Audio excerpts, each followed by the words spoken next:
Seeing the Polax chopping down, Shinkai faced the sky and let out a roar. Horrifying will exploded from his body, and a dazzling beam of light rose up to the sky. Endless fighting will was merged into his body as if a war deity was rumbling. The bellow trembled Shung's mind and slightly affected his impelling force of the Polax. Phantoms of ancient bells showed up and surged forward following the sound waves. They turned into an immense amount of will and formed an excellent barrier for the Polax. Shinkai raised his hand and drew a big palm print toward the void sky. He stretched out one arm, which turned into a golden forelimb.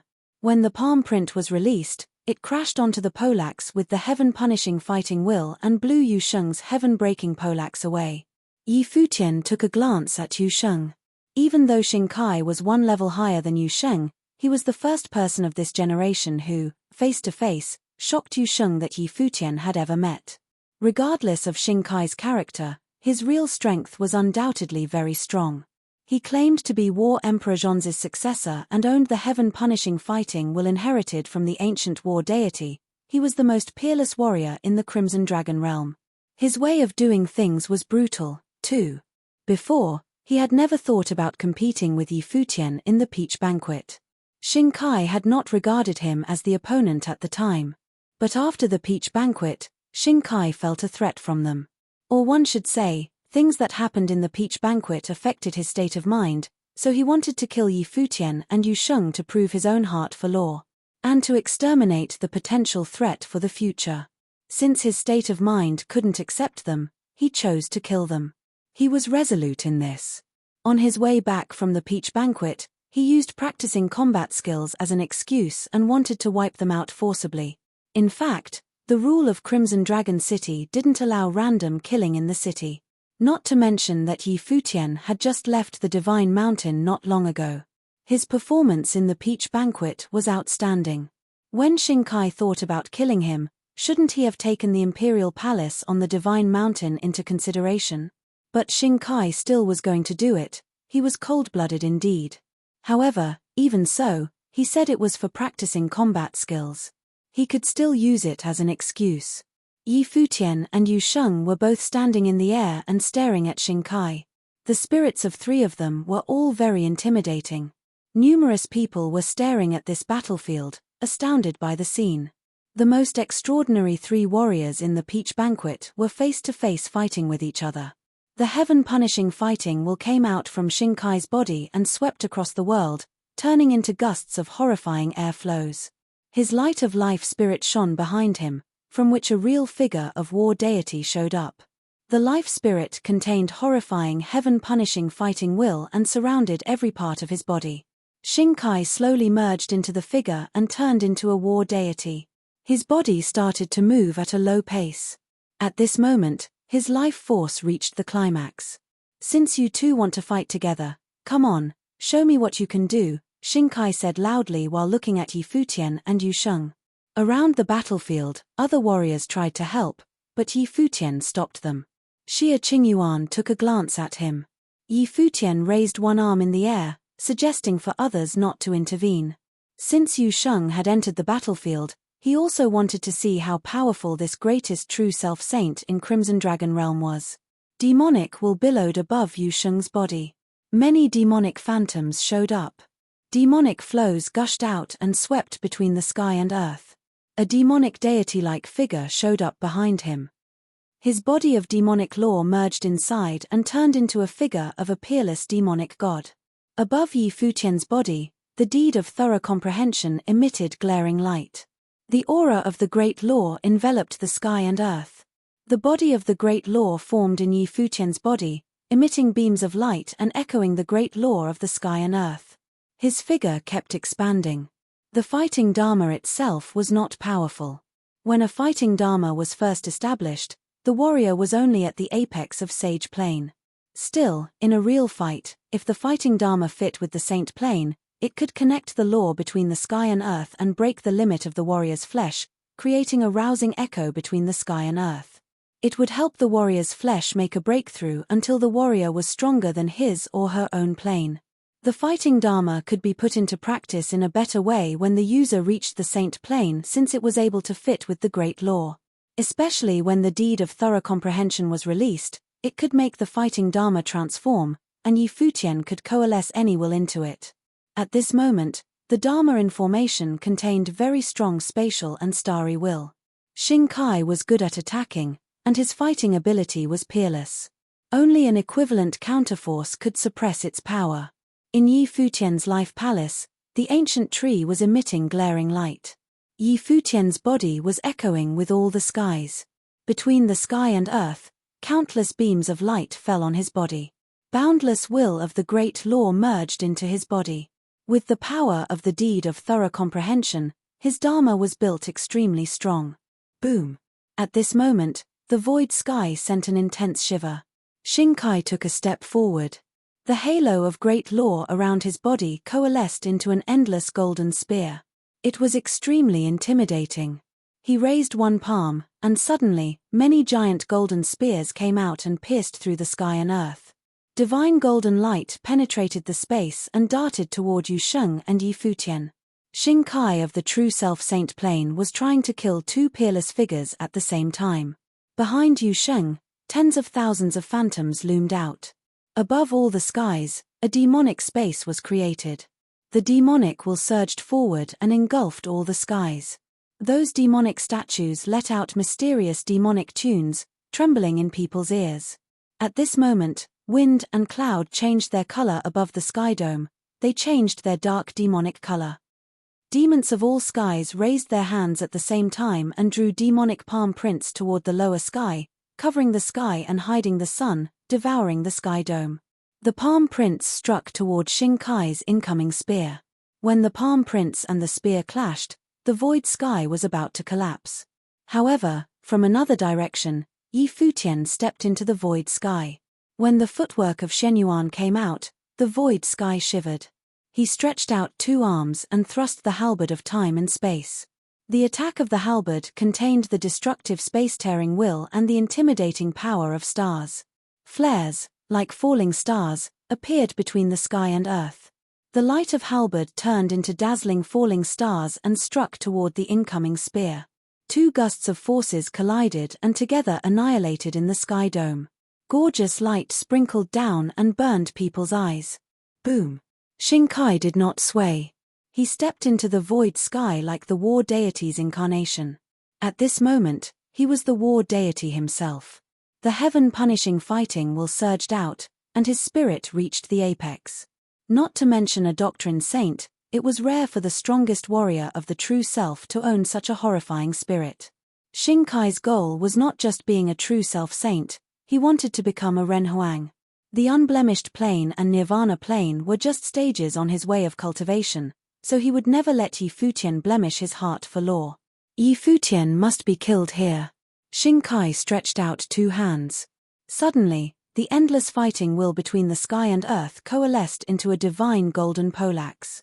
The boundless poleaxe was extremely sharp. It was held in Xing Kai's hand and chopped forward. The light of the poleaxe chopped down the void air between the sky and earth. A golden line appeared and crossed over the sky dome. The poleaxe chopped toward Yu Sheng and Yi Futian at the same time. He seemed to be able to infuse the heaven-punishing fighting will into any derived weapons and ignite an explosion of appalling fighting skills. The power was infinite and unstoppable. There was a coldness in Yu Sheng's eyes. The demonic will from his body got stronger. The sounds from the demonic statues echoed, trembling the sky and earth. Tens of thousands of demonic palm prints surged out, rumbling, and finally turned into a horrifying demonic palm print, striking toward the incoming light of poleaxe. Yi Futian kept treading in the air, highly spirited. The life force of his Dharma grew stronger, echoing with the great law between the sky and earth. The halberd of time and space in his hand launched one more strike. His appearance was like galloping thunder. Endless light of halberd converged in one spot and thrust into the incoming poleaxe light bit by bit, tearing the shadow of the poleaxe. The aura of destruction surged out from his body. Horrifying flows beat up his body, but his body of stars was still not affected. Xing Kai lightly lifted eyebrows. These two warriors were still not shaken even after two intimidating attacks. Yi Futian and Yu Sheng were getting even more spirited as they fought. The spirit surged from their bodies and got even stronger. That was why Xingkai felt threatened by them. If Yi Futian and Yu Sheng were still alive, they would become the biggest threat for Xingkai in Crimson Dragon Realm. He continued stepping forward. The giant golden poleaxe in his hand chopped out. That giant figure of war deity moved slowly, but it contained an intimidating might. Every time the poleaxe chopped out, the sky and earth trembled. Beams of poleaxe light chopped off the void sky and buried Yu Sheng and Yi Futian's bodies inside. Every attack used a fighting skill that was fatal to a true self-saint. If they hit a target, the person's body would be split in half. Even though Yi Futian and Yu Sheng's physiques were extraordinary, they didn't dare to bear such attacks using their fleshes. Tens of thousands of demonic statues let out the same tune. The demonic will permeated the air and became one in the sky. Yu Sheng stood in the center, like a real demon king. All the demonic figures saluted him. He stretched one palm, and the appalling demonic will formed a demonic poleaxe in his hand. With one jump, he rose into the sky. All these demonic statues groveled in front of him, and endless demonic light converged in his body. The poleaxe came out, and suddenly, tens of thousands of beams of poleaxe light converged into one strike and chopped off the great law. He chopped down all the attacks. His demon-like body darted toward Xingkai. It was as if nothing could stop him. Yi Futian continued heading forward. Every step he took raised his spirit even more. The halberd of time and space in his hand pierced through the sky and earth. The power was getting stronger. Every attack seemed to contain the momentum of the previous attacks. The power of attacks was increasing progressively. Even though Xingkai's fierce attacks kept destroying his defense, it couldn't stop him from marching forward. These three towering figures were fiercely fighting on the battlefield. The sky and earth kept rumbling. People's hearts thumped hard for Yu Sheng and Yi Futian, who kept approaching Xingkai despite his attacks. Were these two peerless doctrine saints able to triumph over Xingkai, the true self-saint? Xingkai claimed to be invincible among peers. Except for a few warriors who he didn't have a chance to fight, he had never been defeated by anyone in the regional palace. But now, these two lower-ranking warriors were challenging his power. In the mid-air battlefield, Gari Huang overpowered Shen Tianzhan and Wu Yong, who were both holiness of nirvanas, all on his own. Gari Huang was of immense renown, and he was an exceptional figure among the holiness of nirvanas found in the realm. He was deemed a truly terrifying figure, as he was lauded as one who stood at the pinnacle of the final plane of sainthood. He was so immensely powerful that he would be able to reign supreme in any realm found within the Crimson Dragon region. However, due to the debt he owed to the Ninth Servant, he spent most of his time training in ancient Imperial City instead and was considered a member of the city by all in Crimson Dragon realm. He held Xingkai in extremely high regard, hoping that he would be able to continue Emperor Zhon's legacy and make it into Renhuang Plain. Even though Xingkai was not someone he taught personally, he watched the younger man grow. Yet, there were two figures capable of threatening Xingkai's existence in the Peach Banquet. Yi Futian managed to overpower Xingkai in 2 battles. While Gari Huang was concerned for Xingkai somewhat, the younger man's decision to act against Yi Futian made him realize that he needed not worry for Xingkai after all. Xingkai knew very well what he needed. He knew his mind better than anyone else. He was unable to accept Yi Futian managing to surpass him and the idea of Yi Futian being able to reign above him in the future. As such, he decided to take Yi Futian out of the picture outright, furthering his progress in training by killing Yi Futian. Both men had not been on good terms to begin with. Xingkai was thinking that if he were to deal the killing blow during the sparring session in Crimson Dragon City, the royal palace would not bother doing anything against him. Winner takes all, after all. If Yi Futian died, he wouldn't have been such a big deal anyway. There was no doubt that Xingkai picked the best opportunity to make his move. There was no way Gari Huang would have done anything that was not in Xingkai's favor.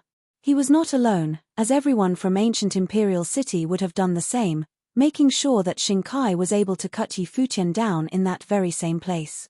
However, Wu Yong and Shen Tianzhan did not let anyone else interfere when they saw Yi Futian and Yu Sheng join hands.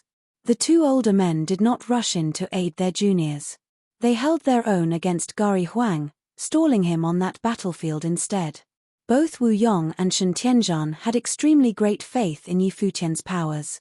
Furthermore, Wu Yong believed that even though Yi Futian paid a hefty toll when he last summoned Emperor Qua, everyone knew that it was not something that Yi Futian was able to do at will. Nonetheless, he could pull it again if his life were once again on the line. It went without saying that it would have only worked when he truly needed such powers.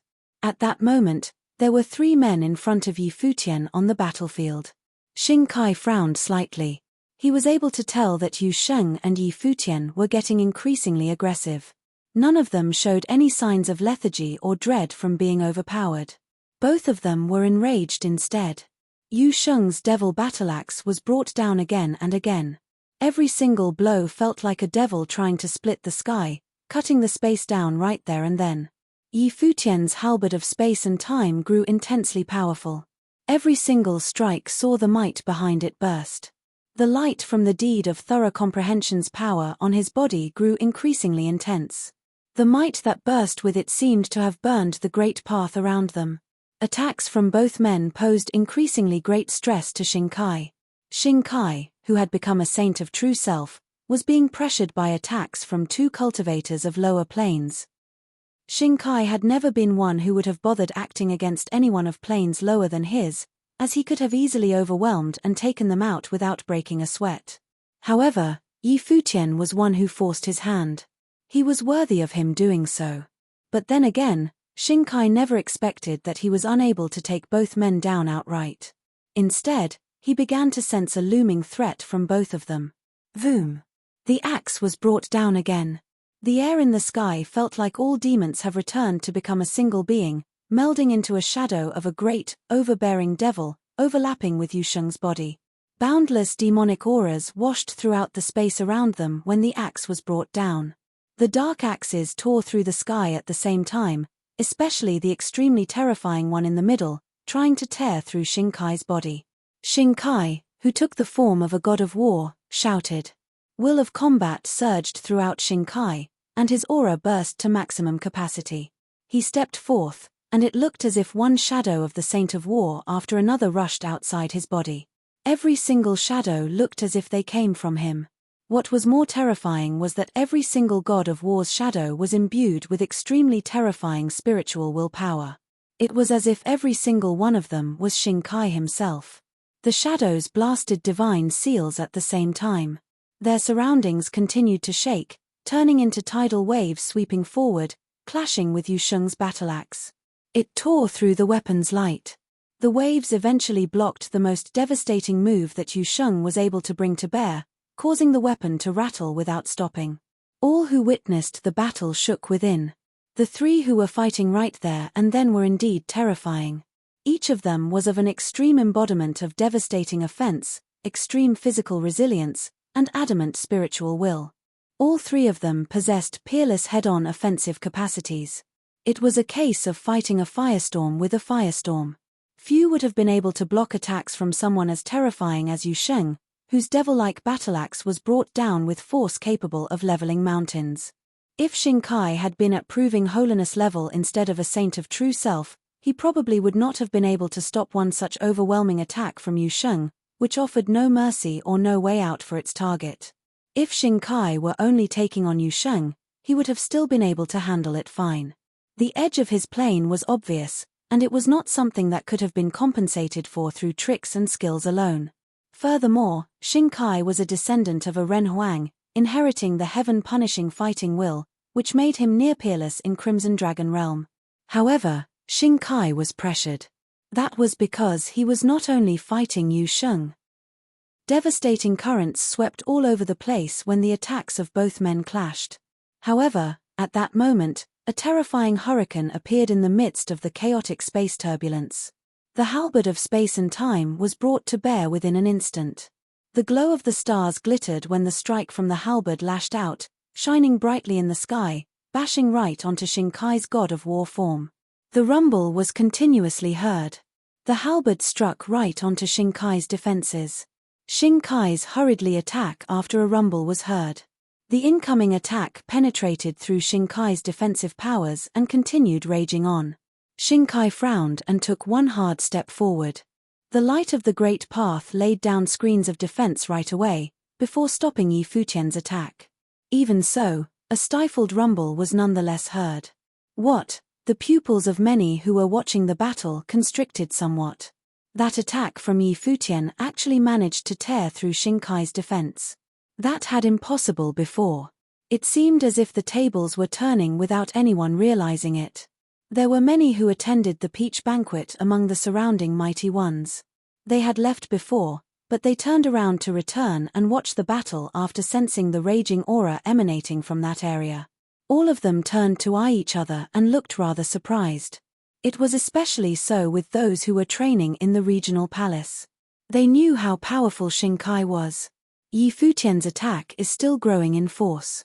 One strike is getting more powerful than the previous one. Shinkai is taking on both Yu Sheng and Yi Futian, who are getting stronger. If things keep going on like this, we'll be seeing a showdown before long, Pei Minute commented. Yi Futian's combat prowess surprised him immensely. While he and Shinkai both trained in the regional palace, and both men were of the same plane, the truth was that they never truly fought each other.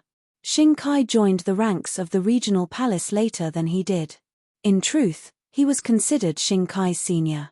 Both of them were only on the same plane because Shinkai managed to catch up later. Shinkai had been amplifying all of his powers using heaven-punishing fighting will right from the start, while Yi Futian and Yu Sheng were growing increasingly strong in the fight instead. If things keep going like this, the odds will be stacked against Shinkai soon enough. Xie Qingshan crossed his arms and said with a smile. This is interesting, indeed. Two proving holiness saints are proving to be a threat to Shinkai. Before Yi Futian and Yu Sheng fought, everyone was listing the likes of Pei Minute, Xie Qingshan, or Luo Yang when it came to figuring out who of the same generation as Shinkai would be able to take him on. Yet, Yi Futian and Yu Sheng seemed to have emerged out of nowhere and attracted all the attention, surpassing Shinkai within an instant. It will be unbelievably difficult to continue to climb in terms of power without limit, though. The process will be needed to repeat several times before they can truly threaten Shinkai, Pei Minute replied telepathically. Xie Qingshan smiled and nodded. He naturally understood that as well. What they were doing was somewhat similar to Pei Minute, who was a swordsman. However, Pei Minute, who was a saint at the art of the sword, would have reached a ceiling nonetheless. It would have been merely impossible for his powers to continue climbing. He would have been invincible if he were to be capable of that. Yu Sheng's axe continued to be brought down again and again. After yet another rumble was heard, Shinkai no longer moved forward. He was thrown behind by the force of the strike instead. It was apparent that he truly felt the pressure by then. An extremely dazzling beam of light tore through the sky like a star streaking through the heavens. That attack from the halberd came right after Yu Sheng's attack, with the follow-up done almost seamlessly. Shinkai threw a huge palm print right away before he was able to steady himself. A rumble was heard at that time. Halberd of time and space shattered the palm print right there and then as it continued to move towards the god of war. Boom! An embodiment of will was conjured, and the halberd streaked through space. The light arrived, and a rumble was heard. Shinkai's battle form was shattered to nothingness right away. Shinkai was then thrown back. He was forced to retreat by Yi Futian and Yu Sheng. They are actually able to grow even stronger. Furthermore, that attack was imbued with extremely raging power of devastating while, at the same time, it contained extremely frightening shredding power. Just what kind of art of the halberd was that? Many who were able to read what happened shuddered deep down. They were surprised to find that Yi Futian's halberd of time and space attack was still growing in terms of power. Is his attack going to continue growing in power? Shinkai's expression was ugly and awkward. However, there was no time for him to think. It seemed as if the heavens were about to be brought down on him. Yu Sheng's battle-axe continued to be brought down on him, giving him no respite at all. Yi Futian stepped forward while Yu Sheng was attacking at the same time. Boom! An extremely devastating wave washed all over the place. He felt as if he melded with the great path of that space around him. A meteor streaked through the sky and landed on the god of war. His force was felt before he was even there. Voom! A dazzling beam of light came and went. Attacks from Yi Futian and Yu Sheng arrived one after another at that time. The halberd burst with light that was even brighter than the stars. Vast, unending stars seemed to have expanded. However, the halberd seemed to be able to snuff all those stars out. Boom, boom, boom. The rumble from the continuous clashes was extremely raging. It was as if a divine seal from the god of war clashed with Yu Sheng's battle axe. However, the halberd that came right afterward banged on the rattling seal. Intense light burst, and the seal was shattered in the middle. Furthermore, the halberd of time and space did not stop. The beam of dazzling light continued moving forward. Xing Kai roared, and his spiritual will burst to the extreme, yet his body was sent flying. His spiritual will seemed to be on the verge of collapsing, under that intense, raging attack. Boom! A loud rumble was heard, and Xing Kai's huge body was sent flying. The pupils of many surrounding mighty ones constricted as they stared at the scene before them. Xing Kai balked before the other two gave in. Wait, what? They thought. Yi Futian basked in a divine glow at that moment. The power of the deed of thorough comprehension was brought to the maximum. Ancient symbols surrounded him, and he melded with the great path. His raging body itself seemed like the manifestation of the great path. Every single breath and every single step he took seemed to be that of the great path. Boom! He was shrouded in stars as he walked. Extremely brilliant light pulsed on the halberd of time and space as if the might of the stars was all condensed into a single point, which was at the same time packed with condensed devastating power of space. Every single attack he lashed out with the halberd seemed to have been an upgrade from the attack before. Be it his spiritual willpower or the might of the great path, everything was amplified without exception.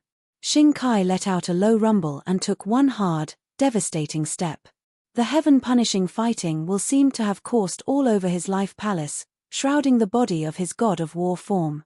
His eyes were ice-cold, and his killing intent reached the heavens as he glared at both Yi Futian and Yu Sheng. He was actually sent flying by the continuous attacks brought by both men before him. That was a true, no-bars hold battle. None of them suppressed their powers of the great path. The battle was able to showcase the extent of their powers better than in the peach banquet. Xing Kai should have been able to overwhelm those two, who were of a lower plane than he was, without breaking a sweat. The power difference was deemed so vast that he was toying with Yi Futian right from the start, thinking that he would have been able to make short work of them both.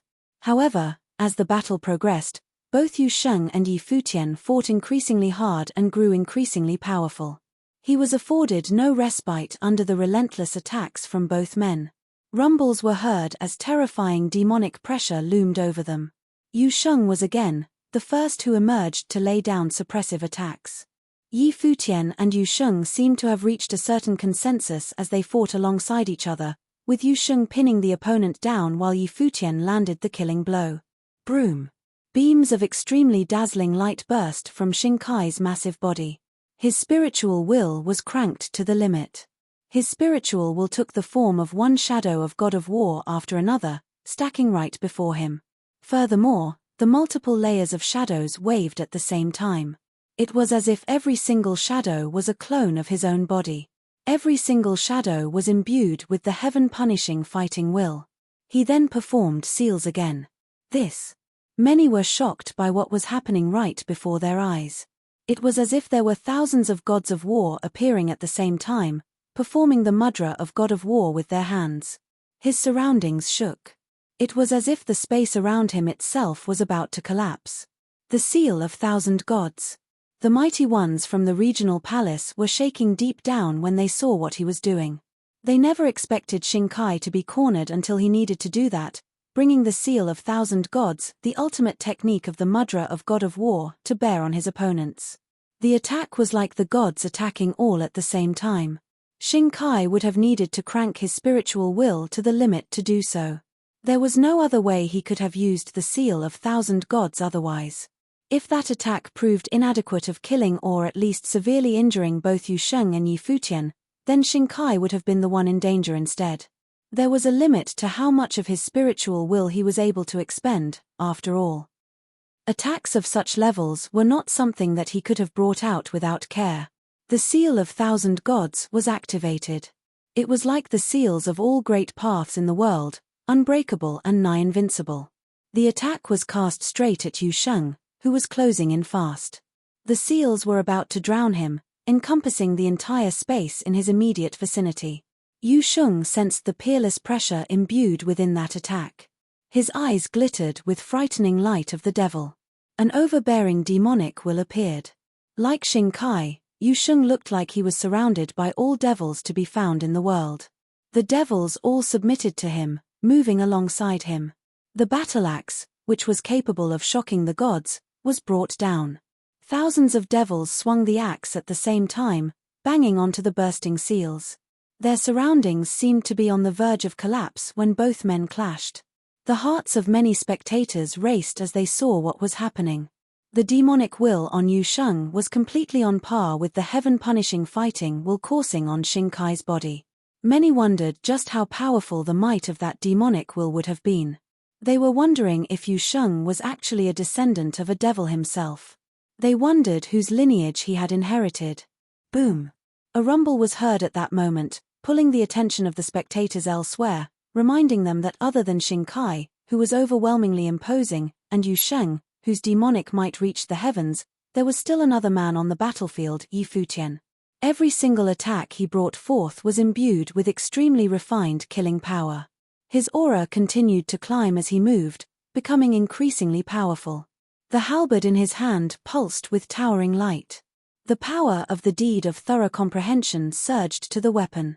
Boundless light of the divine halberd burst at the same time, causing his surroundings to howl. His feet twisted slightly, and he took another step. The great path in his immediate vicinity howled. That single step seemed to have brought his spiritual will to the limit. He flung his arms about and brought the halberd of time and space down from above. Countless halberds tore through space, yet it seemed all the light had gathered into one single weapon. The weapon tore through the air and came right before its target. Rumbles were heard exploding as the halberds hit the seals, which shattered right away. It was as if the seals were destroyed by the boundless light around the weapon. The spectators then witnessed a huge divine halberd that seemed to have torn through the heavens and penetrated the earth. The light of the halberd looked as if it had melded with Yi Futian's body. All powers within his body surged into the weapon. The light bursting from the deed of thorough comprehension was all infused within the halberd. The attack seemed to be without an upper limit. The madras of God of War crumbled.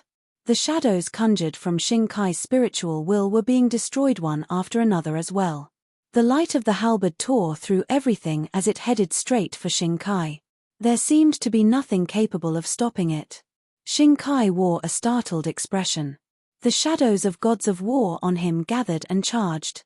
However, the attempt proved futile, as they were all penetrated right away. That one attack of the halberd tore right through every single bit of power of spiritual will he was able to muster. The distance between two men was utterly ignored, as the halberd headed straight for Xing Kai. It burst through. All those who witnessed the dazzling halberd attack seemed to be about to stop breathing. Time seemed to have stopped at that very moment. Xing Kai felt as if everything in the world slowed, including his thoughts and speed at counterattacks. It was unknown if it was he who had become slow, or it was just that attack coming too quickly. Boom! A loud rumble was heard.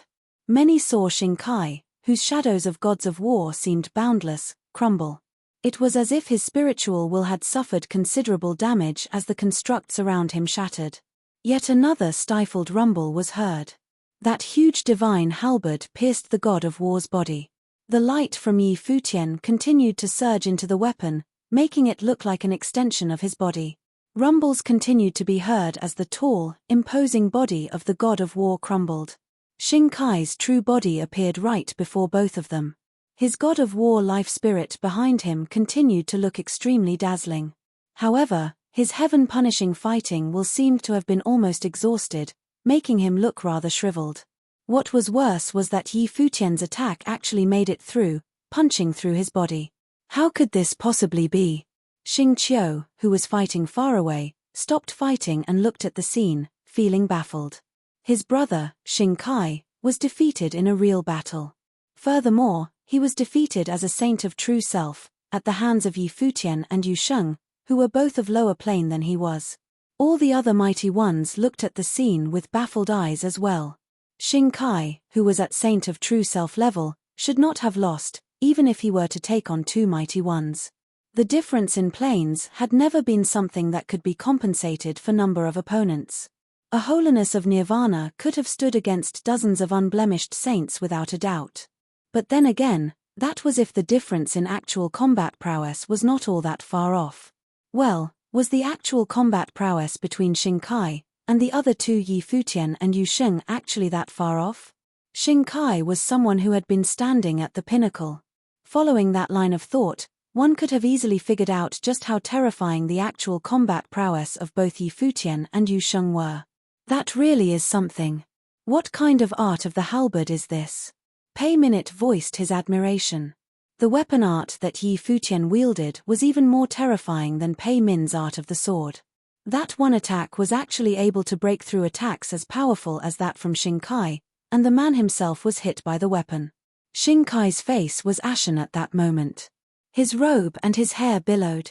His eyes remained glaring at Yi Futian, finding it hard to believe what had just happened. He actually lost. That battle was not a sparring session like back in the Peach Banquet. He did not hold back at all and fought in earnest. He had even brought the attack of the Seal of Thousand Gods to the fore. Yet, he still lost nonetheless. He wanted to kill Yi Futian as a way of showing his resolve. But things did not happen as planned. He grunted, and blood was seen at the corner of his mouth. His face looked pale. His mindfulness of the path was evidently cracked. None managed to make it through their training in the Great Path without failing even once. However, he was unable to fathom why his defeat had been so humiliating. He lost to two who were of a lower plane than he was. Xing Kai was destined to be someone exceptional from the moment of birth. He inherited the heaven-punishing fighting will, and he knew right from the start the path that he was to take. It was destined that he was to become a Ren Huang, one who would bring the glory of his ancestors back again. He was shouldering great responsibility, and he worked diligently towards that goal. He was not alone, as the ninth servant and the others around him worked hard as well.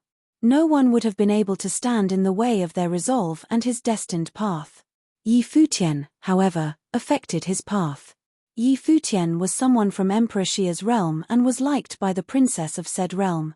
He had also performed extraordinarily in the Peach Banquet.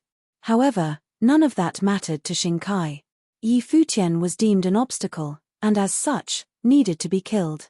He was about to kill Yi Futian to prove his way and his resolve, enabling him to continue moving forward. His mindfulness of the path needed to be as indomitable as it had always been, and no one should have been able to shake it. Yet, that battle fought right after the banquet was over was breaking up his mindfulness of the path. Xing Kai began to have doubts at that moment. He was unable to even win against someone who was of a lower plane than he was, and that made him question how he was going to progress in his path of cultivation and reach the Renhuang plane. He doubted how he would be able to restore his ancestral glory and achieve unparalleled fame and might that was solely his. The battle on that day would have let everyone know that Xing Kai was inferior to Yi Futian and Yu Sheng. Blood continued to spill, and Yi Futian did not bother going easy while Xing Kai was steeped in those thoughts. The halberd pulsed with shredding will of the great path as it tore through Xing Kai's body, intending to kill him right away. Xing Kai wanted to kill him first, so he saw no reason to hesitate. They were all in this predicament, so one of them had to die. The chance of killing Xing Kai presented itself, and Yi Futian saw no reason to let it slide. His eyes were filled with intense murderous intent at the moment as well. Devastating beams of light tore right through Xing Kai's body, intending to shred the man himself. However, extremely raging spiritual will burst from Xing Kai at the moment. The aura was incredibly vibrant, making Yi Futian feel as if his killing intent was being blocked. He looked at Xing Kai's eyes, which had changed. Those eyes looked tremendously deep and frightening. It was like they were about to tear right through Yi Futian's spiritual will. The ninth servant of the ancient imperial city was very, very mindful of the Xing brothers indeed. Xing Kai's eyes became deep and terrifying. They looked a bit surprised as well. The man before Xing Kai was not a top-notch figure at a very high plane, he was but a saint at proving holiness level. Yet, such a man managed to trigger the mark left in Xing Kai's body. Xing Qiu had almost ended up killed, and that triggered the mark in him. Xing Kai was unexpectedly the next one to experience that. The brothers lost one after another. Furthermore, the man who had defeated Xing Qiu was present on the battlefield as well. Xing Kai was probably out to seek vengeance for his little brother, yet it was unexpected that he, too, had lost. The man behind the eyes watched the brothers grow up and knew what they were capable of.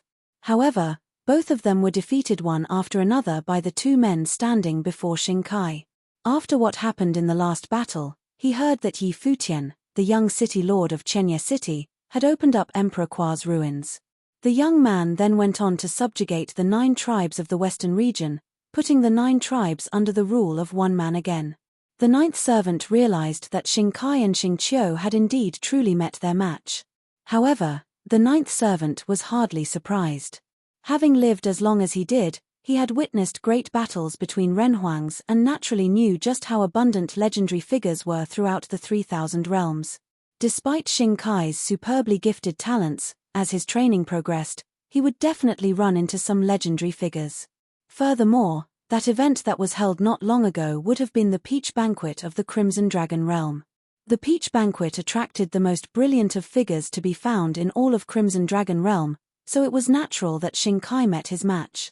However, from the looks of things, Xing Kai seemed rather vexed, and he was adamant of getting rid of the threat. The 9th servant believed that the people from Chenya City did not dare to make a move against Xing Qiu, so it would not have been an exception this time as well. Furthermore, given that Gari Huang was around as well, Xing Kai would have been the one to make a move first, and he was defeated for it. An extremely brimming pressure shrouded Yi Futian. The 9th servant's will was impeccably strong.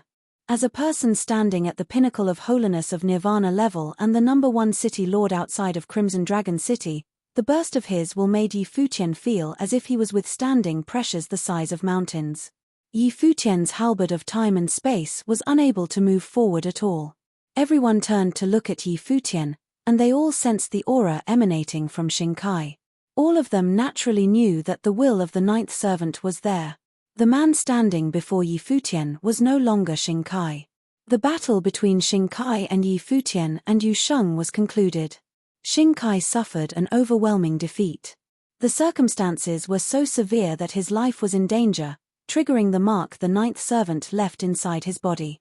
The 9th servant trained in a particular method called the Mudra of God of War.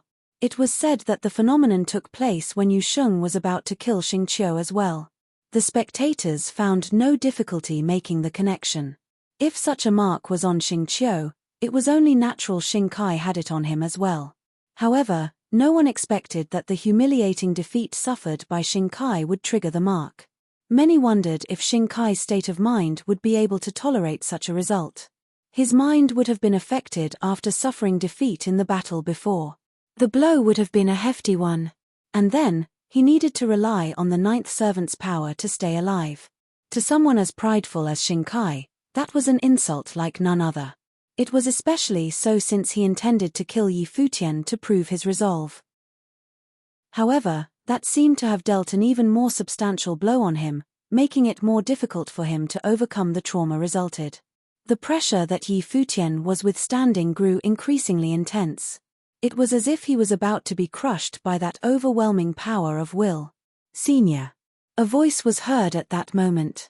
Xing Kai turned his eyes around and looked at the one who talked.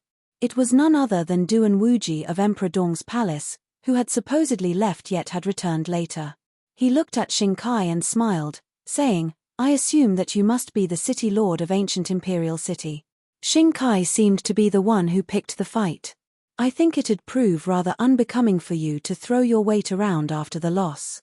Don't you think?" The 9th servant was known to be the #1 city lord. Other than the Renhuang of Crimson Dragon Realm, the only ones capable of taking him on were none other than the few ranked at the top of regional king ranking. Furthermore, All of them seemed to have hailed from Crimson Dragon City. There were even old, terrifying monsters of people from the royal palace itself. As such, the ninth servant was known to be nigh invincible outside of Crimson Dragon City. Few were even able to stand up to him in terms of powers. But then again, some would not have cared less. There were few training in the regional king palace, and then there was also Duan Wuji, who was training in the Emperor Dong's palace. He was, after all, a descendant of a native Ren Huang in Crimson Dragon Realm. No matter how powerful the ninth servant was, he could not beat a Ren Huang.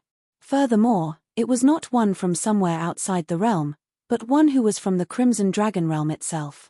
The ninth servant looked at Duan Wuji of Emperor Dong's palace and said, "The feud between the ancient imperial city and Chenya city has nothing to do with Emperor Dong's palace. It indeed has nothing to do with Emperor Dong's palace, however, this is Crimson Dragon City." It was totally fine for Xingkai to ask for a rematch after losing to Yi Futian in the Peach Banquet. But then again, I assume that you, Senior, as a city lord of ancient imperial city, are not going to kill Yi Futian in Crimson Dragon City, no? Duan Wuji smiled and added, "That would be difficult to explain to the royal palace, wouldn't it?" The ninth servant frowned. "Senior, the battle was indeed started by Xingkai. Even if the royal palace were to turn a blind eye to you bullying a junior, the city lord of Chenya City is still someone from Emperor Xia's realm. If Emperor Xia himself makes a move, I'm sure the royal palace would be even more reluctant to get involved." Yet another voice was heard. The one who spoke was Pei Minute, who trained in the regional palace just like Xingkai. While he trained in the regional palace just like Xingkai, Yu Sheng, and the others, Pei Minute never fought any of them and was not all that familiar with them. He, too, had no beef with any of them. As such, he had no cause to speak on such a matter. However, he was still able to tell right from wrong. Yi Futian and Yu Sheng performed admirably and pitilessly in the Peach Banquet, overwhelming Xingkai. Xingkai then asked for to spar so that he could kill Yi Futian. That was personal. However, since he made his move, he had to accept whatever the outcome was. Having his old man show up right after he lost to fight his opponent would be quite disgraceful, after all. If Xingkai were to agree deep down, then Pei Minute would have looked down on that so-called top-notch genius training in the regional palace. He would not have cared in the least if Xingkai was not fine with his opinion. Xia Qingyuan shot from the sky. Her eyes were cold. That was the second time the ninth servant appeared. That number one figure outside of Crimson Dragon City was someone that none could threaten. It was probably due to the presence of the ninth servant that both Xingkai and Xingqiu were able to act so impudently. Regardless of how much of a genius one was or how prideful they were, someone without serious backing and with such an attitude would have died many times over.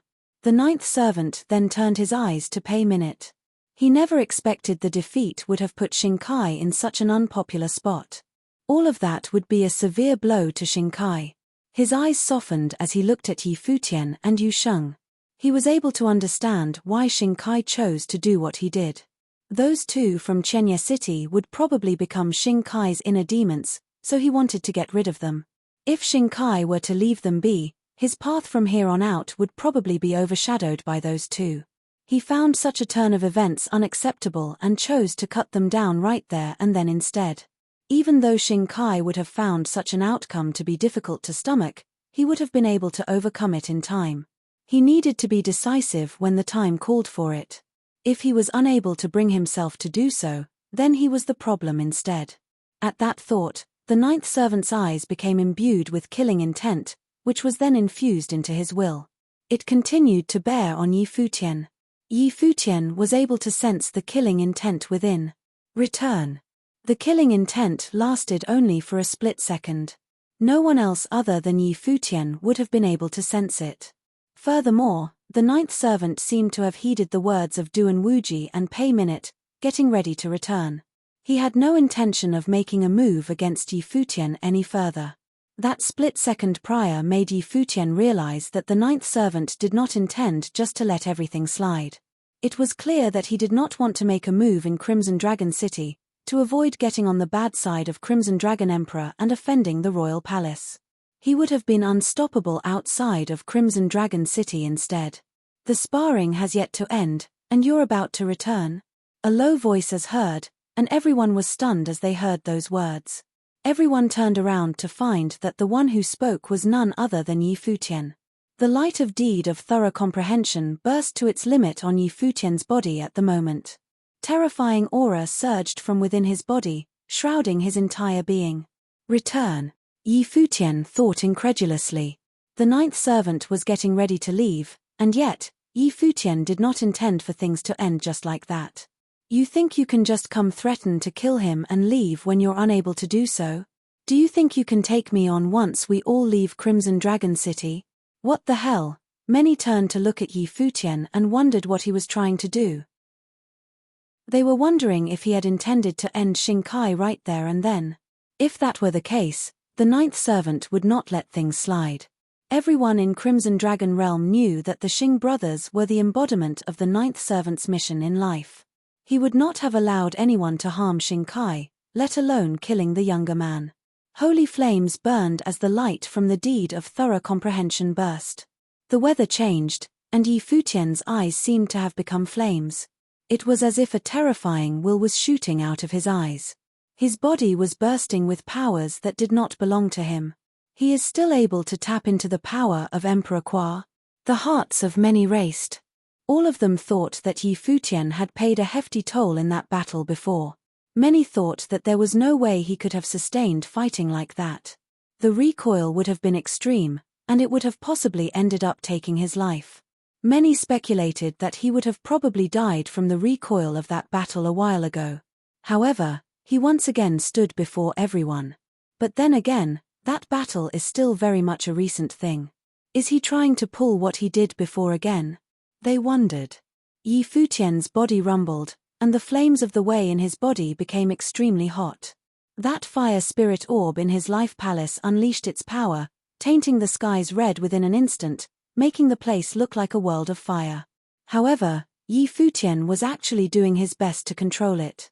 The outcome was not something he would have been able to sustain easily, so he did his best to limit the release of such powers.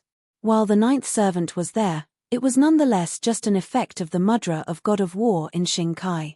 It was not that the ninth servant showed up in person. He wondered just how powerful that mark would have allowed the ninth servant's powers to be. He thrust the halberd of time and space straight at Shinkai. The weapon pulsed with terrifying light of flames. All eyes were on to that towering might. Countless nearby turned their eyes to the battlefield, feeling rattled deep down. It was Shinkai who wanted to kill Yi Futian before to prove his resolve, due to what happened in the peach banquet. However, he lost to Yi Futian and Yu Sheng. Things were different at the moment. Yi Futian became the one out to kill Shinkai, going as far as to want to kill him despite the will of the ninth servant giving Shinkai an advantage. Everyone present knew just how powerful Yi Futian had become after tapping into those powers back in the battle at Chenya City a while ago. He had been able to overpower a good number of holiness of nirvanas. There were several such figures rendered dead by his hands. Things were so severe that the Saint Lord of Joyang dared not touch him, and even the likes of Gari Huang had not been able to do anything about him. Everyone wondered how much of that power Yi Futian was planning on tapping into, and if he could have performed as he had in that battle a while ago. They were also wondering just how powerful the special mark the ninth servant placed onto Shinkai was. If the ninth servant had indeed shown up personally, there was no need for further speculations. Even if he were to bring the full power of Emperor Qua to bear, like how he did in that battle before, he was still borrowing someone else's power. That would not be enough to deal with someone like the ninth servant, who was at the pinnacle of holiness of nirvana level. The ninth servant, however, was only doing battle remotely through the use of that mark in Shinkai, and through the younger man. There was no way he could have brought all of his might to bear on Yi Futian. The halberd of time and space contained extreme might of flames. The spirit orb inside Yi Futian's body seemed to have channeled all of its will of the great path into the weapon. Terrifying whirlpool of flames appeared in their surroundings, gushing into the halberd in a frenzy, causing it to burn. It turned into a tremendously divine halberd of time and space imbued in flames. The fearsome weapon was thrust right at Shinkai's throat. Yi Futian's fiery eyes were extremely cold instead, with his killing intent scorching hot in the fires burning in him. A figure stood tall above the palace at the ancient imperial city. His aura was towering, gushing outwards, and shrouding his surroundings. The vast ancient imperial city seemed to have been shrouded altogether by that towering might. Everyone near the city lord's office of ancient imperial city was shuddering deep down. They were all wondering what was happening. They looked up at the pinnacle of ancient imperial city. They were able to see the ninth servant hovering in midair vaguely. His gaze was cast far away, and his will gushed in a frenzy, shooting out at a distant place. The ninth servant's robe billowed, and his overpowering might looked extremely fearsome. It was as if he was like a god himself. Furthermore, the ninth servant was filled with intense killing intent. Yi Futian of Chenya City intended to kill Xingkai right before his eyes. As the protector of the descendants of Emperor Zhon, the meaning of his existence was none other to watch them grow, witnessing them eventually surpass him to step into that legendary plane, achieving the former glory of Emperor Zhon of the past. There was no way he could have watched Xingkai and Xingqiu get killed. He absolutely would not allow anyone to kill them. He was not about to let anyone threaten the Xing brothers' lives. Anyone who did so, he would make sure to kill them. Yi Futian is thinking that he can kill Xingkai just by tapping into the will of Emperor Qua, then? The ninth servant thought. He has no idea what the significance of the mudra of God of War is, he thought. The ninth servant lifted his arm and pointed his finger in front of him. The place right before him trembled as if that finger was penetrating it. At the same time, Xingkai, who was far away in Crimson Dragon City, lifted his arm as well, pointing a finger before him. There seemed to be a shadow manifesting from Xingkai's body in that instant, which did not seem to be his own. Yi Futian seemed to have been able to see yet another figure far, far away through that shadow, the shadow of that legendary figure, who was standing at the top of ancient imperial city. That finger attack was not brought forth by Xingkai, but by that man represented whose shadow. That finger attack seemed to have imbued the great path of the world around them, which was gathered at a single point and pointed at the halberd of time and space. The fact that he was taking on one such weapon with only a finger spoke volumes of his tremendous confidence. The clash between the finger and the weapon seemed to create a terrifying, dark whirlpool, twisting the great path. It swallowed everything in its immediate vicinity. The will of flames shot at the finger with the intent to burn everything down. Yet, at the same time, Yi Futian felt his arm tremble quite a bit. It was as if he was losing his grip on the halberd. That immensely heavy power burst through, trying to wreck Yi Futian's body through the weapon. A grunt was heard, and Yi Futian was sent flying. A stifling rumble burst from the place the attacks clashed, with a terrifying whirlpool out to destroy everything remaining. Flames engulfed Xingkai's finger. It was like it had been scorched. A great will of the great path then enveloped the finger, repairing the damaged parts. It was apparent that both men were tapping into powers that were not theirs, and it was also apparent that their attacks were defective, as both of them lacked the strength to master such powers. Yi Futian, who was boosting his physical constitution by tapping into powers of others, was unable to withstand that one attack the ninth servant brought forth, which was evident from the fact that the ninth servant was still able to hurt him through the halberd. Yi Futian might have tapped into the powers of Emperor Qua, but he still was not Emperor Qua. He was still a saint at proving holiness level. Furthermore, he did not tap into those powers completely. He was doing his best to keep himself from biting off more than he could chew, being concerned about the magnitude of recoil he would suffer. Xingkai faced Yi Futian. At that moment, Yi Futian felt as if it was the ninth servant at the ancient imperial city who was watching him from afar. That overbearing aura was unshakable. It was not something he could have managed to shake off. That man was at the pinnacle right below Renhuang Plain, and a holiness of nirvana ranked high on the regional king rankings. He managed to bring out his true might simply by borrowing Xingkai's body. Yi Futian wondered what kind of powers they had. Regardless of the methods used, there was no doubt that it would take quite a hefty toll on the ninth servant for being able to go so far. At that moment, Yi Futian saw Xingkai beginning to grab at the air. The great path of their surroundings churned in a frenzy. It was as if the space he was in was isolated altogether. Boundless will of the great path bore onto Futian. It was as if countless hands of victory were manifested in the air, enveloping the space around them. The might of a holiness of nirvana. Everyone around them shook tremendously deep down. Those were powers from the ninth servant himself. Even if he was not physically present, he was still able to use his powers remotely. The spectators looked at that battlefield, finding Futian's body shrouded by the will of the great path. The space surrounding them seemed to have been isolated by that will of the great path, forbidding anyone else from stepping in. That space was put on lockdown, trying to kill Futian inside.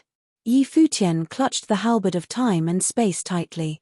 His body seemed to have been burned red. The place around him was still burning, and a tall, imposing god of war of flames appeared.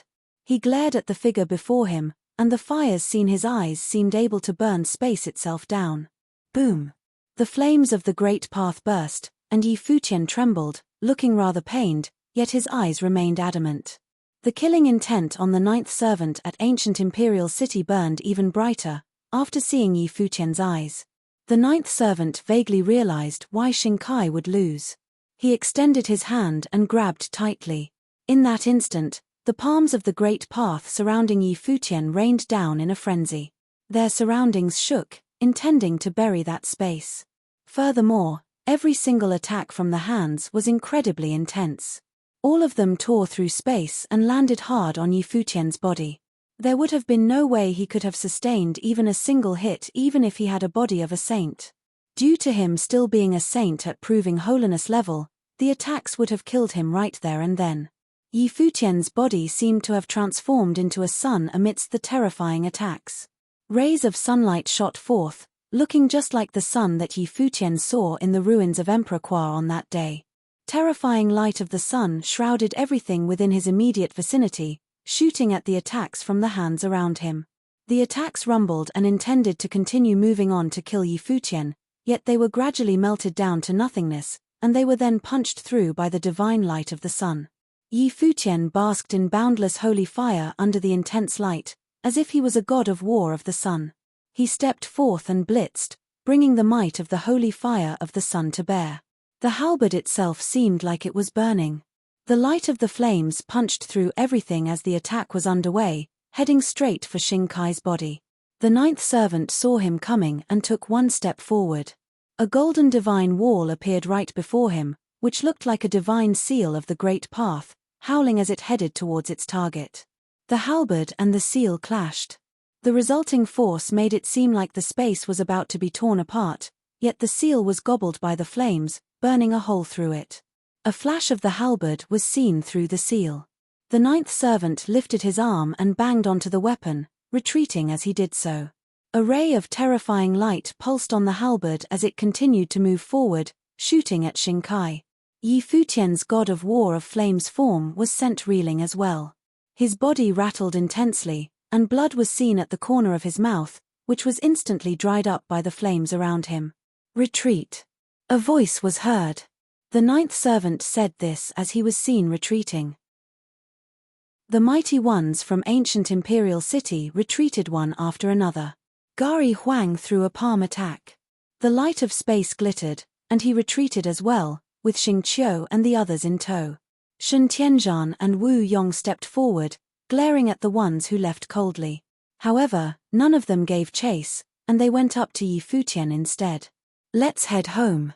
The aura on Futian gradually subsided. He turned around and left where he was. While he had not used his full power in that battle, he was thoroughly exhausted.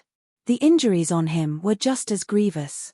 However, he was sure that the ninth servant was having a hard time as well.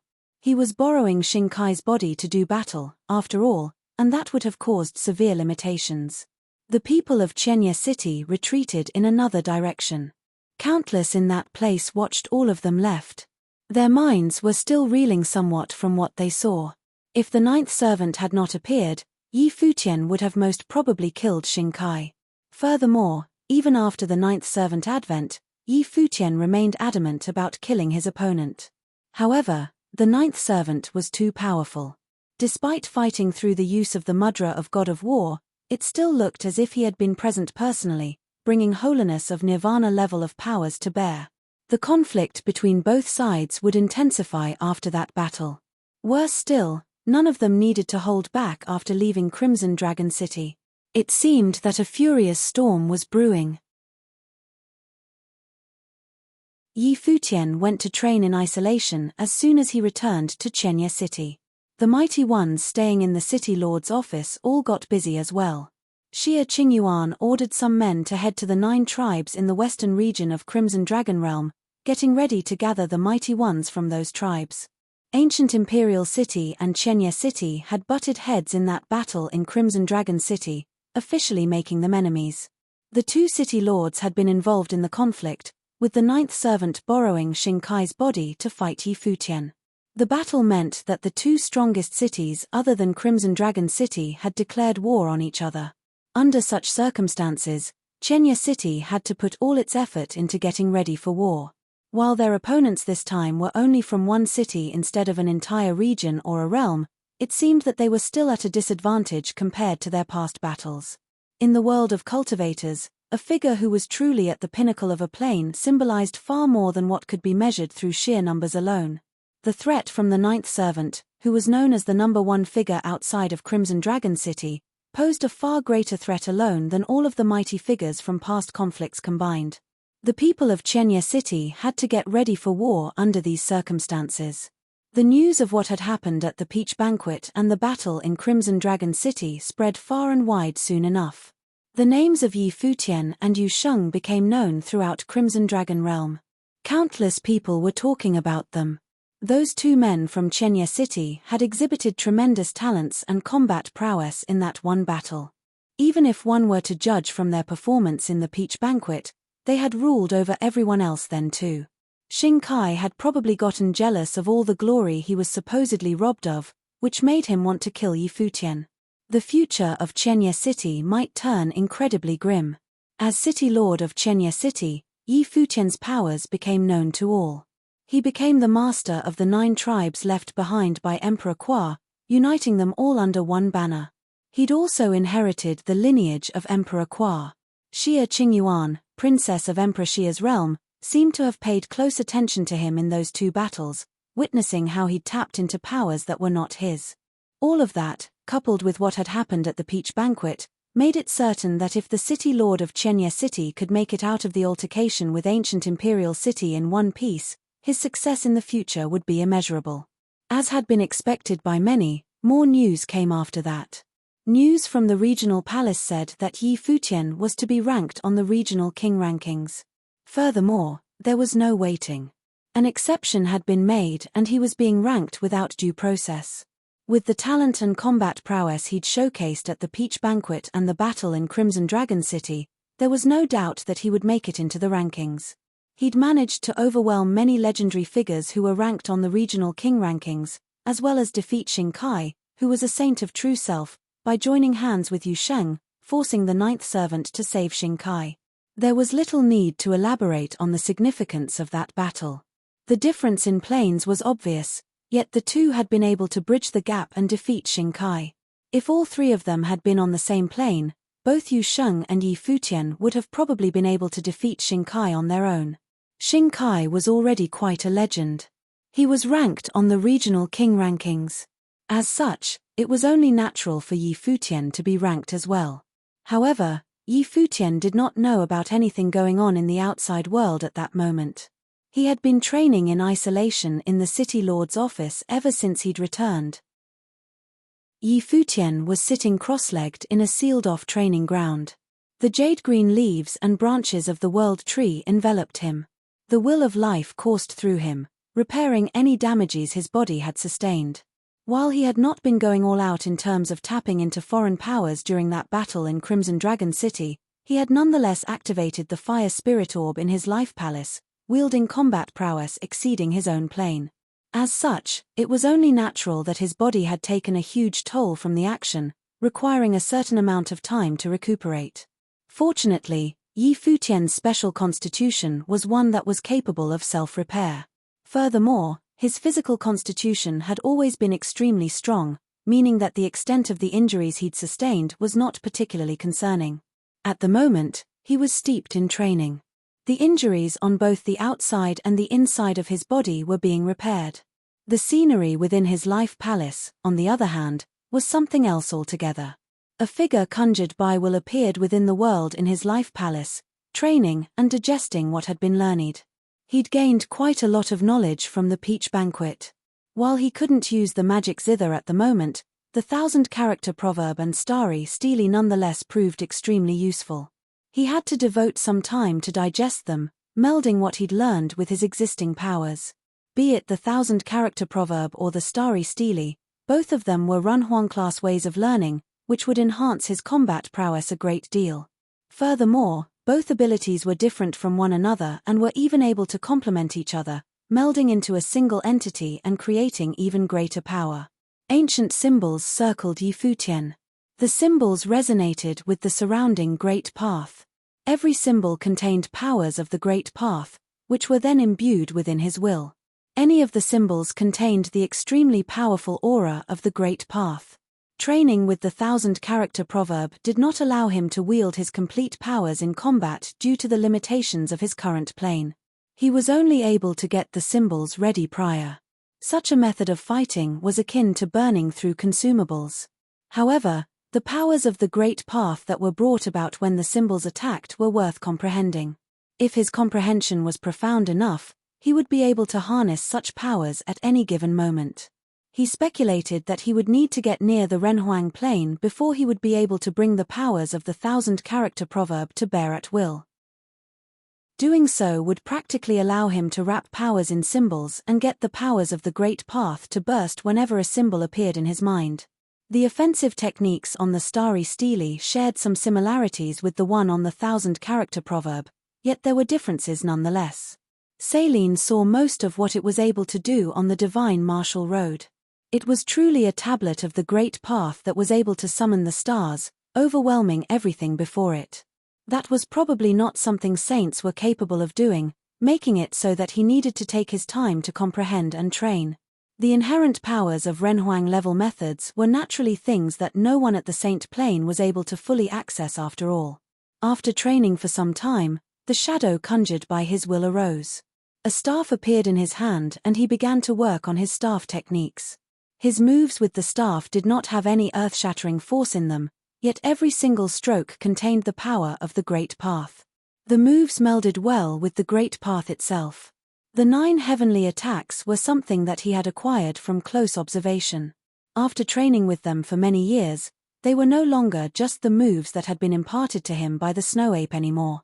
The moves themselves had been incorporated with all that he'd come to understand over his years of training. The moves were ever-changing. While the movesets might not be as powerful as those wielded by the snow ape all those years ago, the sets were nonetheless the most suitable for his use in his current state. Rumbles were heard within his life palace. Futian stopped after working with the staff for some time. He then moved on to train with his halberd. The movesets with the halberd were something he'd created himself using references from the 9 heavenly strikes and many other methods. This helped to complete his way with the halberd. One could see the training methods of the staff in the way he moved with the halberd, yet his way of wielding the halberd remained different nonetheless. His way with the staff was fierce and overbearing, while his way with the halberd looked to be imbued with a sharpness capable of tearing anything down. The similarities between the two were that they were both very offensive-focused. This similarity strengthened as he went on to complete them. The battle he'd fought with Xingkai in Crimson Dragon City had brought his way of the halberd to the very extreme. Each strike grew stronger than the strike before, making it so that Xingkai was no longer able to withstand his blows. Futian, who was still working in his life palace, continued to play around with the halberd. The force of his moves was natural and continued to grow stronger as the will of the Great Path imbued within. He then thrust with the weapon. The air around him shook and then stopped altogether. He stood quietly, seemingly having developed something. He repeated the moves several times as if he was trying to grasp something which was proving difficult. He finally stopped and resorted to thinking quietly instead. Futian's eyes opened in the quiet training ground. He stood up and extended his hand. A halberd appeared in his hand immediately. Raging currents howled around his body as he stepped forward. His arms went into action and moved forward, thrusting the weapon out right before him. Boom, a stifling rumble was heard. Terrifying, space-shredding powers were felt right in front of the halberd. It contained the heaviness of the stars and overwhelmed the entire place. Something is not right, Futian muttered to himself. He was still unable to find the feeling he was looking for. He sidestepped and moved his body forward as he lashed out with another thrust with his arms. It looked as if the powerful will of the Great Path was all being condensed into a single point, forming a devastating whirlpool. Futian looked as if he was in trance afterward, repeating the moves over and over. He did this so many times that he seemed to have forgotten about his injuries altogether. After many attempts at the attacks, the deed of thorough comprehension activated without him realizing it. The will of the Great Path flowed within the cauldron of the Great Path of his body. The force burst through the halberd, growing increasingly powerful.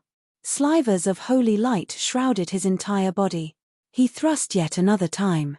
At that moment, a beam of dazzling light burst through the air, lashing out like a straight line. Boom!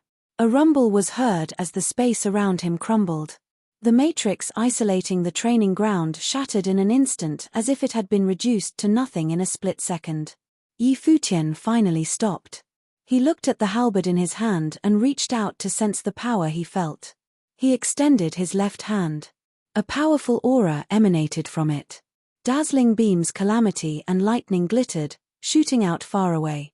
At that moment, every single bolt of lightning burst like thunder as they shot forward, tearing down every single thing they crossed. That will of the Great Path seemed to be everywhere in the sky. Futian looked up at the sky and saw something joyful. He had unexpectedly developed yet another mystical will of the Great Path while trying to train with the mystical methods he'd learned. The new will was something that was not of his own. That will of the Great Path contained powerful space-tearing powers. At the same time, it was imbued with very frightening powers of the stars and suppressing powers. The force that burst from the attack could have been considered a product of melding several of the powerful wills of the Great Path. Entropy, Futian muttered to himself. The will of the Great Path was named entropy, which was an offensive power. Such will of the Great Path would enhance every attack it was imbued with, making them overwhelming and fearsome. One attack was all it would take to reduce everything to nothing. Futian glittered with holy light after he developed the new will of the Great Path. The light from the deed of thorough comprehension became even more blindingly brilliant. His aura had also strengthened, melding naturally with the Great Path. His comprehension of the Great Path had deepened. He had reached the pinnacle of proving holiness level without even realizing it. A group of mighty figures arrived at the city lord's office of Chenya City. Shen Tianzhan received them personally. The ones who'd arrived all sported an overbearing aura and the fiery crimson robes of the regional palace. The one who took the lead was a top-notch figure at holiness of nirvana level. "How may I be of service?" Shen Tianzhan asked, cupping his hands. "We're here to look for City Lord Yi," the man in the lead answered. "City Lord Yi is now training in isolation. I'm sure you all know about the recent battle. He needs some time alone." Shen Tianzhan then added, "If you don't mind, I'll be glad to relay the message." "That will do." The messenger nodded slightly and continued, "The regional palace hereby extends its invitation to Yi Futian and Xie Qingyuan to join the regional palace for training. The invitees are welcome at the Crimson River any time." Many in the city lord's office looked up at the ones who'd arrived and shuddered deep down. While they'd speculated that something like this would happen, it still nonetheless proved shocking when the time came. The regional palace made yet another exception. In the Crimson Dragon realm, those who had missed the selection process at the Crimson River had not necessarily foregone their chance to join the regional palace just yet. If the ones intending to join the regional palace proved extraordinary enough, they still had a shot at it. Both Yi Futian and Xie Qingyuan had earned the regional palace's approval. What they'd done back at the Peach Banquet had proved exceptional enough. There was little need to say anything about Yi Futian. As for Xie Qingyuan, she had also proven her talents by defeating Shu Zi. As such, it was not a strange thing for the regional palace to extend their invitation to her as well. Very well, I shall inform City Lord Yi. Shen Tianzhan nodded. Common people would have been extremely elated by such news. However, those who truly earned the right to enter the regional palace would never be so excitable. That was because they were people who stood above most others, prideful and confident. As for Yi Futian, who was more than qualified to be ranked on the regional king rankings, the regional palace had made an exception by putting him on the rankings. Deeming him qualified to train in the regional palace was something normal enough. Shen Tianzhan felt no surprise about any of that. Compared to what Yi Futian had done before, getting into regional palace hardly seemed significant at all. What put him at ease, however, was that the invitation from the regional palace was akin to a tag for protection, so long as Yi Futian agreed to train in the regional palace. That would mean that he was out of the ninth servant's reach. While the ninth servant had scoffed at a cave master of the regional palace not long ago, showing how arrogant and abrasive he was, that was due only to his strength and backing. If one were to truly compare the strengths of their resources, there was no way ancient imperial city could compare with the regional palace. Furthermore, the regional palace was backed by the Crimson Dragon Emperor himself. Very well. Those from the regional palace nodded before departing into the sky. It seemed as if they had only been there to deliver the news. As for Yi Futian's choice, that was something entirely up to him. There were quite a few people who felt rather shocked by what had happened. Shen Tianzhan turned around, getting ready to tell Xie Qingyuan about it before letting both her and Yi Futian decide what to do about it. News quickly spread from the city lord's office of Chenya City that Yi Futian had accepted the regional palace's invitation and was about to train there. The news seemed to calm down the tense atmosphere that had been building up all over the place. Everyone was wondering if this meant that the great battle would be avoided. Yi Futian wanted to avoid confronting the ninth servant for the time being. Instead, he wanted to devote his time to training and enhancing his powers. However, when everyone realized that both Yi Futian and Xing Kai were about to train in the same place, the expression of many turned rather peculiar. They then wondered what would happen if they were to meet at the regional palace. Many wondered if they would continue fighting each other. Xing Kai was training in peace inside a palace within ancient imperial city. Dazzling light sparkled as the heaven-punishing fighting will coursed all over him, emitting an imposing aura.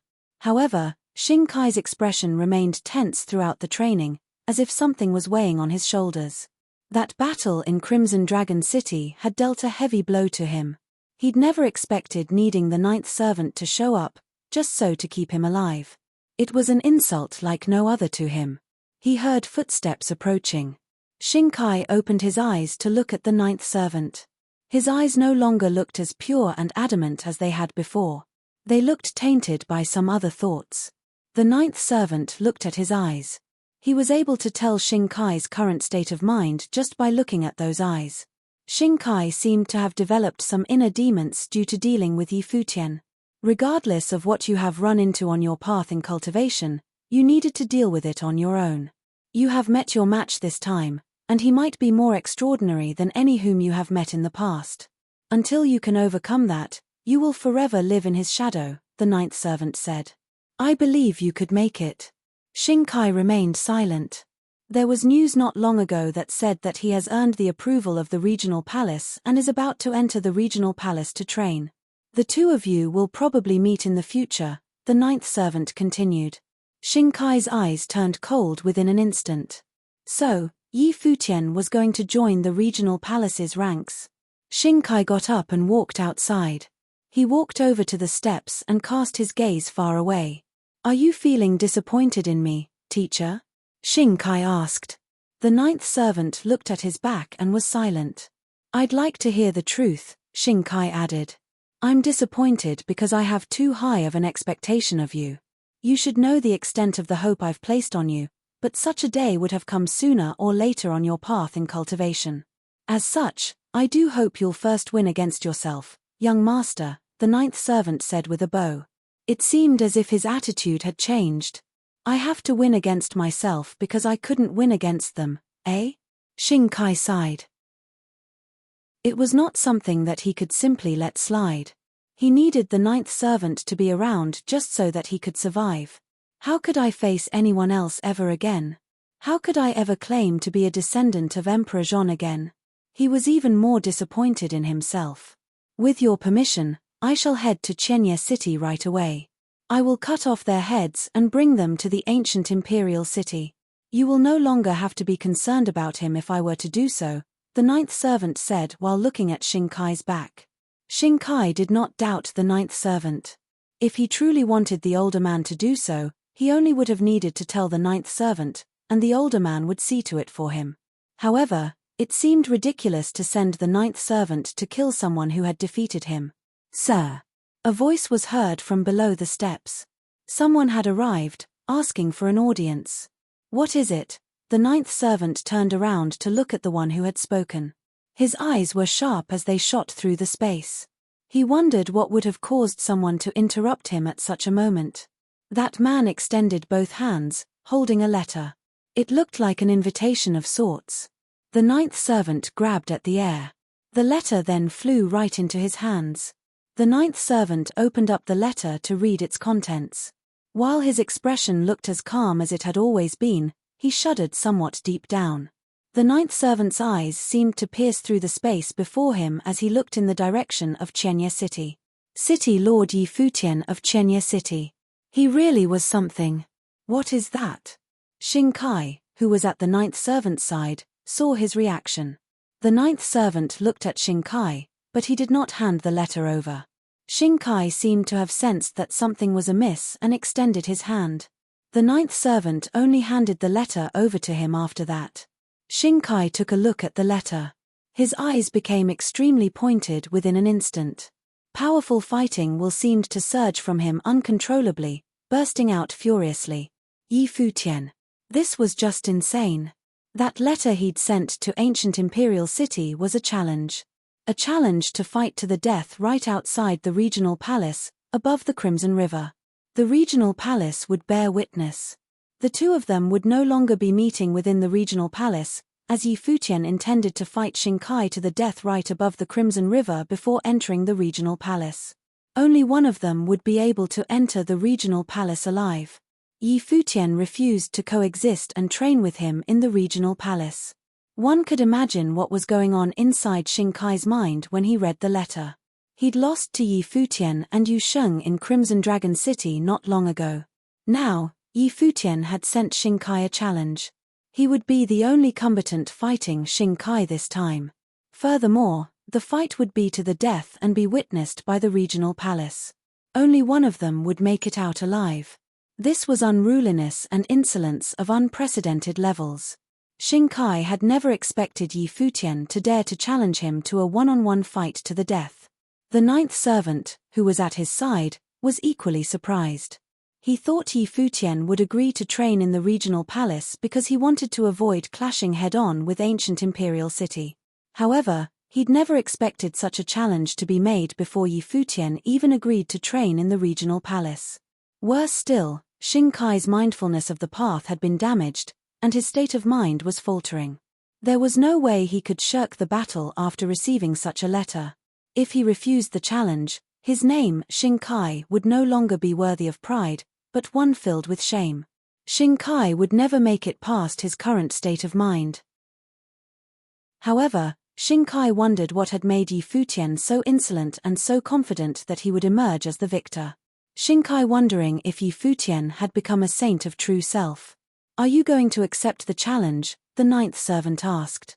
Shinkai looked at him. The ninth servant was almost able to ascertain Shinkai's decision from the look in his eyes. Shinkai had no choice whatsoever when it came to accepting the challenge. He had to fight. "Excuse me for a bit," the ninth servant said. He finished talking and took one step away. His body soon disappeared into the air. Towering pressure reigned all over the city lord's office of Chenya City not long afterward. One figure after another took to the skies. All the holiness of nirvanas arrived midair and looked up. That pressure from above was very terrifying. Boom! A will of great path pressed down as a huge face appeared in midair. It was none other than a conjuration of the ninth servant's will. Terrifying will pressed down in a frenzy, heading straight for the City Lord's office.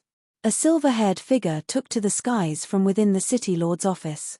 Looking up at the face in the sky, he said, "Are you here to check on my plane out of concern?" The ninth servant placed Madras of God of War on both Xing brothers for protection. He would not have simply allowed Xing Kai to get into such a dangerous situation after receiving the challenge. If Yi Futian had indeed made it as a saint of true self, Xing Kai might have just signed his death warrant.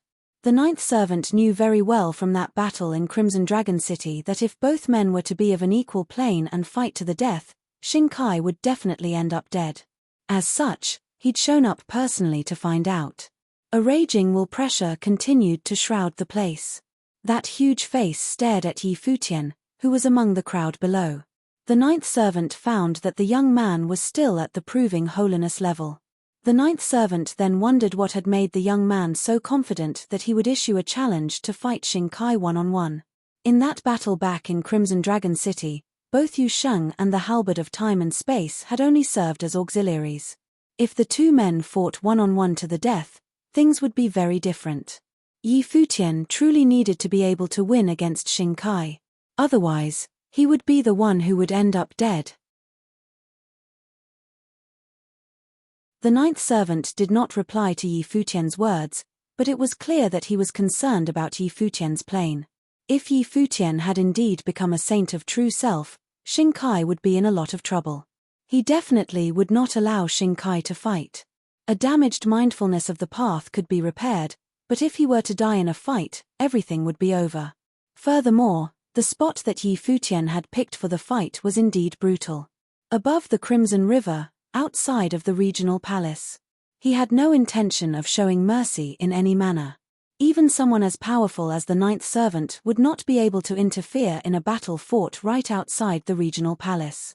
If Xing Kai accepted the challenge, there would be no turning back. As such, the ninth servant had to go and check. The huge face gradually disappeared, along with that powerful aura emanating from the sky above.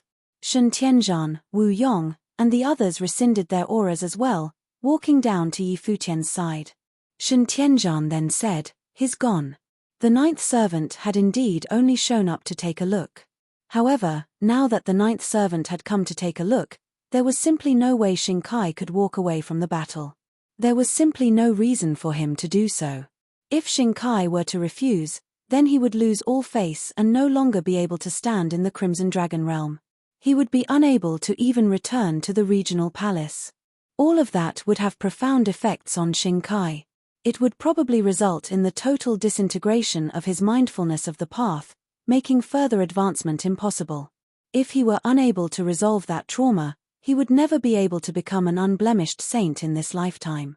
A huge commotion broke out in Chenya City right after the ninth servant left. The conflict between ancient Imperial City and Chenya City had been catching the attention of everyone recently. Many thought that things had been resolved by Yi Futian agreeing to join the ranks of the regional palace. However, they quickly found that Yi Futian had issued a challenge to fight to the death instead. The fight would take place 7 days later, above the Crimson River, outside of the regional palace. Only the winner would be able to make it into the regional palace. Yi Futian did not want to coexist with Xing Kai. There would only be one of them left standing. That was confidence like no other, for he had challenged Xing Kai, who was a saint of true self, as a saint at proving holiness level. Everyone wondered where Yi Futian's confidence had come from. While he and Yi Sheng had teamed up and managed to pin down Xing Kai in their last battle, fighting him one-on-one would be something else altogether. Furthermore, it was a fight to the death, and Xing Kai would definitely go all out.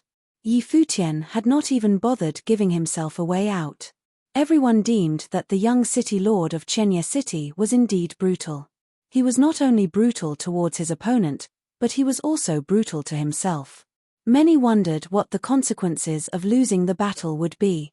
The ninth servant returned and everything else happened as expected. Xing Kai accepted the challenge. He would show up 7 days later above the Crimson River with the sole purpose of cutting down Yi Futian. Such massively shocking news traveled throughout the cities like wildfire. Countless listeners shuddered at the news. This showdown would truly be considered a clash of titans. Kai had only lost shortly after he'd gained renown, and he'd lost at the hands of both Yi Futian and Yu Sheng. City Lord Yi Futian of Chenya City had quickly risen in fame after he'd become known to the world. His actions had truly shocked the Crimson Dragon realm. At present, there was not a single person who didn't know Yi Futian's name. Two such figures were about to have a showdown above the Crimson River, and one could only imagine just how shocking things would become. Many had only heard about the battle that had taken place in Crimson Dragon City, so they deemed the next one as something not to be missed. Time passed and Yi Futian remained training in isolation in Chenya City. Kai of ancient Imperial City was doing the same. The ninth servant oversaw his training personally. A saint of true self like Kai would not benefit much from guidance from outside, but he could nonetheless prepare a few more tricks up his sleeves for the fight. Yi Futian trained in the way of the staff at times, and the way of the halberd at others while still in Chenya City.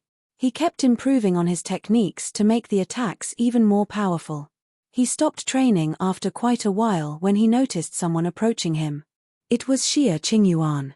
"Are you sure you're going to win?" Xie Qingyuan asked. Yi Futian's opponent was not some common saint. His opponent was going to be Kai, who was known throughout all of Crimson Dragon Realm. Furthermore, Yi Futian was about to fight someone one saint plane above his own. She knew that Yi Futian must have learned something from that battle back at Crimson Dragon City that had made him bold enough to challenge Kai in such a manner. "I'm not," Yi Futian said with a smile. Xie Qingyuan was baffled. She stared at him, wide-eyed. Was he telling her that he was not sure that he could win?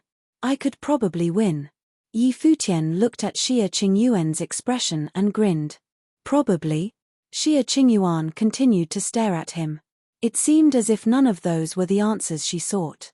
"If I were to have absolute confidence in my ability to win, there is no way that Kai would have agreed to the challenge. I'm afraid the ninth servant wouldn't have agreed to it in the first place." Yi Futian continued, seeing how Xie Qingyuan was not going to just let it slide.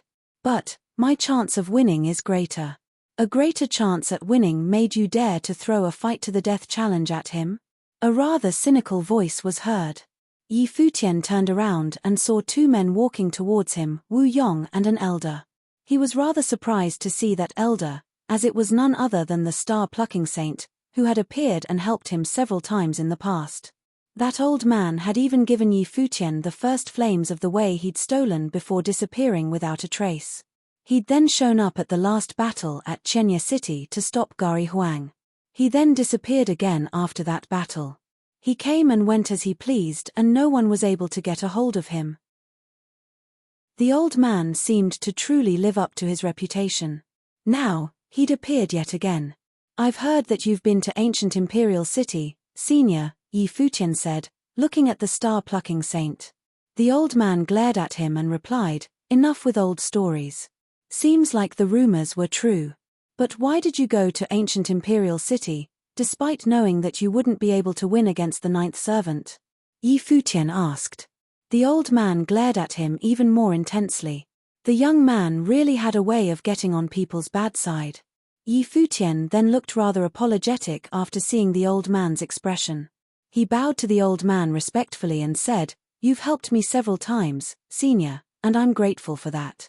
But I'd really like to know, why did you help me? You know that I've been to ancient Imperial City, so you'd know the beef between me and them. The ninth servant of ancient Imperial City is known as the #1 figure outside of Crimson Dragon City. He is also known to be invincible in terms of offensive capacity. I've lost to him and I'm afraid I'm stuck as a loser. I saw your battle with Emperor Li's realm before, coincidentally. I saw that you have a lot of potential in you, so I gave you the flames. And man, you've even gotten your hands on Emperor Kwa's ruins. I'm truly honored and relieved, now that I see you fighting ancient Imperial City." "Is that all?" Yi Futian asked with a peculiar expression on his face. "Do you think that I have something to hide then?" The old man glared at Yi Futian. "Very well then." Yi Futian took the answer for what it was worth. He was able to see that the old man was immensely cunning. The old man was someone who would have spilled what he wanted to say. There was no way Yi Futian could have fished anything out of him if he refused to talk. As such, he left it as it was. So, what brings you here, senior? Yi Futian asked. I heard that you chose the starry steely ancient path while you were on the divine martial path back at the peach banquet. The ability that I'm most proficient in is that of the stars, so I'm here to teach you what I know. The lessons will not be as good as those found in the royal palace, but I'll let you decide for yourself if what I teach will be useful to you or not. It may enable you to kill that fellow from ancient imperial city without mercy, the old man explained. Yi Futian's jaw dropped. Talk about living as you fancy, but then again, the old man was known as the star-plucking saint, so he would definitely be very proficient in the powers of stars. In that case, thank you very much, senior, Yi Futian said, cupping his hands. Someone had arrived at his door to help further his training. He would have been an idiot to refuse. Regardless, it was clear that the old man held no enmity towards him. Keep your eyes, ears, and everything else peeled. The old man's eyes became incredibly deep all of a sudden.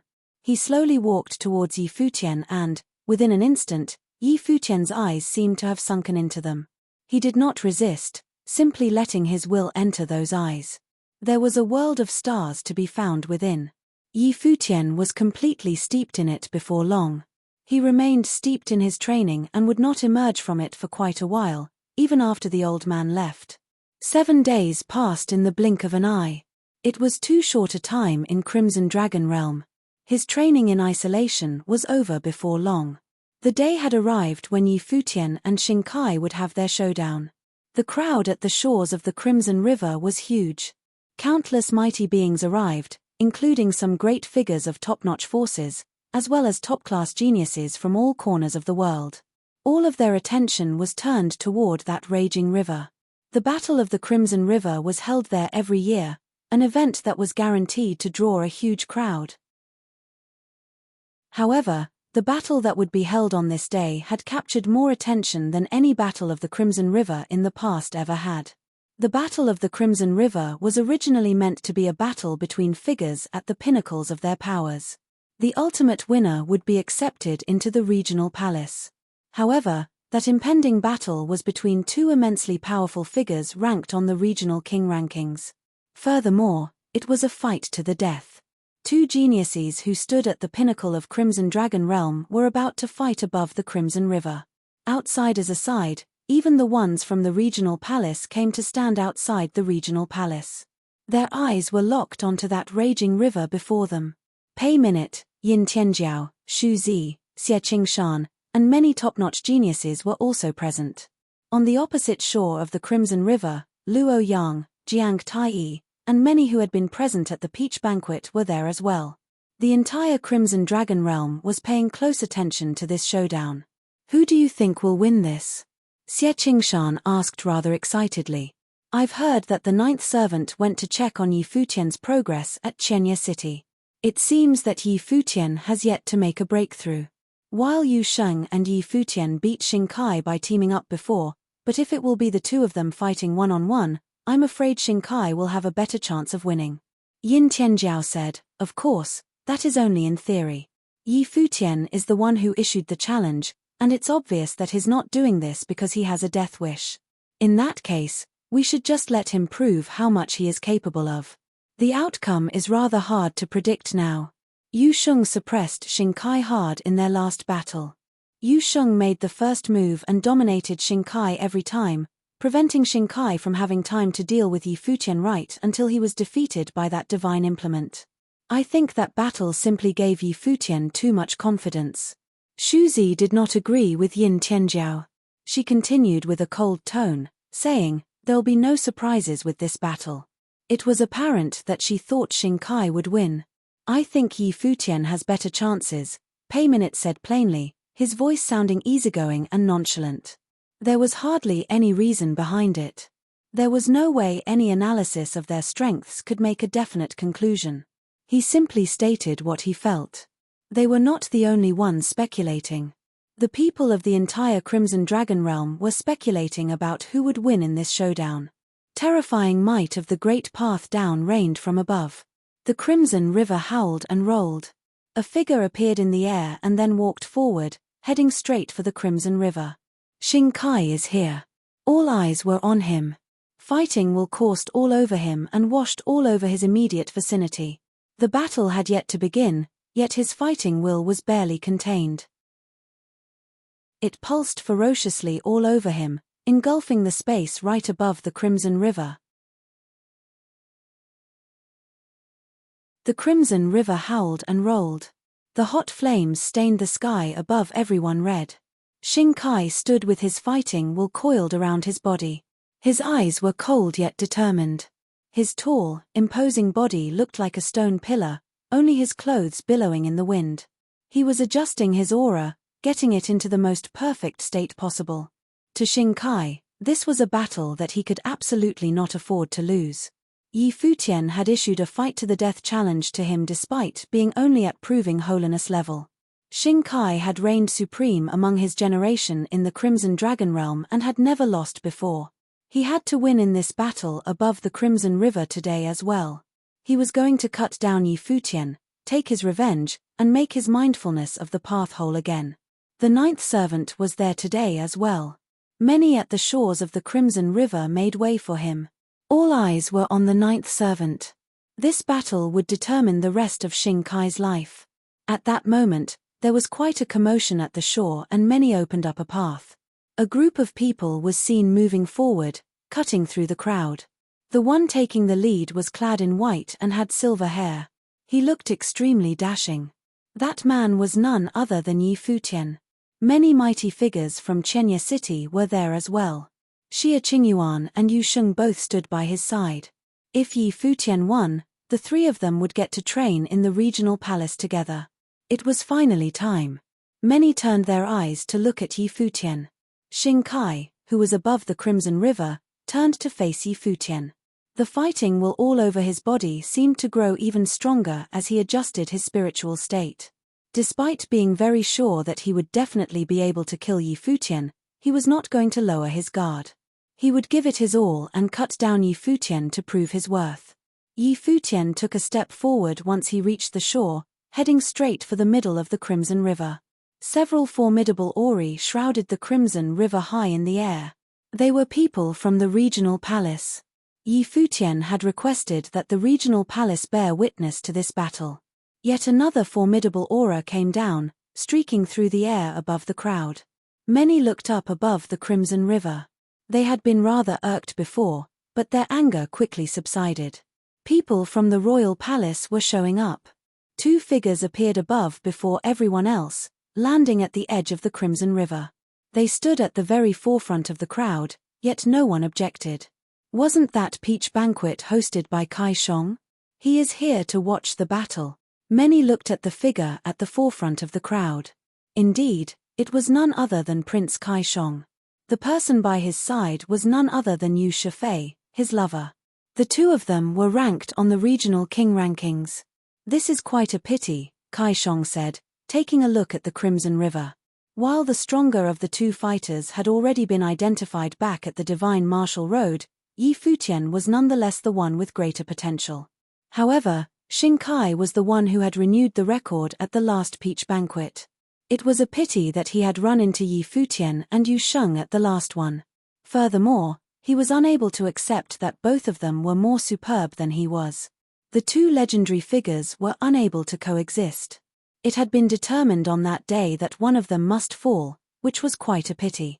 After all, both men were top geniuses of the Crimson Dragon realm. But then again, regardless of what Kai Shong thought of the battle, he was not about to get involved. Feuds in the world of cultivators were not things that could be settled by talking. Since both of them had agreed to fight to the death, all the prince needed to do was simply bear witness to it all. The crowd quickly turned its eyes away from Kai Shong and Yu Shifei, watching the Crimson River instead. It was apparent that the fight-to-the-death battle between Futian and Xingkai was more interesting than anyone showing up to watch it, even if one of the people was the prince. Furthermore, despite the two men standing very far away from each other, their presence and auras were already clashing. When Futian stepped forward, Xingkai's fighting will rained down across the space, shrouding their vicinity and pressing down on Futian. That fighting will seemed to coalesce into solid attacks, thrashing and striking at Yi Futian furiously. Yi Futian slowly walked forward, every step shaking the space around him. The crimson river below howled and rolled. He attacked with the deed of thorough comprehension without hesitation, melding with the great path, making it so that everything in the world around him fell into his hands, resisting the fighting will bearing down on him. Dazzling light glittered as Shinkai's fighting will took a solid form. It was transmuted into a seal as its power spread through their surroundings, enveloping the sky above the crimson river, lashing out straight at Yi Futian. Shinkai was already attacking Yi Futian from across the great river. Yi Futian glared at Shinkai across the vast space. There was no anxiousness in his eyes at all. Chaotic currents whipped around him all of a sudden like devastating lightning bolts. The world around him turned into a world of destruction. Calamities of the great path raged on all around him. Countless lightning strikes of calamity shrouded the place, lashing out furiously. A beam of dazzling golden light of calamity collided with the seal, resulting in a furious rumble. The seal crumbled right away as if it had been hit with a devastating attack. Raging light of calamity tore through everything around Yi Futian without care, enveloping the space around him and hitting every single seal that it met. The crimson river roared as the sky above the river looked like it must be doomsday. Many seals were destroyed by that glittering lightning of calamity. He is that powerful with attacks. Countless eyes were locked onto the figure basking in the devastating light of calamity. Yi Futian's plane was lower than Shinkai's after all, yet he was able to destroy Shinkai's will of the Great Path using only borrowed might of the Great Path alone. It was as if he was not at a disadvantage at all. Shinkai looked unfazed as he watched everything in silence. He then saw Yi Futian approaching him. He responded by cranking up the fighting will on him accordingly. The heaven-punishing fighting will burst from his body furiously as his life spirit was unleashed, making him look as if he was an awakened god of war. Brilliantly shining rings appeared above his body. That fighting will affected the will of the great path all around him. The roar of the crimson river grew increasingly frightening, making it sound as if the clouds above them were roaring in anger as well. Shinkai's body grew extremely tall, as if he was a god of war waking up, and cranked the heaven-punishing fighting will to its maximum, exuding pressure all over the sky around him. He had been repeatedly hammered by Yu Sheng in the last battle in Crimson Dragon City, which had greatly affected his combat capacity, making it so that he had no time to burst with complete power. In the battle he was fighting at present, he was determined to let Yi Futian see another Shinkai, one who lived up to the identity of being a descendant of Emperor Zhon. Boundless heaven-punishing fighting will coalesced as he extended his hand, conjuring a huge spear which pulsed with holy light. What was even more terrifying was that beams of devastating light of the great path tore through the space around them, which seemed to be a manifestation of the heaven-punishing fighting will, raining down from the heavens, tearing through their surroundings as they lashed out at Yi Futian. Many looked up at the scene above, finding it utterly terrifying. Even though Shinkai had lost recently, that was not to say that his fame had been for nothing. Shinkai was truly powerful and had repeatedly proven so in many battles. His powers were definitely top class and few throughout Crimson Dragon Realm were able to match him blow for blow. The pressure which emanated from him at that moment seemed to be a testament to his strength. That utterly overbearing stance and action seemed to make people forget about his current plane level, as he seemed like a living god of war. Yi Futian looked up. The beams of dazzling golden light rained down like spears, heading straight for him. He took one furious step forward and the entire area shook. A space-freezing power was unleashed as the light emitted from the deed of thorough comprehension shrouded his surroundings. The scene transformed into a world of stars shortly after. Stars circled about, protecting him within. The raining spears clashed with the huge stars, resulting in earth-shattering rumbles. Terrifying explosions were heard all over the Crimson River. Boom! Shinkai moved in the air as heaven-punishing fighting will burst to the extreme wherever the spears pointed. The entire sky around them seemed shrouded by the might. Countless spears rained down at once, tearing through space as they headed for Yi Futian. Shinkai had been unleashing his heaven-punishing fighting will in a frenzy since the battle commenced. He had not shown the slightest hint of wanting to take his time to spar with Futian. He was trying to pin Futian down in the showdown without the slightest hint of reservation. Futian naturally sensed Shinkai's intentions. The attacks had been overwhelming from the start. Shinkai's killing intention towards him was unmistakably strong. Powerful spiritual will was unleashed and melded with the vast surroundings around them. The great path expanded and multiplied, giving birth to all in the universe. Wherever the will of the great path reached, everything was turned into a personal expression of their powers. A dazzling starry world glittered above the crimson river. More stars were conjured and appeared in their surroundings, emitting an extremely brilliant light. Those stars circled Futian's body, which seemed to meld with the stars, making him the absolute center of that starry world. The stars around him coursed with mystical trajectories. Their surroundings rumbled as the spinning stars clashed with the huge spears raining down from above, bursting with a devastating force that shook the heavens. The ninth servant, who was standing at the shore, frowned, finding all of this similar to the most proficient arts of the star-plucking saint. According to Gari Huang, that old man had fought him once at Chenya City, holding him back. It seemed that the star-plucking saint was indeed on Chenya City's side. However, it was not so easy to block the spears of a god of war.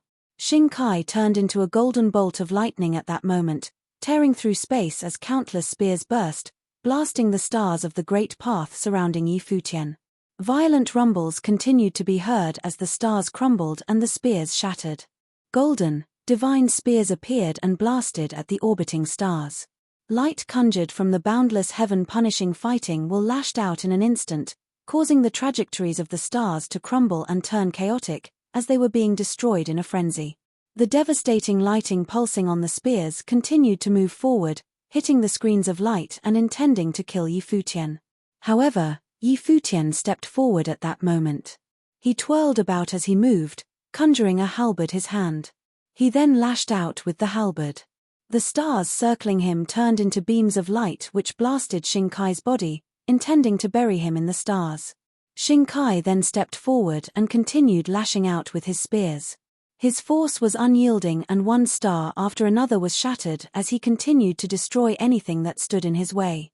At that moment, the light of the stars all around Futian gathered into a single point. The halberd thrust, clashing with a spear heading straight for him. Boundless lights from the stars gushed and melded with the halberd as if that one strike carried the power of all the stars around. At the very moment, the halberd and the spear clashed. Everything around the weapons crumbled into nothingness. The crimson river below howled and rolled in a frenzy. Scorching fires of lava in the river splashed, drowning the space around them. Shinkai took his god of war form in the middle of the chaotic battlefield.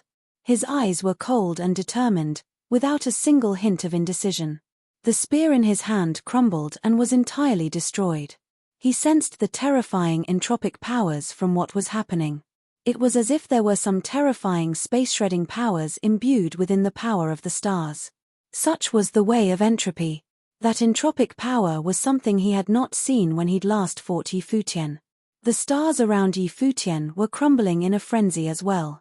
The halberd in his hand was pierced by a powerful beam of light, quickly reducing to nothingness. However, he was able to fight just as well without a weapon.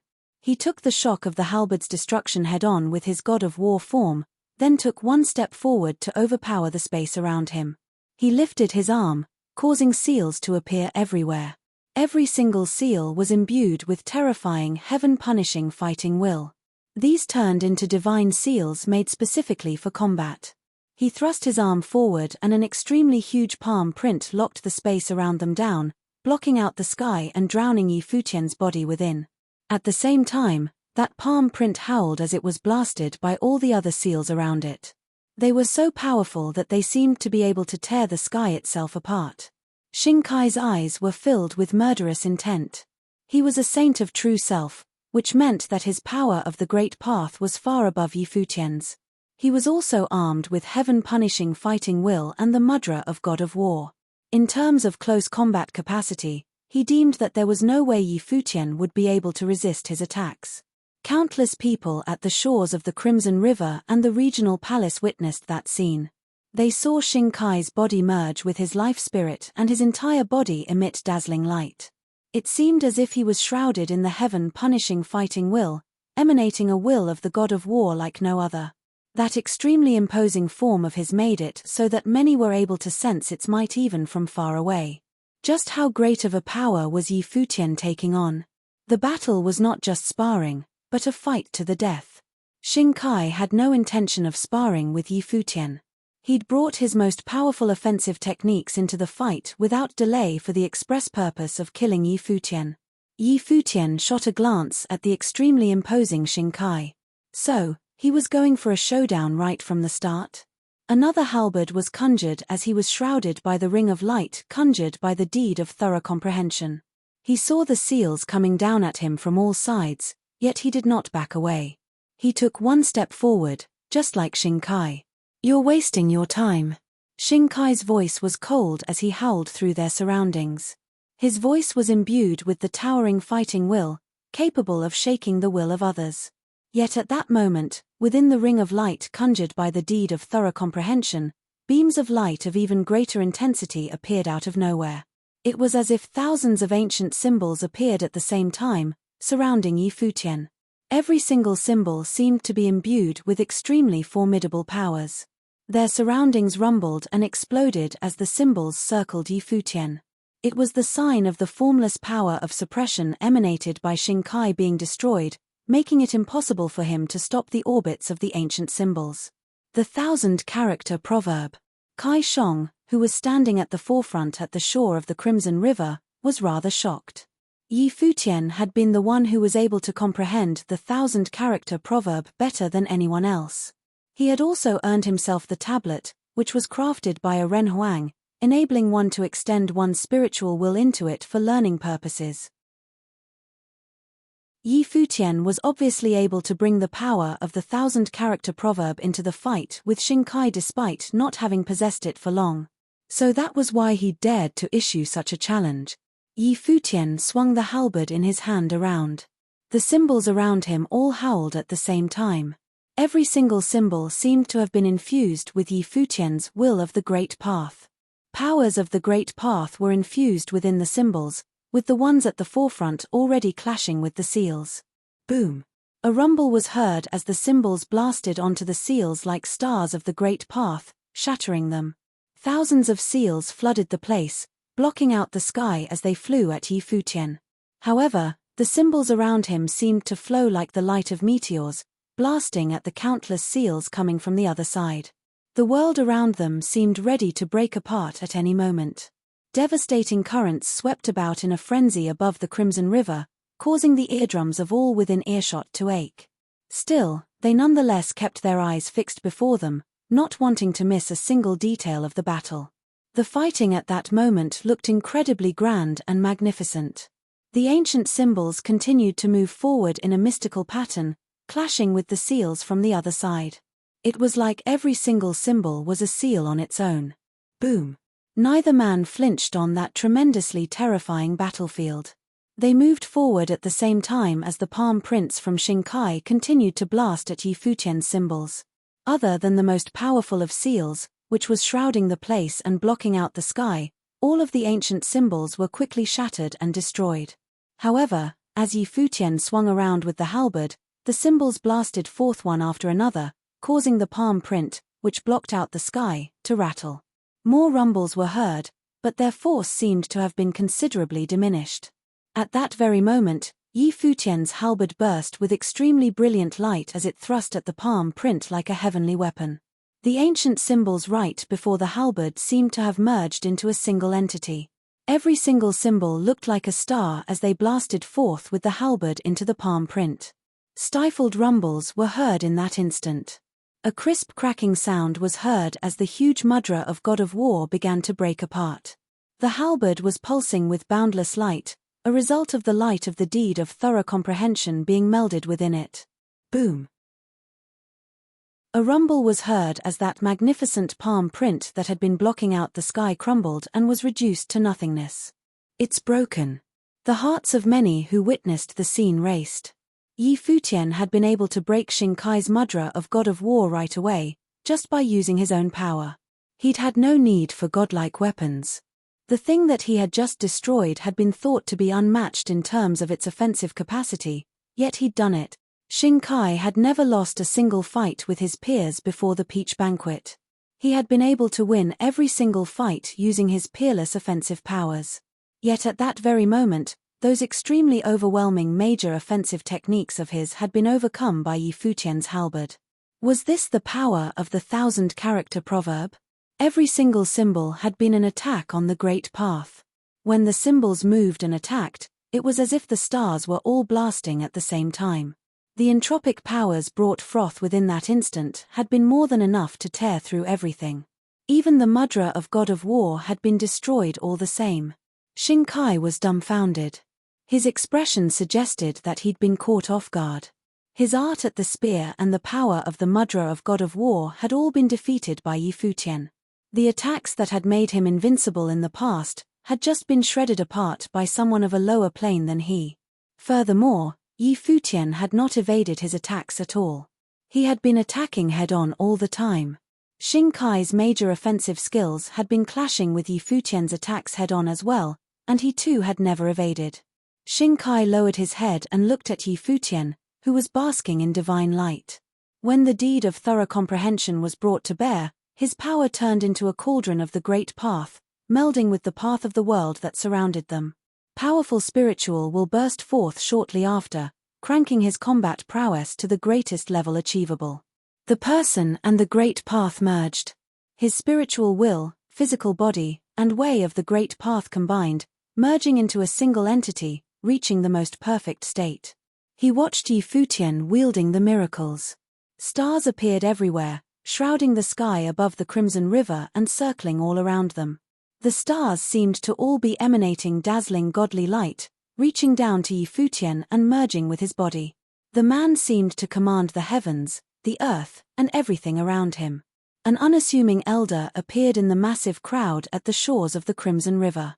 His expression was strange when he saw that dazzling scene before them. While he had indeed imparted his methods of training to Yi Futian not long ago, he'd never thought that the results of the lesson would be so dazzling. It was a testament to his ability that Yi Futian had indeed fused the mystical techniques perfectly, connecting them with his spiritual will. Such talents were very surprising. It was no surprise why the combat prowess he'd brought to bear had been able to resist Shinkai, who wielded the heaven-punishing fighting will.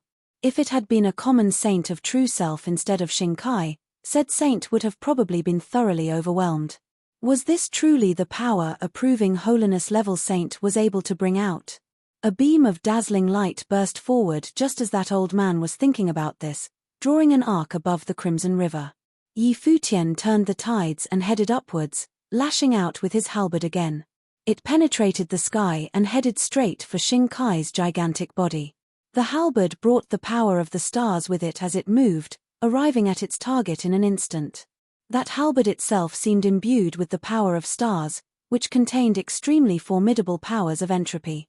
The seals that Shinkai had conjured were shattered in an instant. The halberd then banged against Shinkai's gigantic body. Surprisingly, the huge god of war was sent flying. Deafening rumbles were. That huge body of his crumbled as the might of entropy blasted him apart. Shinkai's god of war battle form was reduced to nothing. What kind of an attack? The spectators were all stunned by the extremely formidable attacks that Yi Futian could produce.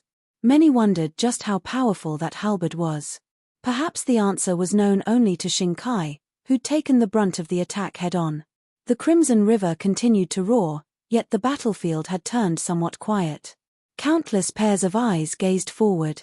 That battle of life and death had been treated as a showdown right from the start, both combatants bringing out their strongest attacks.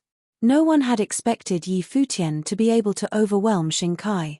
Everyone then looked at the figure whose battle form crumbled, wondering if it had indeed been Shinkai, who had been extremely prideful and known to be invincible among his peers. Xing Qiu felt rather terrible watching the fight. With all his powers, his elder brother had never lost like this before. However, those two men who had emerged out of nowhere from Chenya City had caused even his brother's bright light to dim. All of this had started with that battle he'd had with Yu Sheng. "Are you ready to die now?" Yi Futian asked as he walked through the air. His eyes were plain and uncaring as he looked at Xingkai. This had always been a fight to the death. The winner would live and the loser would die. Xingkai's aura wavered as his body seemed to arch. His god of war battle form crumbled, being destroyed by one thrust of the halberd. His arm was shaking slightly.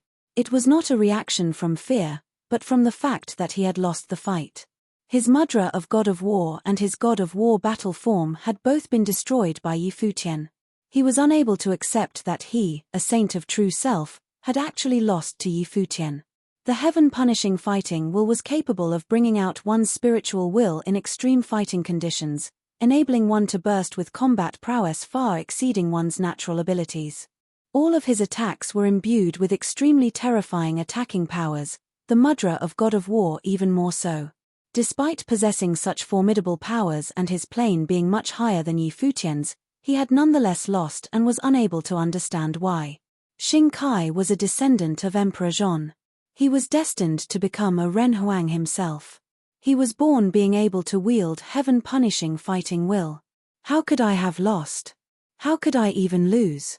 Boom! A stifled noise was heard, shaking the space around them. Mighty crimson flames howled and pinned him down. Xingkai looked up and saw Yi Futian moving forward. His aura continued to grow in intensity. Dazzling light circled all around him. It was as if he was clad in all the stars of the cosmos. He looked imposing with the halberd in his hand. His eyes were filled with contempt as he looked down at Xingkai. He was preparing to kill Xingkai. The shores of the Crimson River were silent as the spectators watched the battlefield. Was Xingkai even able to fight anymore? The ninth servant was present as well. His expression was calm. That young man from Emperor Xia's realm had been able to overwhelm Xingkai both in actual powers and talents. This was undeniable. However, Yi Futian was not able to kill Xingkai just yet. Things had yet to turn that dire. Xingkai was about to defend his life and honor. The ninth servant was hoping that Xingkai would turn a new leaf after the battle. Even if he were to pay a hefty price to do so, it would be a new start for Xingkai so long as he was able to win. If he were able to make it past that stage, Xingkai would grow even more powerful than he had been before. His state of mind would become even more resilient. It would pave the way to reaching the third plane of sainthood, unblemished saint. Any price would be worthwhile. That was a battle that Xingkai would have to fight one day. Yi Futian, an extremely dazzling genius like no other, was a gift from the heavens to Xingkai. Boom! Another stifled rumble was heard. Yi Futian lifted his arm. He was probably able to end Xingkai's life at any given moment. Voom! A lightning bolt streaked by and Yi Futian disappeared from where he stood. He thrust the halberd, emitting a light so blinding that no one could look at it. Would Xingkai be able to take this hit? Boom! Countless pairs of eyes locked onto the scene. When the spectators made clear of what was happening above the Crimson River, their hearts raced. That is, many saw Yi Futian's halberd lashing out straight at Xingkai. The stars in the sky merged into a single entity. The extremely overwhelming attacks blasted at Xingkai. However, Xingkai continued to stand tall and proud. His life spirit seemed to be burning. That tall, imposing shadow of a god of war burned with golden divine flames. Beams of extremely dazzling light glittered over Xingkai's body. A tremendously terrifying protector god appeared around Xingkai. The heaven-punishing fighting will continue to burn, engulfing the powers of the great path of the world around them. The flames of the way all over the crimson sky were being devoured by his body, which then shrouded him entirely. Xingkai's body expanded exponentially. Cracking sounds erupted as his face twisted. He howled at the sky, roaring in anger. Boom! Extremely raging currents swept forward and sent Yi Futian flying. His pupils constricted somewhat, looking at Xingkai, whose body continued to expand. Cracking noises continued to be heard. The bones in Xingkai's body expanded. His life spirit burned. The blood within his body and every bit of his heaven-punishing fighting will burned up as well. It was as if Shinkai was burning his life away in that fight. Shinkai's gigantic form appeared above the Crimson River. The spectators at the shores were shaking furiously. Not even the cultivators of the regional palace had ever seen Shinkai use such powers before. His forcibly breaking the limits of his body by burning his life spirit and the heaven-punishing fighting will, making himself the embodiment of the heaven-punishing battle form, Pei Minute mumbled to himself. Shinkai is effectively cornered now and he is fighting with his life. What he needs to pay back is something difficult to measure. He's probably going to pay dearly. A descendant of Emperor Zhon shouldn't be underestimated. However, even if he can win, it won't have been a glorious victory. It will take no less than a year for him to return to his previous state, someone in the crowd said. But then again, it's Yi Futian who's in trouble now. Many listening stayed silent. It was undeniable that Shinkai was very terrifying in this state. With him going on a full burn to bring out all of his potential, the fight from here on out would be disastrous for Yi Futian. Boom! A rumble was heard as Shinkai stepped into the air. He then ran into the sky, which was quite a surprise. Every step he took caused his surroundings to shake. The Crimson River below continued to howl in a frenzy. The water of the Crimson River burst like a tidal wave, flooding the sky with massive, towering waves. His fast. The hearts of the spectators raced. Shinkai, who had taken the form of a god of war, was able to move with speed and agility that were entirely comparable to his usual self. His body expanded to massive sizes and both his power and defense were brought to new heights. Many wondered just how terrifying Shinkai could become. A rumble was heard as Shinkai lifted his arm and headed for Yi Futian. The sky was blocked as his palm print became the mudra of God of War itself, tearing through everything and suppressing the space around him. Dazzling light burst over Yi Futian. He lashed out with his halberd, clashing with the palm print in the air. The terrifying, massive force was sensed and the halberd crumbled. However, Yi Futian used the resulting force to propel himself through space, distancing himself from Shinkai. How do you suppose you can kill me now? Shinkai looked at Yi Futian from afar. His voice sounded like it belonged to something from hell. Yi Futian had forced Shinkai's hand so badly that the latter needed to burn himself in order to fight. After the battle, it would probably take a year or two for him to be able to return to his previous state. He might have even damaged the foundations of his great path training, causing his progress to backslide. Such abilities to forcibly enhance one's powers came with terrifying side effects after all. However, there was no way he could escape using it. That battle at the Crimson River was a fight to the death. Not even the ninth servant would be able to cover him anymore. If he refused to use such powers, he would only end up dead. Yi Futian continued to look unfazed as he listened to Shinkai talk. He glanced at the tall, mighty form and said plainly, "A general of a losing army is all air and no substance. Burn yourself all you want. You'll end up dead today all the same." The world tree within his life palace swayed as beams of dazzling light coursed over his body, casting holy light all over the place. His world tree resonated with the powers of the deed of thorough comprehension, glowing with a ring of light that was even more brilliant. The beam of light shot to the peak of the river. The great path of the world around them seemed to meld with the beam, transmuting into a single will of the great path. His body was akin to a furnace of the great path, incorporating the great paths of everything in the world. Vroom! The vast space around him turned into a world of stars. Countless stars circled and orbited around him as all the lights flowed onto Yi Futian's body. Under the light of the deed of thorough comprehension, his body transformed into its starry battle form. Boom! A tall, mighty form appeared in their surroundings. It seemed to have engulfed the great path of the world around them. The phenomenon was a result of the deed of thorough comprehension and the light of stars of the great path. This is the starry battle form. Some of the elders felt their hearts racing. They recognized it to be a power belonging to the star-plucking saint. The old man who'd snuck into the crowd expressed his approval, astonished that he'd learned how to use something like that in such a short time. Furthermore, the old man also saw that the young man had been able to incorporate his powers into it, expressing the form perfectly. "Your talents are catching up to mine," he mumbled.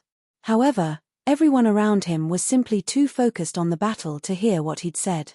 Futian extended his hand, conjuring an extremely huge staff of the stars using the boundless starry powers around him.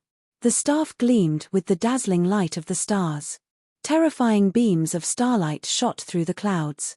His might did not seem to be inferior to Shinkai's. Boom! Bang! The two massive figures walked forward at the same time, charging at each other. Massive waves crashed in the crimson river beneath them, causing the sky above to shake. Shinkai threw a palm attack out while Futian, who had transformed into the starry battle form, lifted his staff and brought it down. It seemed like stars were being brought down, destroying everything below. Boom! Deafening rumbles were heard as a devastating ring of light swept out.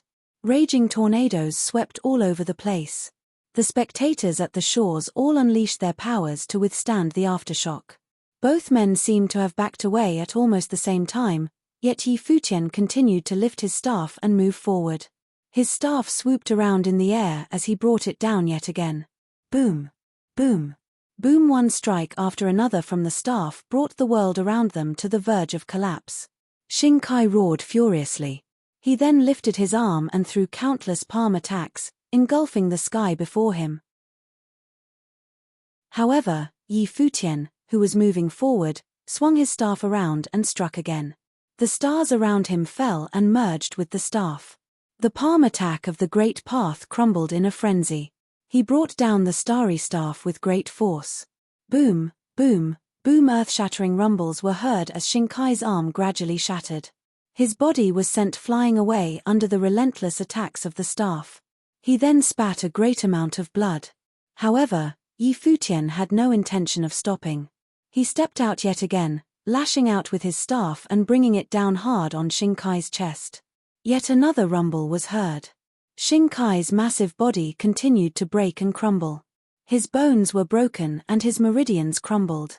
Shinkai had paid an extremely great price by taking the heaven-punishing battle form. That, coupled with the extent of the damage being suffered at the moment, made it so that his injuries were irreversible. Even if he were to survive the battle, he would undoubtedly be disabled. What the hell? The hearts of the spectators continued to race. This fight was utterly crazy. Shinkai had taken the heaven-punishing battle form, yet he'd lost all the same. Futian lifted the staff again. If the next strike hit its intended target, Shinkai would be finished right there and then. Stop! A stifled voice was heard, shaking their surroundings and causing even Futian to slow down. If he dies, Chenya City will be no more. A threateningly cold voice was heard. While the ninth servant had not interfered right away, he now took to threatening Futian using Chenya City. "Think you could do so?" a cold voice responded. The staff was then brought down right onto Shinkai's head. Everyone eyed that scene, watching the weapon being brought down without the slightest hint of hesitation. It was as if time had slowed down. Boom! The starry staff came down. A low rumble was heard. Lava-like flames danced and roared in the crimson river, throwing up huge waves. Fiery red waves shot to the regional palace and the shores of the river. However, everyone seemed to be entirely oblivious to that. Their eyes were dead set on that starry staff being brought down right above the center of the crimson river. That staff also seemed to be hitting the hearts of the spectators. Futian did what he said what he would do. There was only one among them who would be able to step into the regional palace. Futian beat Shinkai. The winner then killed the loser. That is brutal. Kai Shong said to himself deep down after witnessing that scene. While that battle had indeed been a fight to the death, if Futian were willing to give up killing Shinkai, no one else would have gone up to do it for him. Furthermore, the ninth servant voiced his threat outright, yet Futian did it all the same, killing Shinkai above the Crimson River. He sent the challenge to ancient Imperial City after he agreed to join the regional palace's ranks. I guess that was his thought right from the start, many murmured to themselves. He only needed to get the regional palace to bear witness to the battle before he joined the regional palace's ranks, and that would have ensured that even if he were to kill Shinkai, the ninth servant would not have been able to do anything to him. Yi Futian made his decision way back then. When he and Xingkai fought in Crimson Dragon City, he already came to believe that he was able to kill Xingkai. The battle at the moment verified that belief of his. A group of people stood at the edge of the regional palace, witnessing that one strike being brought down. Their minds were all rattled, and all of them felt unsettled. Yin Tianjiao's mind reeled from that for a bit. She found herself unable to believe what she just saw. That young man who competed with her back in Emperor Kua's ruins back then managed to cut down Xingkai, who was known to be invincible among his peers. Xu Zi's expression suggested that she felt only fear and disbelief. She was unable to fathom how it all happened. She did not dare to believe what she just saw.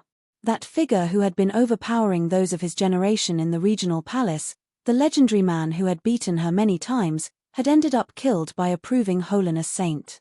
He grew more powerful than back when he was in Crimson Dragon City. It seems his growth rate is considerable. Pei Minute noted to himself deep down. His expression was not all that complex, as he felt it to be a pity. Xingkai was someone who was of equal fame to Pei Minute, and he would have been very frustrated getting killed like that. While he did say that he felt that Yi Futian would have won the battle earlier, he did not know how Yi Futian would have managed to win against Xingkai, who was a saint of true self. Yet, in that very battle, Pei Minute saw that Yi Futian was able to use the powers he gained from the Peach Banquet as his own, incorporating them into the methods he trained in perfectly. Furthermore, he had also developed a new way of attack, the way of entropy. Xingkai burned his life spirit and blood to bring the heaven-punishing battle form to bear at his last moments, but Yi Futian merged with the stars into a single being, taking the starry battle form. The powers within his body probably would have been on par Xingkai's. The art of the staff used at the last moments saw every single attack feeling as if stars were being brought down. Pei Minute was thinking about what would have happened if he was the one fighting Yi Futian instead. He was thinking about if his sword would have been able to withstand such raging attacks with the staff. The might of his sword was such that the attacks only moved forward, with one strike being stronger than the previous strike. However, that was how Yi Futian's art of the staff worked as well, with one strike being stronger than the previous strike. Furthermore, every single follow-up attack contained the might of the attacks before it. The attacks would have continued until they brought down the heavens and the earth, making it so that even Xingkai's battle form was unable to withstand the attacks anymore. Yet another monster was about to join the regional palace's ranks after Yu Sheng. The regional palace was not to be the place where the most genius and the most monstrous of figures Crimson Dragon had to offer gathered for no good reason. But then again, that was also the reason for anticipation. Under the attentive gaze from all sides at that moment, Xingkai's battle form crumbled. That construct had been conjured by Xingkai's body, after all. It was a manifestation of true flesh and blood instead of the will of the Great Path, which was then given extremely formidable powers. However, that became Xingkai's bane instead. When the starry staff was brought down onto Xingkai's head, it was as if the stars in the skies rained on him. There was no way Xingkai's battle form would have survived that, and it indeed crumbled. When the staff was still swooping in the air, Xingkai's body disappeared in the sky above the Crimson River. On that battlefield above the Crimson River, only that shining body of Yi Futian was left, that starry battle form, which was merged with the Great Path and basking in the boundless light of the stars. The vast place was surprisingly quiet. Only the roar of the Crimson River could be heard at that moment. It was but an extremely short moment, yet all who witnessed the scene felt as if it had gone on for a very long time. The roaring Crimson River gradually quieted down and no longer rolled about. However, it continued to flow furiously. Its scorching air lingered in their surroundings, but the crowd seemed not to have felt it at all. Their minds still lingered on the fact that Xingkai was dead. A legendary figure whose name shook the realm had just been killed outside of the regional palace by a genius who emerged out of nowhere. Yi Futian made it clear to all of Crimson Dragon Realm about who was the strongest in his generation by stepping on Xingkai's head. He, a saint at proving holiness level, managed to kill Xingkai. It was a feat that would never be able to be surpassed by anyone. The air above the Crimson River rolled at that moment as if a scorching might was raining down from above, shrouding the entire Crimson River. Yi Futian was able to sense just how overwhelming the pressure of the great path had been. It was as if that might was something that could never be shaken, and it leaned onto his body. However, Yi Futian's expression was calm. He knew who was the one doing it. But then again, they were at the Crimson River, right outside the regional palace, and very much still in Crimson Dragon City. The crowd at the shore was unable to help but part. A figure stood tall right there, and it was none other than the ninth servant. He looked in the Crimson River's direction. His might of the great path shrouded the entire place. His eyes were filled with cold killing intent. He had been watching over Shinkai as the young man grew up. He had already made it to a saint of true self. His young master was not all that far away from the final destination, yet Yi Futian killed his young master at the Crimson River. He had watched Shinkai grow. Despite being the young man's servant and his protector, he was still Shinkai's elder. That young man had been extraordinarily resilient and arrogant. The blood of Emperor Zhon flowed in his veins. He was forever aspiring to be the strongest, and it was probably due to that he felt vexed at losing to Yi Futian in the Peach Banquet. He did not leave another mark in Shinkai for that battle. After using the mark of God of War in Shinkai in the last battle, it was incredibly taxing for him to leave another on Shinkai. The toll was so great that it might have even affected him. He would not have been able to use Shinkai's body to do battle otherwise. Furthermore, that battle had been a fight to the death. The regional palace was there to bear witness, and he thought leaving the mark behind would have been pointless. Yi Futian had access to external means for bolstering one's combat prowess as well, after all. The ninth servant thought that Shinkai would have been able to win by using his trump card in that life and death battle. From the looks of things at present, however, if the ninth servant had left behind a mark, he would have at least bought Shinkai some time, making Yi Futian's killing intent falter. Shinkai would not have ended up killed outright like that. Ninth servant. A voice was heard from the regional palace, traveling the vast space. It resounded all over the place. A might that was just as terrifying was sensed as well. At that moment, everyone at the shore was able to sense just how powerful those two pressures were. They turned to look at the regional palace. That aura could only come from that one person. Yi Futian was deemed very brutal for picking the Crimson River to hold the fight, and letting the regional palace bear witness. He had been just as brutal to himself as he was to Shinkai. The loser dies. Furthermore, no one else would have been able to interfere, not even the ninth servant. While Shinkai meant the world to the ninth servant, it was not like the ninth servant had no other concerns holding him back. There was no way he could have cast everything aside and made his move against Yi Futian right there and then.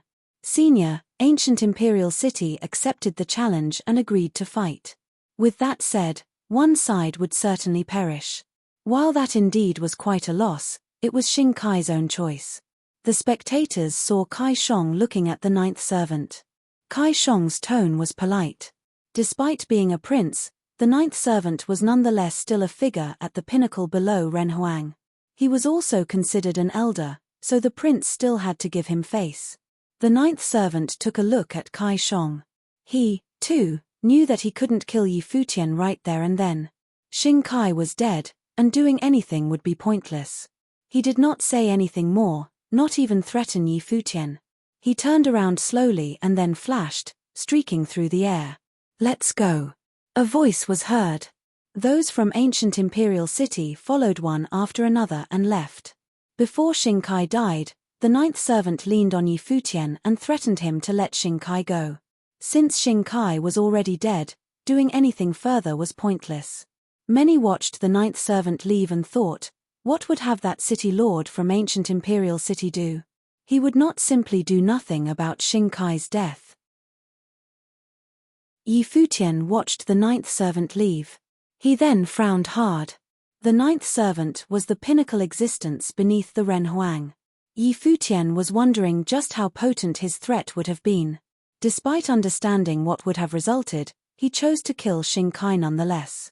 Be it killing intent from Shinkai or the ninth servant, everything became inevitable. As such, he saw fit to get the threats dealt with as soon as possible. A group of people took to the air after the ninth servant left, following him. Those were the people from ancient imperial city that Gari Huang brought with him. Gari Huang's expression was glum as well. He came beside the ninth servant and said nothing. He was responsible for Xing Kai's death, too. Back when Xing Qiu participated in the Battle of Chenya City, as well as the time when Xing Kai made a move against Yi Futian, he had been present on both occasions. It could have been said that he gave his silent consent. As such, he felt guilty about what happened. Xing Qiu was quiet as well. He looked rather numb. His elder brother had been killed. Gari Huang, bring Xing Qiu and the others back to ancient imperial city, the ninth servant said. Gari Huang was dumbfounded. He looked at the ninth servant and said with a low voice, "Sir." "Take good care of Xing Qiu," the ninth servant said, and then headed out elsewhere, distancing himself from Gari Huang. "I will, sir," Gari Huang responded lightly. He then looked at the figure who just left. Gari Huang naturally knew where he was heading. Despite being the number one figure outside of Crimson City, he always carried himself as a servant before Xing Kai and Xing Qiu, addressing them as his young masters. If a master were insulted, then the servant would have had to die. It was all the more so now that his master was killed. Gari Huang knew the ninth servant very well. Despite being of extremely great renown in Crimson Dragon Realm, revered by the people, and lauded as the number one city lord, none of that mattered to the ninth servant. He also did not care about how the world looked at him. Face meant nothing to him. What the ninth servant cared about were only the Xing brothers. Xing Kai, who was the one with better potential between the brothers, was killed. One could have only imagined the extent of his wrath. He did not care what the world thought of him. All he wanted to do, at the moment, was to take revenge. The City Lord's office in Chenya City seemed unusually quiet. Some passed by and thought that since it was the day where City Lord Yi Futian was having a showdown with Xing Kai at Crimson River, everyone would have gone to Crimson Dragon City to watch the fight. That fight was of utmost importance. It was simply unknown if Yi Futian would be able to win. Many thought it would be difficult. Some were seen looking up in the sky, thinking that the fighting should have been over given the hour. Some seemed to have sensed a peculiar aura at that moment. A peculiar gale blew all of a sudden, causing all of them to feel a chill. They seemed to have sensed pressure from the gale. That pressure gradually became stronger. Boom! Some grunted all of a sudden, finding the pressure unbearable. They kneeled on the ground right there and then. Their faces became ashen. They all sported frightened expressions as they looked up in the sky. Winds howled above, and there seemed to be extremely potent pressure of the great path descending from above, crushing down everything below. The area was all subjected to that pressure of the great path, with the City Lord's office serving as the center. What is happening? Everyone was shocked deep down. Someone was assaulting the City Lord's office, and that someone was extremely powerful. That pressure seemed like an authority from the heavens. A holiness of nirvana. A figure was seen appearing high in the sky. The robe he wore billowed wildly in the wind. Those deep eyes of his harbored cold killing intent. The ninth servant of ancient imperial city. Many shuddered furiously deep down. It had not been long since the last time the ninth servant came to Chenya City. That was the second time he came. He came personally to Chenya City again. What is the meaning of this? They wondered. It was possible that City Lord Yi Futian of Chenya City won in the fight against Xing Kai at that Battle of Crimson River. Furthermore, the City Lord might have killed Xing Kai. The ninth servant, therefore, was there for revenge. If Xing Kai had beaten Yi Futian, there was no need for the likes of the ninth servant to make such moves personally. His powerful spiritual will swept all over the place. The ninth servant eyed the ground below with cold eyes, finding the number of people in the City Lord's office surprisingly scarce. The few who were left within the City Lord's office all had very powerful auras. It was a testament to how prepared Yi Futian had been, knowing that he would beat Xing Kai and that the ninth servant would have come to Chenya City. It was no wonder why those who went to the Crimson River with Yi Futian had all been people who were of comparatively low plane levels. But then again, you think I couldn't do anything, just because you left the holiness of nirvanas at Chenya City, waiting for me to show? The ninth servant thought. He was wondering if Yi Futian had intended to take him on as well. He had to admit that the young man who killed Xingkai in that battle at the Crimson River had been brutal and unyielding. Yi Futian did not give himself a way out. He planned for what would have happened after he won against Xingkai instead, guarding against the ninth servant's attempt at revenge. Do you think this means anything? The ninth servant thought. Who under the Renhuang can fight me? There might have been several old men in Crimson Dragon City who were capable of doing so, but he deemed no one outside of Crimson Dragon City was able to stop him. Your Majesty, your servant has failed you, for I have not been able to protect the young master. The ninth servant sighed deep down. He lifted his arm and then pressed downward. Extremely raging currents shot downwards within an instant, blasting at the City Lord's office. Waves of terrifying currents pressed down on everything below. A huge palm attack tore through space, and everyone afar saw the City Lord's office being destroyed in a frenzy, exploding, and crumbling within an instant. The place was razed with just a single attack. The City Lord's office of Chenya City had seen several destructions and rebuilding. The place was destroyed yet another time that day. The crowd outside of the City Lord's office retreated in a frenzy, getting away from the place. People on a plane like the ninth servant were able to do a lot of damage if they were to fight in earnest.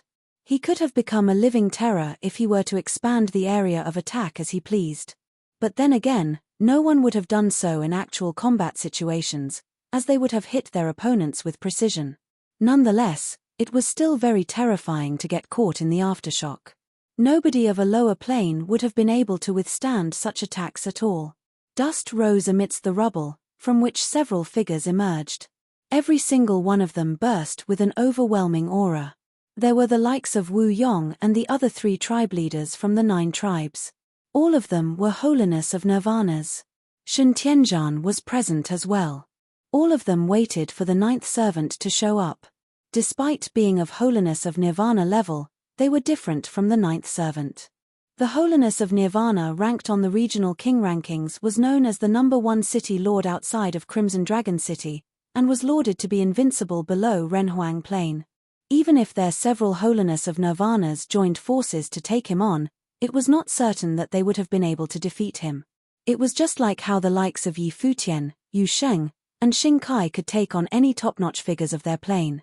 The outcome of such a battle could have been determined through sheer numbers alone. As such, the ninth servant knew about those people around at the very moment he showed up, and he did not care at all. There was still a weak-looking figure standing at the raised City Lord's office, who had jet-black hair billowing. Formless storms of the sword washed out around her. An area of flat ground was seen with her at the center. At that moment, extremely dazzling light of the sword lit up all of a sudden from that flatland. It seemed that there was a large matrix being activated at that moment. The frail-looking woman who stood on that sword matrix was none other than Yaya. However, her aura was extremely sharp. She willed, and within an instant, the vast space around her turned into a world of swords. The light of the sword drowned the place. She glittered and seemed to have turned into a transparent blade. Terrifying beams of the matrix shot to the clouds. At that moment, countless within Chenya City looked in that direction, seeing that beam of light of the sword shooting to the heavens. Many swordsmen far away felt as if their will was no longer under their control. Sword wills gushed in that direction. Some of them wore swords on their backs, which rang intensely at that moment. Some of the swords shot to the air right away. The ninth servant's body became extremely brilliant under the light of the sword. Alert was seen in his eyes as he sensed the might of the swords. He was surprised to find that the ones below had prepped such a powerful sword matrix just for taking him on. The light of the swords all over the place shot through the space and shone onto the ninth servant as if locking onto him. When the beams of the swords were shone onto him, he sensed extremely powerful sword will attacks. However, he simply stood there without doing anything. The matrix was so strong that it could have almost killed holiness of nirvanas at the pinnacle of their training. Even he came to sense threats coming from below. But then again, it was utterly ridiculous to think that a matrix would have been enough to repel him. At that moment, yet another figure dropped to the center of the matrix. That man had a superb bearing and glittered with holy light, and that light melded with the matrix. The matrix lit up more brilliantly within an instant. It circled about, and dazzling symbols appeared, causing the sword matrix to pulse with even stronger aura. It seemed as if the matrix was absorbing the will of great path around them in a frenzy. The ninth servant looked at that figure. The light of the sword matrix continued to climb in intensity. Its boundless light shot up, and that huge sword matrix continued to operate. He found the ability to resemble Futian's somewhat. It was able to merge with the great path, resonating with it. It seems like someone from Emperor Li's realm then, he thought. That other figure who appeared was none other than Yang Yuan. He helped Yaya lay out the sword matrix of the void, enabling the matrix to enhance Yaya's power when she was at her peak. Yang Yuan himself was a holiness of nirvana, after all. The one they were about to take on was the ninth servant, and they needed to be able to take him down with a single shot, bringing the greatest attack to bear onto him, giving him no chance to recover. The ninth servant felt the threat continue to escalate. He then frowned. It seemed that he had underestimated his opponents. Chenya City had been well prepared, waiting for him to show. He wondered if Futian's question directed at him back in the fight was meant to incite him. Voom. The ninth servant intended to leave the airspace above the city lord's office. The might of the sword matrix would be cranked to its strongest at such close ranges, and it apparently would have worked against him. However, stars appeared all over the sky around him at that moment. Someone else appeared above, looking as if he had merged with the stars. The man was none other than the star-plucking saint. The ninth servant had naturally detected his presence before, but the ninth servant did not bother, getting ready to wipe him out along with the others. It was due to the star-plucking saint's luck that he had been able to escape last time.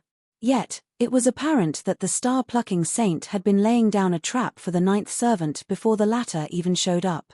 Wu Yong and the other three holiness of nirvanas took four corners as well, bursting with overwhelming auras. Boom! Stifling rumble was heard, and the star-plucking saint attacked the figure below him. The huge star-plucking hand of his blasted below, which seemed to have brought the stars down with him as well. The ninth servant lifted his arm and threw a punch at the incoming palm attack. The punch landed, and the palm attack rang furiously. Cracks appeared all over it. The stars all around them rumbled heavily as well. It was as if some formless power across the space had rattled them. Cracks began to form in them as well. The ninth servant shot upwards as he attacked. However, an extremely dazzling beam of light was seen bursting out. Yaya stepped into the matrix right away, turning herself into a sword. The huge sword matrix spun, and countless sword wills melded with that one sword. The sword was still not yet bursting, but it had already fired a beam of the sword capable of tearing the heavens, right at the clouds. It then took flight afterward. An extremely formidable beam of light of the sword appeared between the city lord's office's rubble and the heavens. It was as if the beam had penetrated the sky. The power of the entire matrix was all invested into a single sword, leaving no means of backup behind. The strongest attack was used right from the start.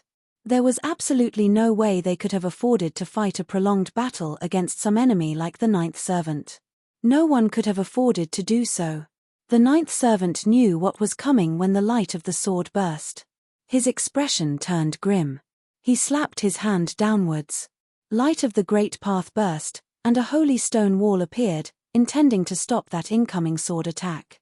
Boom! The light of the sword tore through space and shredded the stone wall. Despite the might of the sword being weakened, it was nonetheless able to tear down the mighty wall.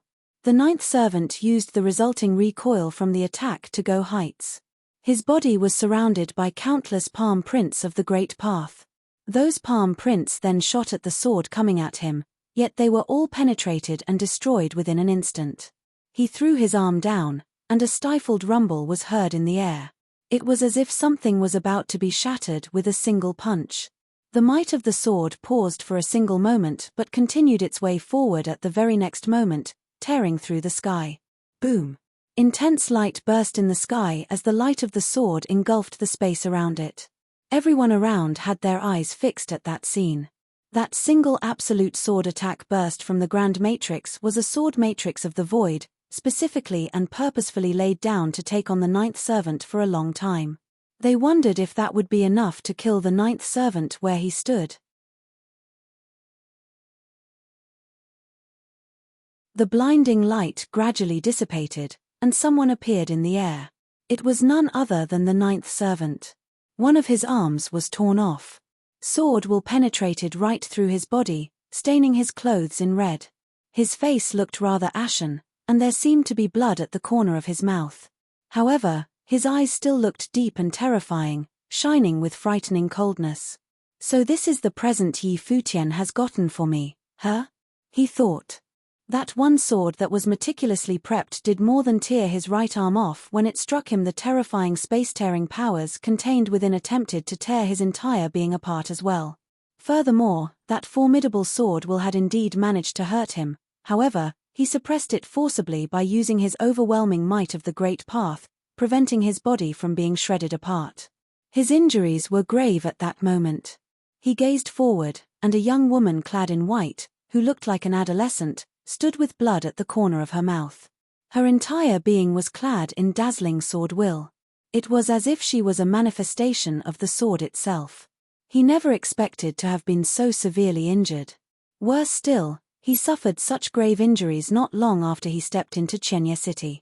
While Shinkai's death pained him very much, his young master had indeed fought a hard battle. The ninth servant had been protecting Shinkai for many years. Shinkai's talents and state of mind held true to his training undoubtedly, yet he lacked a kind of spirit nonetheless.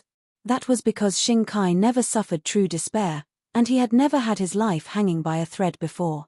Yi Futian was apparently armed with such a spirit. He did not hesitate after affirming their statuses as mortal enemies. He sent a challenge to fight to the death to Shinkai, requesting a showdown at the Crimson River. At the same, Yi Futian laid down one such lethal trap waiting for the ninth servant in Chenya City. He knew well what he should have done to eliminate the threats around him, and he went all out to get rid of enemies who managed to threaten him.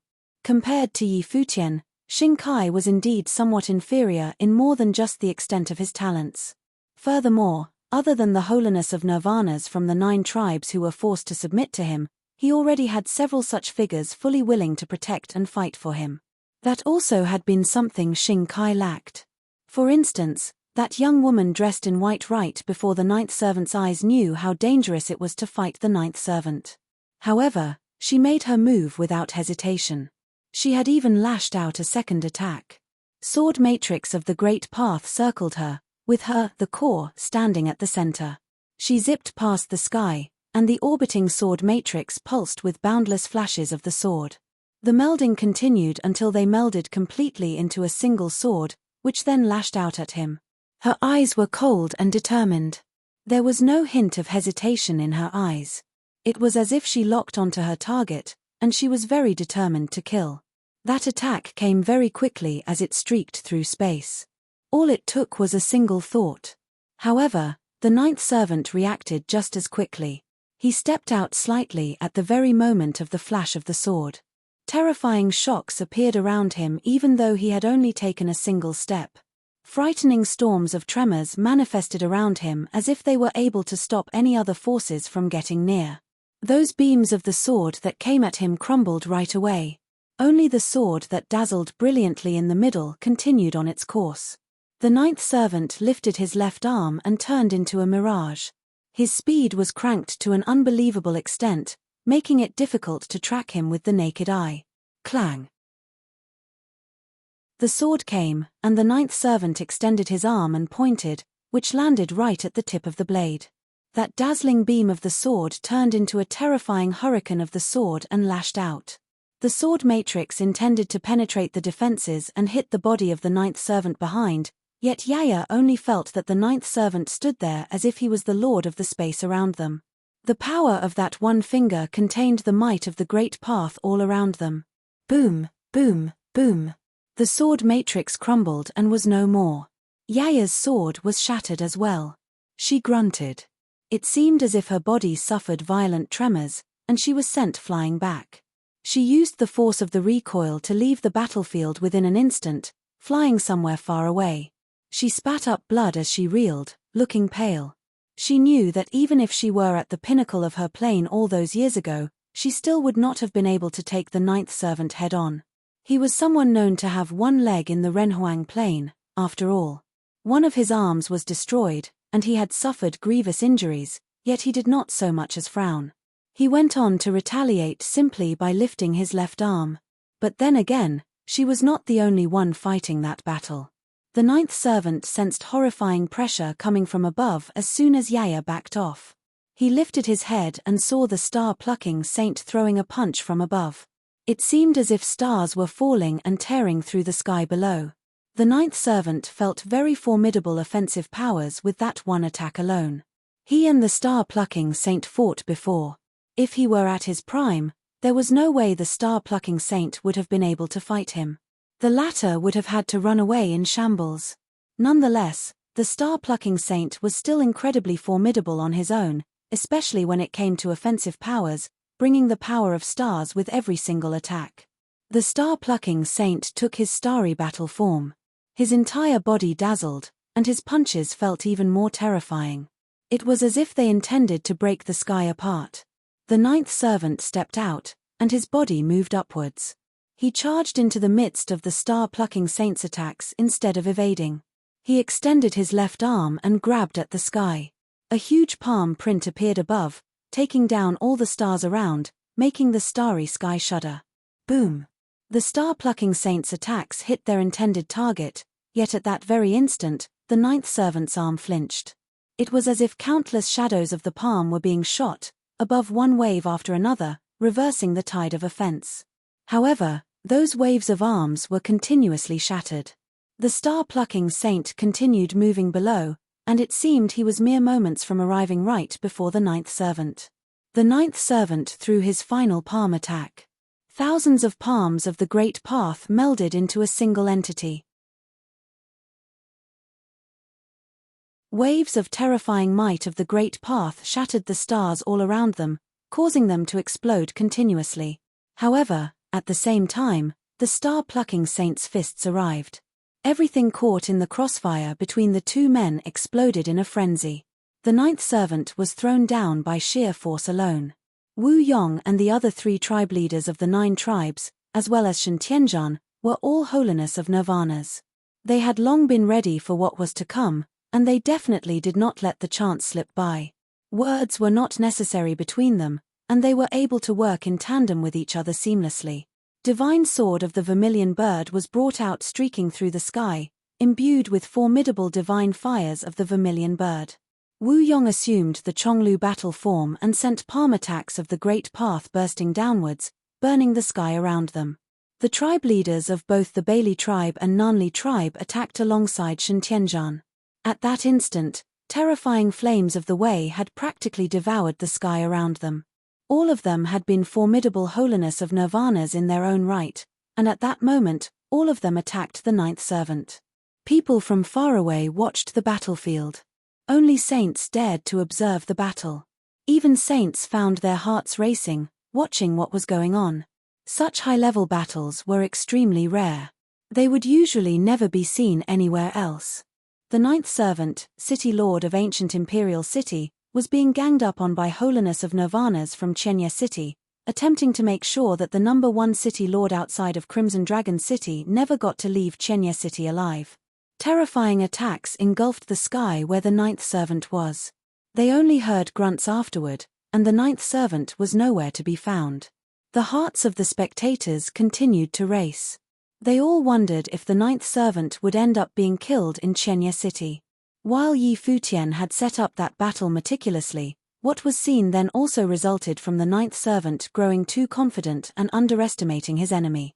He believed in his power too much. But then again, he was indeed formidable. It was just that he never expected to suffer such a massive blow from one sword matrix, as soon as he showed up. Heh! The spectators sensed formless powers arriving at that moment. That power rendered their blood boiling, and their hearts beat furiously. A very strong sense of crisis was sensed. It was as if the vast area around them had been shrouded by a formless might of the great path. "It's the ninth servant, get out." Those who were watching the battle from afar retreated in a frenzy. Even though they had been very far away from that battlefield, they continued to back away. That power was so intense that if they were got near, they would have been pulverized right away. "Look out!" the star-plucking saint uttered. A deafening rumble was heard at the next moment. All attacks surrounding the ninth servant crumbled and dissipated. Terrifying storms shrouded the place, and the sky shuddered. Waves of terrifying storms lashed out to destroy everything in their path as they hit the holiness of nirvanas from Chenya City hard. All of them felt as if their souls were about to be torn apart. Their blood howled and rolled. The auras inside them shuddered violently. Grunts were heard, and all of them were sent flying. Many who were watching the battle from afar spat up blood as they suffered heavy blows. The ninth servant appeared, and his body seemed to have melded with the heavens. Formless storms pressed down on their surroundings with extreme might. However, the star-plucking saint from above attacked yet again, diving straight for the ninth servant. The latter had already been severely injured, and yet, he still managed to use such powers. That meant that he was feeling terrible himself as well. Yang Yuan and the others continued forward at their target, attacking from afar. The ninth servant, however, was seen stepping out hard in the air. He sent another storm sweeping out. He lifted his left arm and lashed out at the star-plucking saint, forcibly stopping the latter's advance completely. Boom! Another step was taken, and the hearts of many raced. They all stopped dead in their tracks. The ninth servant shot into the air with that step, bursting out of the barricade, then headed far away. It was apparent that he did not intend to fight any longer, intending only to leave the battlefield. Even though he had been able to deal damage to those holiness of nirvanas, it did not mean that he would have had an easy time killing them. If he were to stay and fight any longer, the consequences would be difficult to predict. It was entirely possible that he would die there. Everyone turned around, intending to give chase, but they quickly heard the star-plucking saint saying, "Let him go." Everyone stopped after he said so. The star-plucking saint watched the ninth servant leave. He finally spat up some blood he had been holding in for some time. The crimson liquid dropped to the ground below, yet he continued moving forward, his silhouette gradually turning hazy. The star-plucking saint knew that the ninth servant had suffered severe damage. He would not have escaped otherwise. Even though the ninth servant had suffered grave injuries, if they were to give chase and were determined to kill that man at the pinnacle of holiness of nirvana level, at least half of them would probably end up dead. The strongest attack they had been able to bring to bear was that one sword. None of the follow-up attacks had been able to kill the ninth servant. It made it so that killing him afterward would have been extremely difficult. It was deemed quite a pity. But then again, they gained a lot from that battle. The ninth servant was severely injured, and it would have taken him quite some time to recuperate. Furthermore, the ninth servant understood from that battle that Chenya City did have enough power to shake him, making it so that he would think twice before acting against them again. Outside of the regional palace at the Crimson River, situated in the Crimson Dragon City, Yi Futian, Xia Qingyuan and the others were waiting for news instead of being in a hurry to get into the regional palace. While they had indeed set up an elaborate trap to take on the ninth servant in Chenya City, success remained uncertain. He was unable to be at ease until news reached him. He knew that the city lord from ancient imperial city would not be someone easy to take on.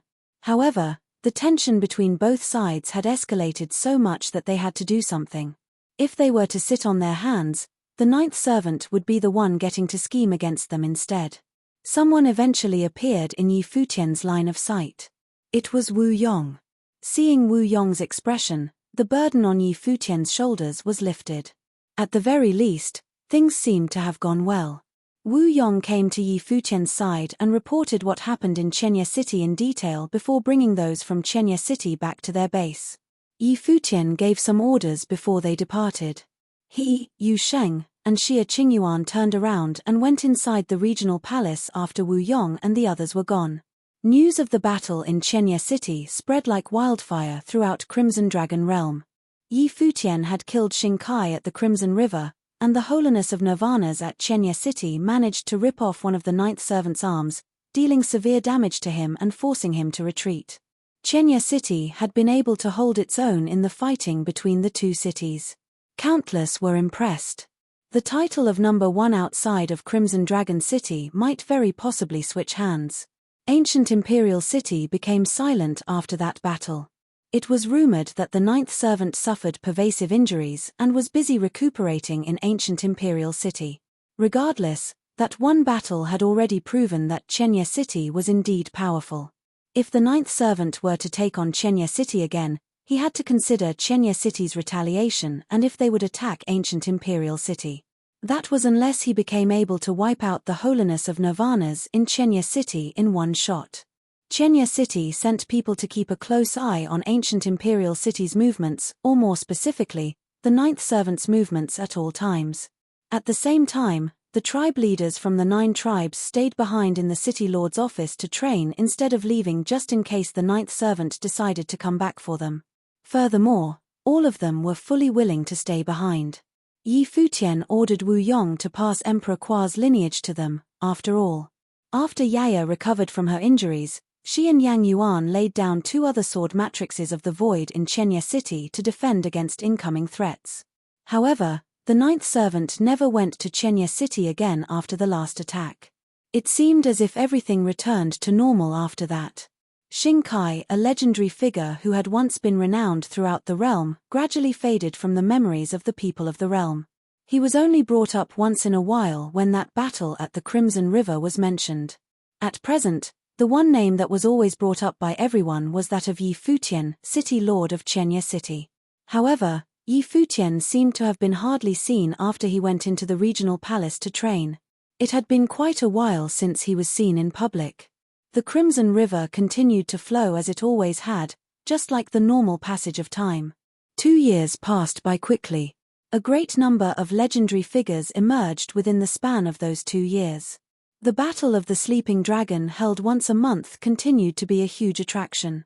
2 more battles were held at the Crimson River, and 2 other very formidable geniuses made it into the regional palace's ranks.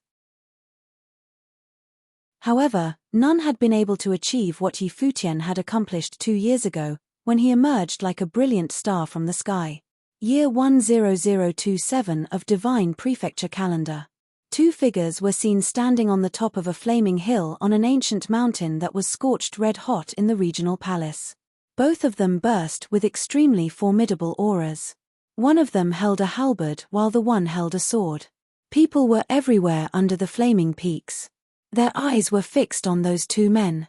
A terrifying flash of the sword seemed to be about to flood the entire place, and the swordsman finally made his move. 3,000 swords burst as soon as he attacked. Countless flashes of the sword streaked in the skies, blinding the eyes of the spectators. The other man made his move as well, attacking with the halberd in his hand. A doomsday-like scene emerged on the flaming peaks. The hills around them either burst and crumbled or were razed altogether. The flashes of the sword climbed in intensity, and it was the same with the halberd, where every single attack felt like a rainbow arching through the sky, tearing through space and destroying the great path. Streaks of dazzling bolts of lightning zipped in the sky. Both men separated after a very loud rumble was heard, returning to their spots before they fought. Pei Minute lowered his head, looking at the sword in his hand, of which only the hilt was left, and then flashed a bitter smile at the silver-haired young man. When Yi Futian was still at proving holiness level, Pei Min's sword had still been able to overpower him without needing to use the strongest attacks. As Yi Futian became a saint of true self, he became able to destroy Pei Min's sword by clashing head only, armed only with his art of the halberd. "You want another round?" Yi Futian asked. "Please don't look for me anymore from here on out." Pei Minute then flashed, disappearing from everyone's sight after drawing an arc with his sword. Yi Futian's expression was peculiar as he watched Pei Minute leave. He recalled that it was Pei Minute who asked to spar with him when he first got into the regional palace. He turned around and looked at the spectators standing all over the place, watching the battle. He then asked, "Would any one of you like to have a go?" Let's get out of here. The crowd dispersed shortly. Even Pay Minute gave up, and you're asking us to have a go with you? They thought, incredulous. You enjoy torturing us or something? Damn, we can no longer play around like we used to ever since that B***starred became a saint of true self, they thought. Everyone in the crowd was determined to behave as if they heard nothing if he were to ever ask to spar with any of them. Futian felt rather exasperated after he saw the crowd turning away from him. Being invincible was indeed lonely. He fought almost everyone in the first 2 planes of sainthood in the regional palace for the past 2 years. Ironically, it had been them who came to him when he first came to the regional palace. He had defeated Xingkai in that battle above the Crimson River, after all. However, another figure was heading towards Futian. That someone came before Futian, looking very elegant and exuding a cold grace. It was none other than the daughter of Emperor Wu, Yin Tianjiao. You want to spar? Futian asked. Sure. Yin Tianjiao nodded slightly and asked, well, not quite a sparring session. I'm no match for you, after all. Take it as me asking for your advice. I've run into some problems with my training. They had gotten rather familiar with each other after Futian joined the regional palace's ranks. Furthermore, Futian was different from how Xingkai had been. Xingkai was arrogant and aloof. He acted as if he was head and shoulders above the others, appearing unapproachable. Futian, however, looked carefree and laid back most of the time. He even joked around with others. He was so amicable that even someone as prideful as Pay Minute was able to get along with him just fine. Even though the 2 men hardly talked and spent most of their time around each other sparring, Yin Tianjiao knew that Pay Minute was very approving and even impressed by Futian. But then again, she knew very what Futian had done in the past, and she had an obvious idea of how brutal and decisive he acted against his enemies. There was no need to mention that his talent was unusually exceptional as well.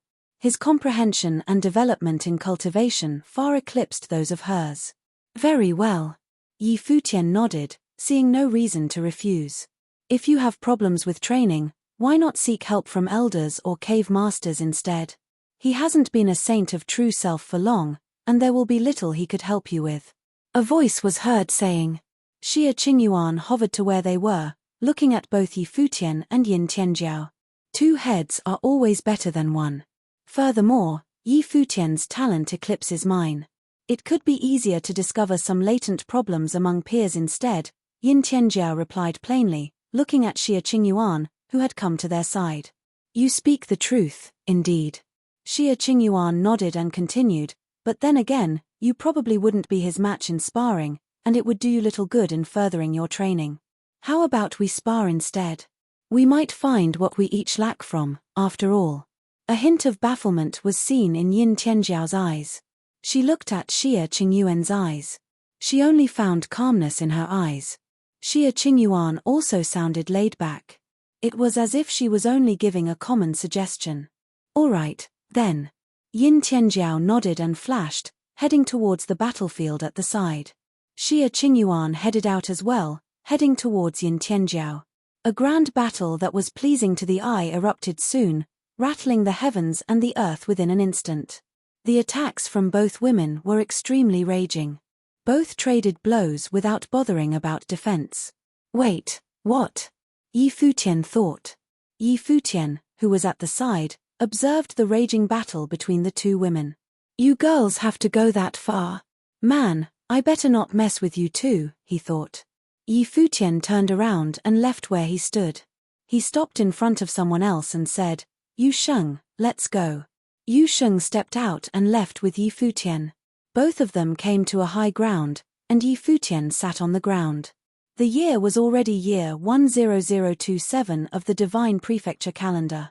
He had been training in peace in the regional palace for the past 2 years and had succeeded in making into the next plane, becoming a saint of true self. A lot of his powers had grown considerably. But Futian understood that if he were to be ranked among all in Crimson Dragon region, his powers were hardly considered formidable. But then again, he was unable to sit around and continue training anymore. There were still 2 matters that hung in his mind.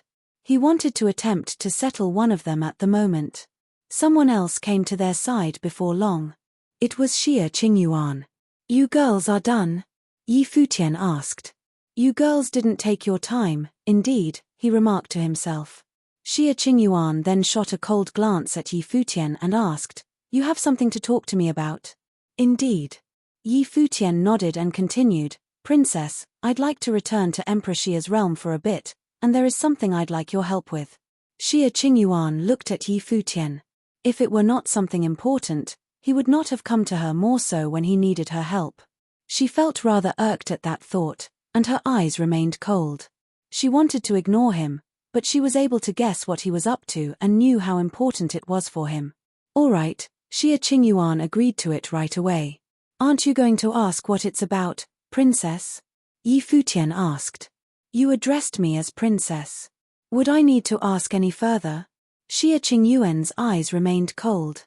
Yi Futian smiled embarrassingly. He knew Xia Qingyuan was able to guess what he was up to. He only addressed her as Princess when he needed her help, and it was indeed quite shameless of him. He was unable to help but feel somewhat ashamed. However, this was something he needed to see to, and he did not want to wait. She looked at Yi Futian, flashing a bitter smile, and then asked, "Are you sure you're going to do this right now? It would be rather risky, after all." "Indeed." Yi Futian nodded. Waiting would be painful for him, and it would be more so for his brothers and sisters back home. "In that case, let's head out immediately. I'll ask for my father's help." Xia Qingyuan did not say anything else. Ancient imperial city stood tall and mighty. This place was the king of all cities found outside of Crimson Dragon City. The reason for this was simple: a holiness of Nirvana ranked in the regional king rankings lived within the city. It was none other than the ninth servant. However, the battle that had been fought 2 years prior had threatened ancient imperial city's place, meaning that its status was vulnerable to being taken by some other city. Furthermore, the ninth servant had returned from that battle in Chenya City severely injured. He spent most of his time training in isolation, not picking another fight with Chenya City. It was apparent that the ninth servant was unsure of his chances of taking down Chenya City. Those from ancient imperial city definitely wanted to probe into Chenya City's movements. He knew that the holiness of Nirvanas had never left the city since then. He also knew that they had put down sword matrices of the void. If he were to attack them again, the sword matrices would be activated once more. He knew that if he were to sustain such a massive attack from the sword matrix again, he would be severely injured. He had no certainty of being able to take those matrices down. At the grand, magnificent ancient hall of ancient imperial city, Xing Qiu stood on top of its steps. He had only emerged from yet another period of training in isolation recently, but the results were not apparent. That battle fought over 2 years ago had affected him greatly, especially when it came to his elder brother's death. He hated himself for being incapable, yet there was little he could do about it. It was the first time ancient imperial city had ever felt helpless. They were unable to take down even that puny Chenya city. Yet at that moment, someone emanating a terrifying aura arrived, causing dazzling lights of space to appear in the air. A tall, imposing figure was standing in the air. It was none other than Gari Huang. Terrifying will of the great path of space appeared before him, turning into a screen of light of space, shrouding the space. He shouted, "Sir, there is a sword coming." Yet another terrifying aura was sensed as he spoke. The ninth servant, who was dressed in a grey robe, appeared. He extended his arms, a cold glare in his eyes. It was apparent that he had regrown the arm he'd lost 2 years ago. Nothing looked out of place at all. A screen of swords appeared in the sky. A sword matrix designed to tear the sky down had enveloped the entire place. Countless people in ancient imperial city looked up at the sky. Terrifying storms of the sword whipped up around them all of a sudden. Everyone was thoroughly frightened and all of them looked terrified. If that sword matrix hit them, there was no doubt it would kill them all instantly. That sword matrix shrouded the sky as millions of sword auras rained down from above. Blinding flashes of the swords pulsed at the center of the sword matrix, tearing through the sky and heading for the ground. Boom! Gari Huang's defense crumbled right away. The ninth servant took to the air and said to Gari Huang, "Stand down."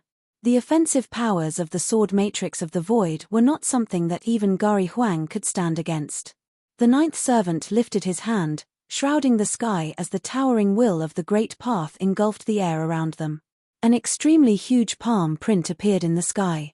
The ninth servant thrust his hand, causing the palm print in the sky to shake the entire space. The palm print stacked further until it seemed as if thousands of prints were there, rumbling high up in the air. The sky seemed ready to shatter. The swords rained down as the space crumbled like a scene from Doomsday.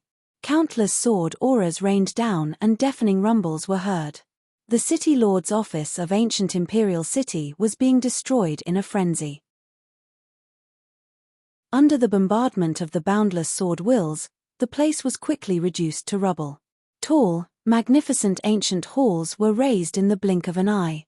Boom! A rumble was heard and the ninth servant was sent reeling back, coming to stand on a broken pillar with a grunt. However, that sword matrix had been more than half destroyed. The might of the sword gradually dissipated. Those in ancient Imperial City who saw the rubble before them from afar shuddered, their minds reeling from what they had just seen. That's the might of the sword matrix of the void. The City Lord was injured by something like in the past. What had happened moments before was incredibly terrifying. The force from that attack could have destroyed a city, yet the ninth servant had stood at the forefront and torn it down with sheer brute force. However, the City Lord's office was reduced to rubble. It did not seem that the sword matrix was out to kill them. It had served more as a warning. The ninth servant had arrived at Chenya City 2 years ago and raised the City Lord's office. On this day, the sword matrix of the void had torn through the sky, proving its formidable powers and destroying the City Lord's office of ancient Imperial City at the same time. It had served to remind him that the sword matrix of the void was capable of killing remotely. If anyone were to anger the person wielding such powers, they would be able to destroy their city without being present. Was this considered a threat? Everyone was puzzled as to why those at Chenya City would have sent such a sword matrix all the way to ancient Imperial City, as doing so wasted a very well laid down supermatrix for killing. Furthermore, the results did not seem to be proportionate to the effort. From a practical perspective, the attack seemed rather pointless. It was obvious that the move had not been worthwhile. Many wondered what Chenya City was up to. The ninth servant lifted his head and gazed in the direction of Chenya City. His eyes remained cold. This was the first time he'd been threatened by someone else. Gari Huang, Xing Qiu, and some other people appeared behind the ninth servant. All of them still reeling from what had just happened. That attack, which was capable of being launched remotely, indeed represented a huge threat.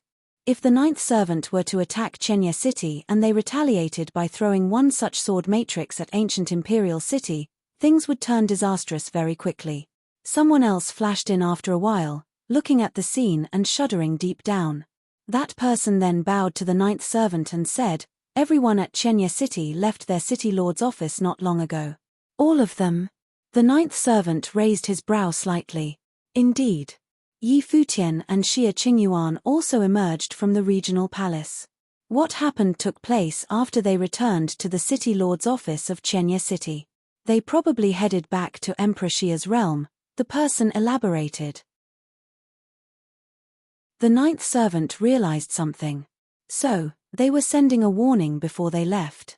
Yi Futian was indeed an insolent PR**CK. After what had happened all those years ago, the relationship between Emperor Xia's realm and Emperor Li's realm continued to worsen. Conflicts commonly broke out between those of the two realms. Emperor Li's realm had been very aggressive at the start of the conflict, gathering their troops at the border. After Xia Qingyuan brought several Holiness of Nirvanas from Emperor Xia's realm to Crimson Dragon realm for a bit, another 3 mighty figures were brought back to Emperor Xia's realm to serve the realm. The tide turned quickly after that. The top-notch powers of Emperor Xia's realm became stronger than Emperor Li's realm, which had lost the people of the Imperial Advisor's residence. However, the Dali dynasty was a dynastic force, meaning that they were able to command the forces found throughout the realm, something which Emperor Xia's realm was unable to do. As such, despite the turning of the tide, neither realm crashed head-on afterward, only fighting small-scale skirmishes here and there. At that moment, the lieutenant of the army of Tian in Emperor Xia's palace, who was also Xia Rong, the eldest prince of the realm, was about to meet his father. He was dressed in martial regalia and was brimming. He then said to his father, "Father, our holiness of Nirvanas are the ones with the edge now. Why not just order the forces found throughout the realm to lead their people to join the battle against Dali right away?" Emperor Xia naturally knew that his eldest son, who'd grown up in the army, was a war hawk. From his perspective, that decisive move he'd pulled back in the Crimson Dragon realm had made him realize his ideals, yet it also made him seem cold and unfeeling. Except for the top-notch forces, the overall strength of Dali remains higher than that of Emperor Xia's realm. If we fight a realm war now, many will perish on the battlefield if we do not have a decisive edge against our enemy, Emperor Xia said. That is the nature of war. The Dali dynasty has always been eyeing us, wanting to hit us. If not for the imperial advisor of Dali not seeing eye to eye with King Tiandao in terms of political ideals, they would have long ago sent their armies surging through our borders. There is no need for you to show that much consideration, father. Xia Rong continued, wars make people change and evolve. Those from Emperor Xia's realm who have experienced war had to grow stronger to survive. If there are massive incidents in the future, we of Emperor Xia's realm will have enough power to deal with them. Emperor Xia knew what Xia Rong was getting at. However, the emperor did not wish to ever see something like that happen again if possible. At that moment, Emperor Xia lifted his head and looked far away.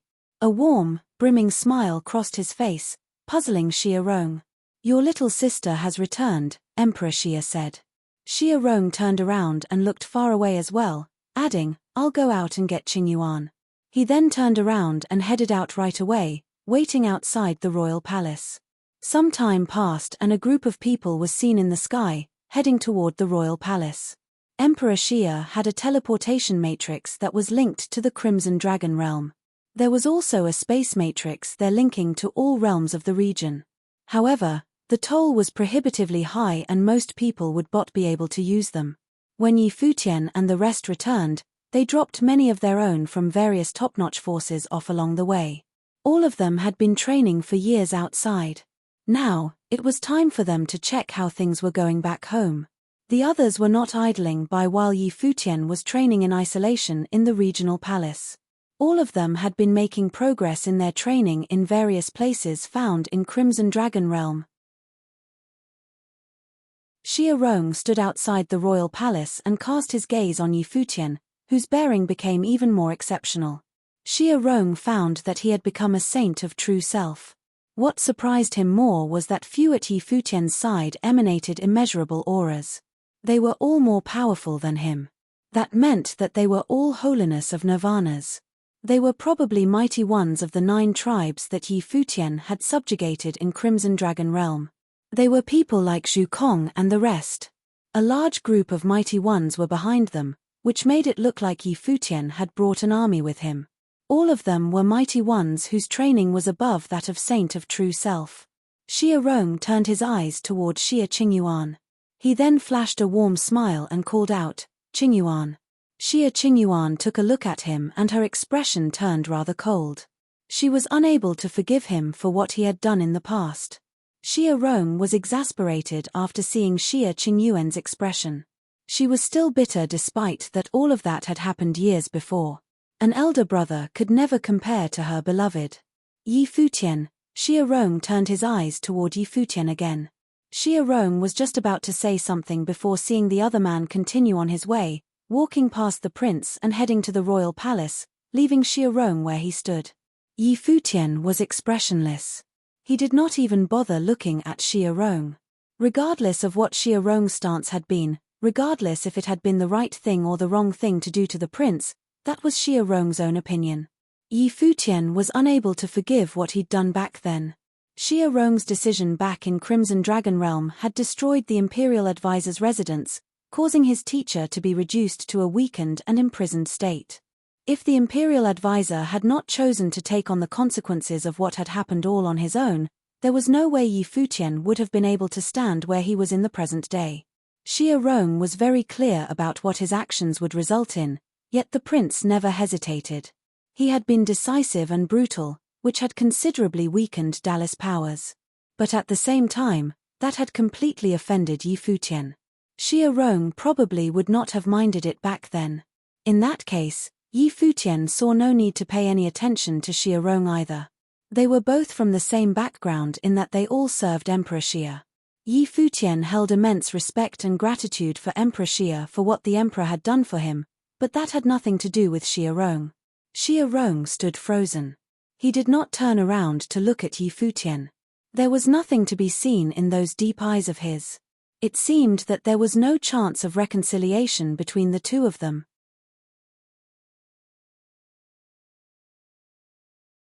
Yi Futian, Xia Qingyuan and Yarou Shi came to meet the emperor within Emperor Xia's palace. All the others stayed outside the hall. Yi Futian and Emperor Xia were closer to each other after all, and they needed Emperor Xia's approval if they were to meet him as well. Queen Xiao was there as well. Her eyes looked gentle. It had been years since she last saw her daughter. "Father, Mother. Greetings, Your Majesty, and Your Highness." Yi Futian bowed. "Not bad. You've been achieving significant progress with your training, I see. You've now become a saint of true self. Seems like you've gained quite a lot in your 2 years of training in the regional palace." Emperor Xia smiled and continued, "Qingyuan, you need to work harder." Xia Qingyuan nodded slightly. She, however, had no interest in comparing herself to Yi Futian. Emperor Xia then looked at Yarou Shi and said, "That goes for you too, Yarou Shi. I'm the outsider here. Please continue without me." Yarou Shi smiled plainly before turning and leaving. It was rather unexpected that she just left like that. While Yarou Shi had been to Crimson Dragon Realm as well, but Xia Qingyuan looked at her like she was watching over a thief. She was very much on guard against her. She said that she was an outsider, which was quite true. Yi Futian was keeping a distance from her somewhat. From the looks of things, she was able to tell that there were still things that one could not have obtained, simply because one was willing to fight for it. Emperor Xia felt rather exasperated watching her leave. While Yarou Shi had joined the royal palace's ranks, but it seemed that she was still unable to truly put some loads she had on her mind down. However, that was all up to her, and the emperor had no intention of interfering. "Qingyuan, how was Crimson Dragon Realm?" The queen smiled and asked. "Very good. There are many exceptionally talented cultivators at Crimson Dragon Realm. Many in the regional palace were like me, coming from other Renhuang realms to train," Xia Qingyuan elaborated. "It did her a lot of good training in a better environment. You brought Holiness of Nirvanas with you on your way home, and you did look like you have had a good time." Emperor Xia then added, "So, what are you doing bringing so many cultivators with you this time?" "I'd like to ask for your help, Father," Xia Qingyuan said right away. "It is me who needs your help, Your Majesty." Yi Futian bowed and added, "I'm sure you know that I owed a lot to the Imperial Advisor of Dali. He is in his current predicament all because of me. I remembered the last time I went to Emperor Li's city with you, I told you that the Imperial Advisor is still someone from Dali.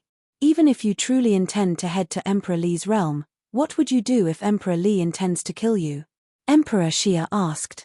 Emperor Li could not have killed someone from Emperor Xia's realm himself, but killing a traitor of Dali was something no one would have stopped him from doing. If they were to send forces to rescue the Imperial Advisor, it would have truly made the Imperial Advisor a traitor after all.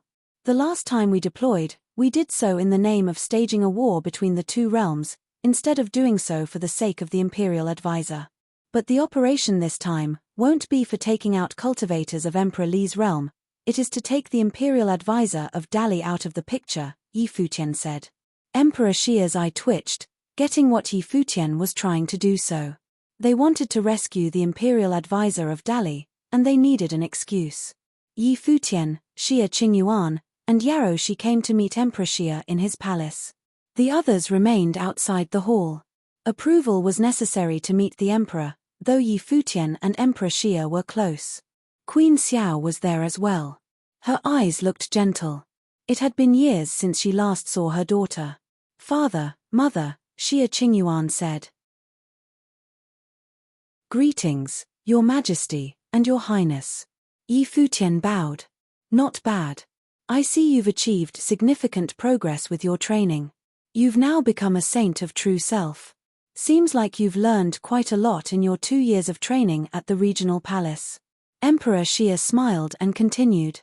Qingyuan, you need to work harder. Xia Qingyuan nodded slightly, though she had no interest in comparing herself to Yi Futian. Emperor Xia then looked at Yaroshi and said, that goes for you, too. I'm the outsider here. Please continue without me. Yaroshi smiled plainly before turning and leaving. It was rather unexpected that she just left like that.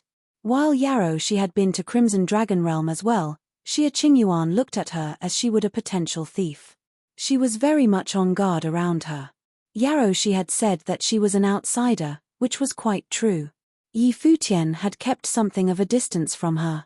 It seemed she could tell that there were still things that could not be obtained simply because one was willing to fight for it. Emperor Xia felt rather exasperated watching her leave. While Yaroshi had joined the royal palace's ranks, she was still unable to let go of her burdens. However, that was all up to her, and the emperor had no intention of interfering. Qingyuan, how was the Crimson Dragon Realm? The queen asked with a smile. Very good. There are many exceptionally talented cultivators at the Crimson Dragon Realm. Many in the regional palace were like me, coming from other Renhuang realms to train, Xia Qingyuan elaborated. Training in that environment had done her a lot of good. You brought Holiness of Nirvanas with you on your way home, and you look like enjoyed it, Emperor Xia added. Now, have you brought so many cultivators before us? I'd like to ask for your help, Father, Xia Qingyuan said. It is me who needs your help, Your Majesty. Yi Futian bowed. I'm sure you know that I owed a lot to the Imperial Advisor of Dali. His current predicament is all because of me. I remembered the last time I went to Emperor Li's city with you, I told you that the Imperial Advisor is still someone from Dali. Even if you truly intend to head to Emperor Li's realm, what would you do if Emperor Li intends to kill you? Emperor Xia asked. Emperor Li could not have killed someone from Emperor Xia's realm himself, but killing a traitor of Dali was something no one would have stopped him from doing. If they were to send forces to rescue the Imperial Advisor, it would have truly labeled him a traitor.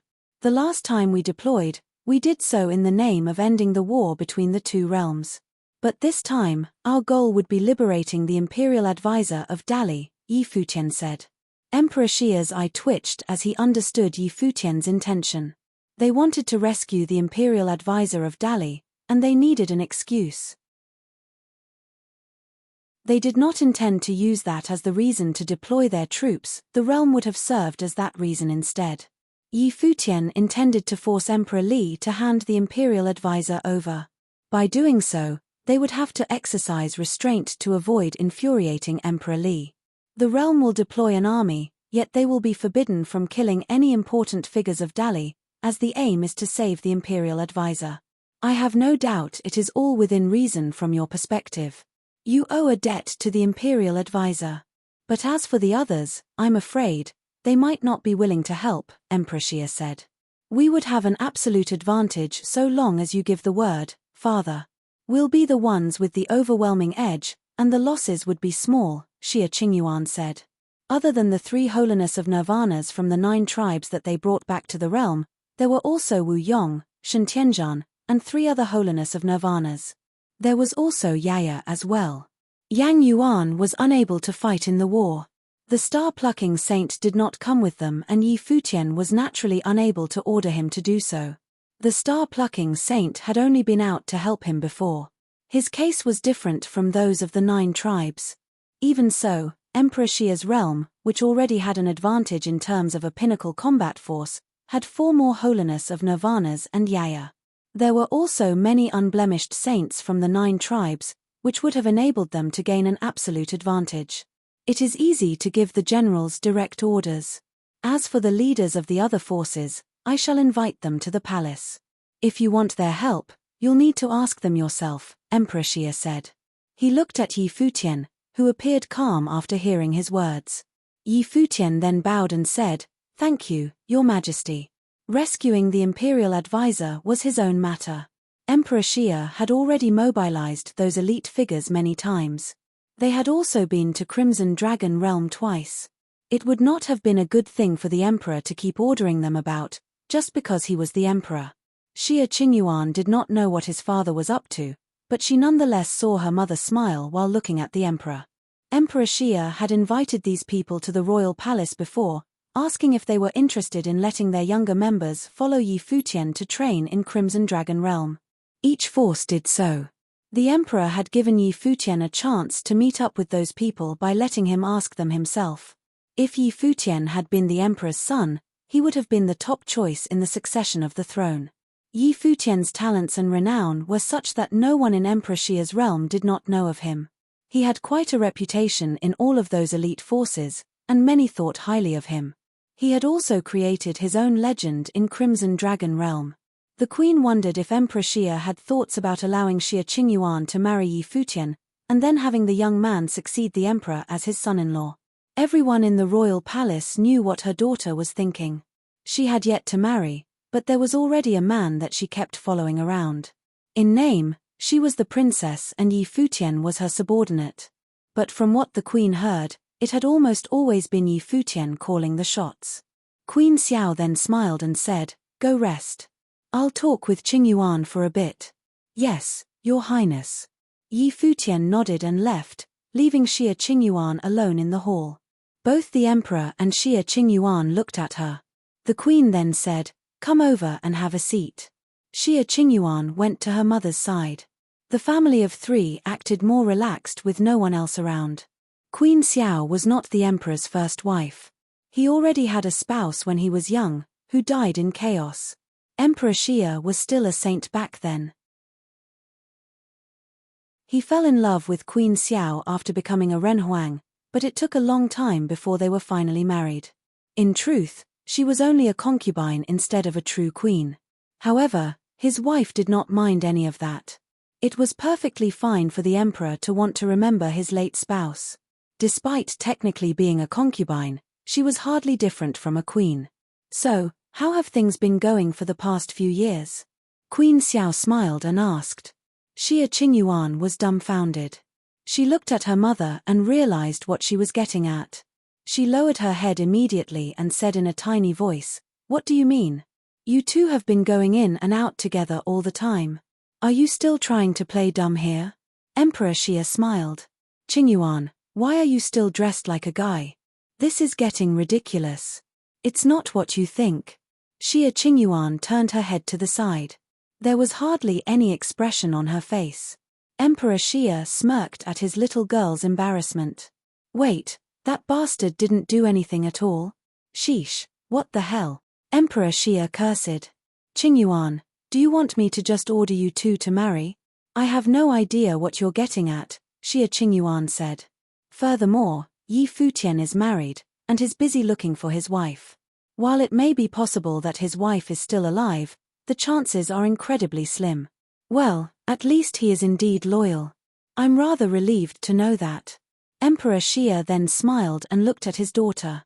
"Wait, didn't you just say that you didn't know what we were getting at?" Seriously, she thought. Xia Qingyuan glared at her father before standing up. "I'd like to excuse myself, father." All right, we'll talk about what happened in Crimson Dragon Realm then." Emperor Xia pulled Xia Qingyuan over and gestured for her to sit again. Xia Qingyuan did so in exasperation. "You two have been through thick and thin for the past few years in Crimson Dragon Realm. Are you telling me that this kid feels nothing at all? He might be very fixated on Hua Jiyu at the moment, but when he's finally given up on her, that's where you come in," Emperor Xia said. "Wait, what? Didn't you say the subject is over?" she thought. One could only imagine what outsiders would have thought if they saw this side of Emperor Xia. Despite it being said that saints and renhuangs were no longer mortals, they were nonetheless still human. Emperor Xia was still a father.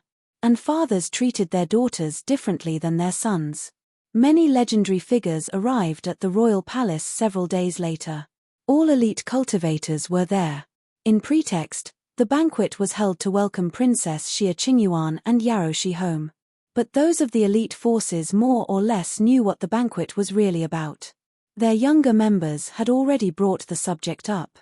Yi Futian would not have brought so many mighty ones from Chenya city back for anything else. Was he trying to usurp the throne of Emperor Xia's realm instead? Ridiculous. There was only one possibility, Dali. The Swordmaster of Lihan, the Palace Lord of Shenyuan Palace, the Jotian Temple Lord, and many elite figures were present. They all looked at Yi Futian. Yi Futian was given a privileged seat right below Emperor Xia and beside Xia Qingyuan, which struck everyone present as interesting. Emperor Xia had naturally sat at the very top, the most privileged of seats. He smiled while looking at the crowd and said, "I'm sure you've all heard about the incident at Chenya City. Qingyuan and Yi Futian took the city back and established a base for us at Crimson Dragon Realm. Now, Chenya City has also become one of the strongest cities to be found in Crimson Dragon Realm. Qingyuan, Yi Futian, and Yu Sheng are all training in the regional palace, a holy land of training in Crimson Dragon Realm. This truly calls for a celebration." The Jotian Temple Lord lifted his cup with a smile. "We thought it would have taken quite some time before Yi Futian became a dear general. We didn't expect this to happen so quickly. Congratulations are indeed warranted, Your Majesty." "Congratulations, indeed." Emperor Xia nodded. The mighty ones all lifted their cups to toast the emperor. It was an extremely rare chance to be able to drink with His Majesty, and it was all thanks to Yi Futian. As they congratulated the emperor for finding a capable general, in truth they all knew that His Majesty treated said general like his son-in-law. They had all heard of the commotion Yi Futian had been whipping up in Crimson Dragon Realm. They were all very impressed, despite being holiness of nirvanas themselves. Yi Futian was indeed living up to his reputation as one in a million. It was more than just being peerless in Emperor Xia's realm. It seemed that none in Crimson Dragon region could match his achievements. At the very least, there was no peer among the other young ones.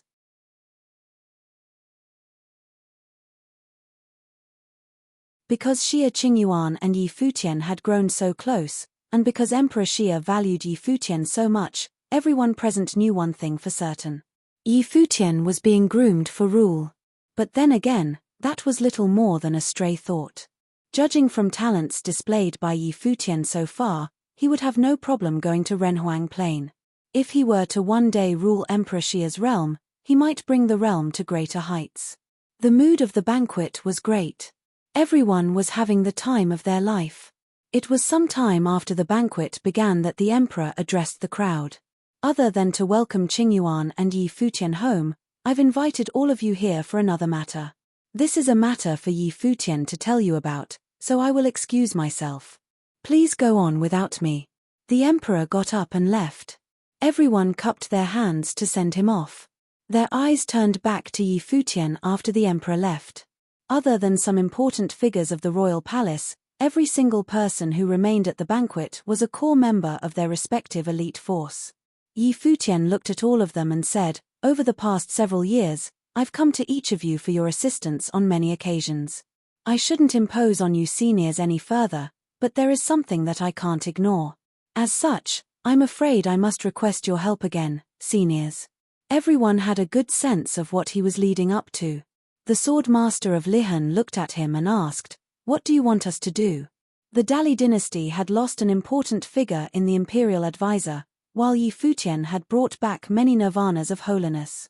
Judging from the powers of both sides, Emperor Xia's realm now had the absolute edge. Yi Futian looked at the Swordmaster of Lihan.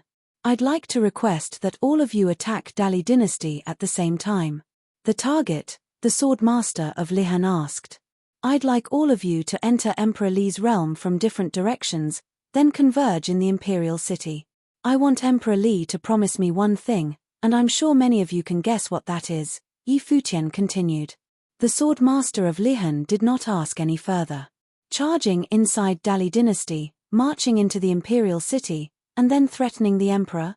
The plan was ambitious, but he had to admit that the chance of success was extremely high. If they agreed to help Yi Futian out, the differences in power would become apparent. What would Emperor Li do if he saw enemy troops right outside his palace? He would have to make compromises, whether he wanted to or not. And Yi Futian would achieve his goal to force Emperor Li into releasing the imperial advisor of Dali. So we're threatening the emperor himself then? This plan is indeed bold, thought the swordmaster of Lihan. Then he nodded and answered with two simple yet powerful words, very well. He was at the battle in Crimson Dragon Realm. He was very impressed with the imperial advisor's bearing, so much that he doubted he could have done the same in that position. Such a cultivator, even one on the opposite side, was worthy of respect all the same. Furthermore, this operation posed little risk to him. So long as they refrained from unnecessary killing, things would be relatively safe. Thank you, Swordmaster. Yi Futian rose. He sipped his drink, then said, if you require anything of me in the future, Yi Futian swears to see it done. None had helped him more than the Swordmaster of Lihan. If the Swordmaster accepts the proposal without hesitation, I see no reason not to do the same. The Jotian Temple Lord smiled. I still remember that time when you and those from Lihan Heaven fought at Jotian Temple. I surely did not expect to see you sitting side by side today. It's all in the past. Please let it rest, Senior, Yi Futian said with a smile. His state of mind was very different compared to back then. The Swordmaster of Lihan had returned Yi Futian's enmity with kindness, lending his sword to one of Yi Futian's people after reaching the 33rd level of heaven. That incident had had quite an effect on his training from then on out. Count me in. Hasn't Dali dynasty always wanted to attack us anyway? Now we can oblige them this. Too bad we can't kill them, though. The Palace Lord of Shenyuan Palace laughed, showcasing his frank and straightforward temperament. The purpose of the operation was to rescue the imperial advisor, so naturally they would have to restrain themselves and not cross the line.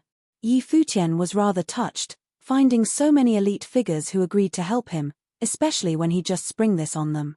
He raised his cup with both hands to his lips and drank again.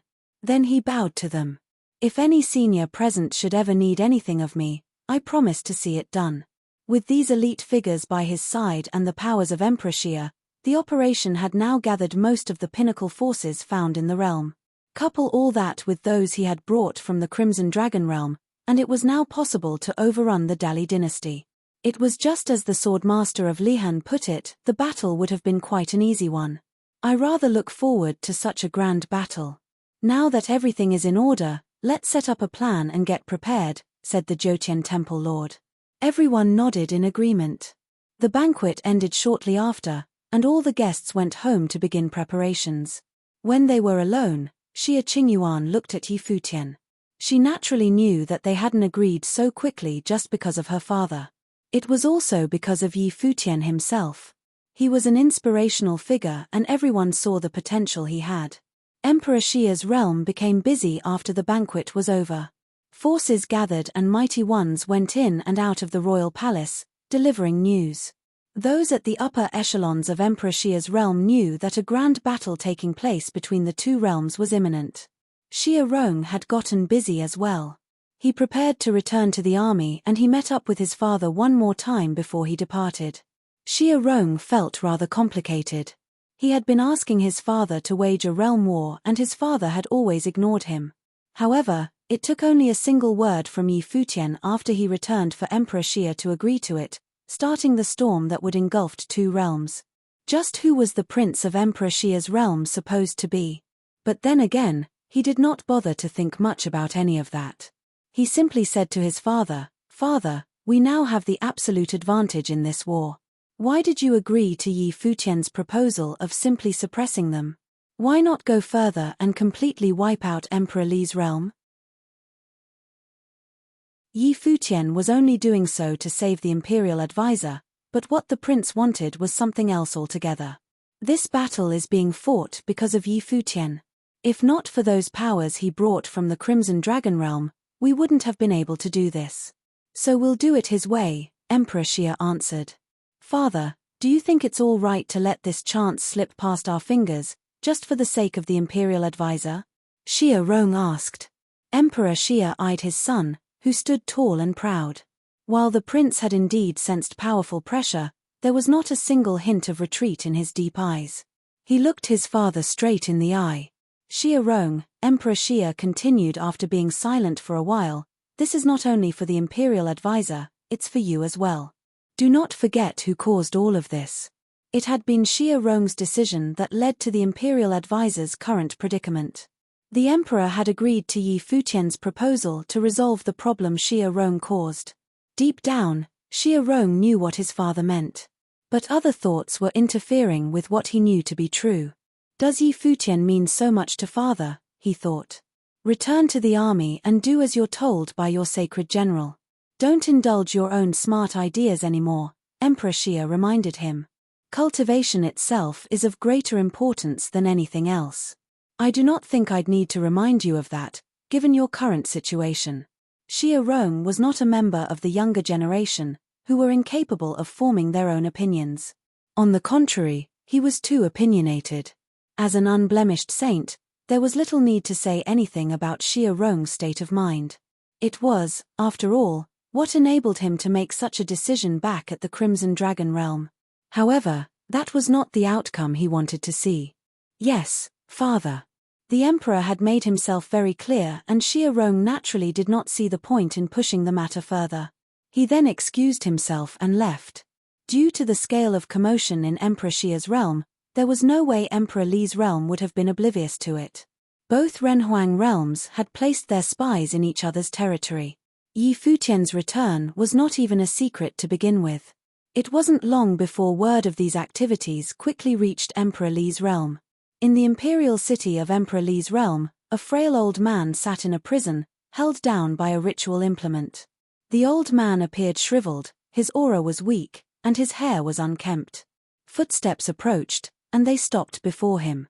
Imperial advisor, a familiar voice said. The imperial advisor of Dali slowly lifted his head and saw the man who stood at the pinnacle of Dali. He exuded a regal, majestic air. He was none other than Emperor Li himself. Your Majesty. The imperial advisor's voice was weak. Though his eyes brimmed at times, the imperial advisor's entire being was otherwise tremendously dejected. News has come from Emperor Xia's realm. Your student is getting ready to amass an army to attack Dali. What do you think of that? Emperor Li asked. Student, the imperial advisor thought. He looked rather puzzled, but he quickly understood who the emperor was talking about.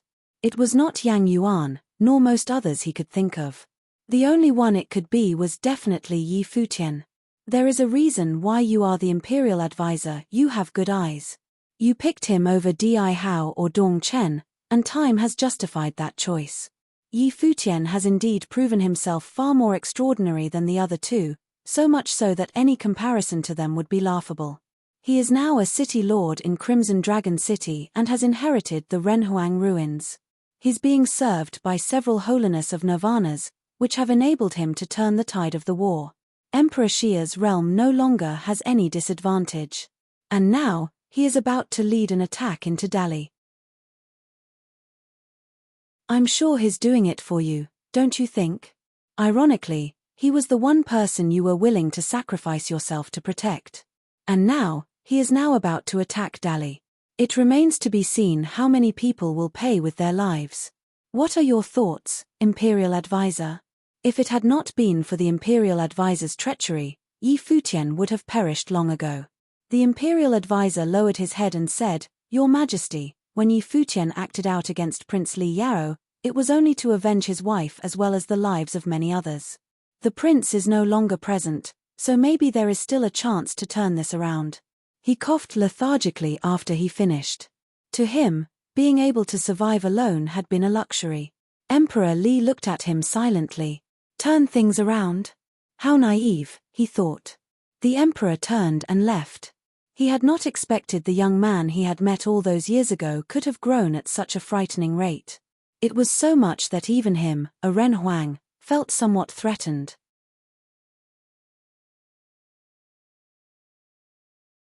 The elite forces departed from Emperor Xia's realm several days later.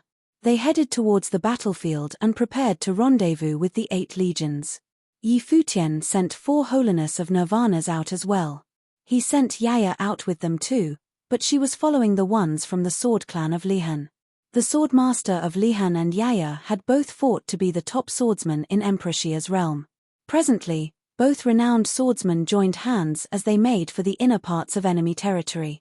None was able to stand in their way. They could have let Emperor Xia take them to Dali Imperial City right away just as they had done previously, yet they did not. They went on to wage a war across Emperor Li's realm instead, charging towards the palace. That was the only way they would have been able to truly lean on the emperor. What they were really doing was waging a realm war, not staging a rescue operation.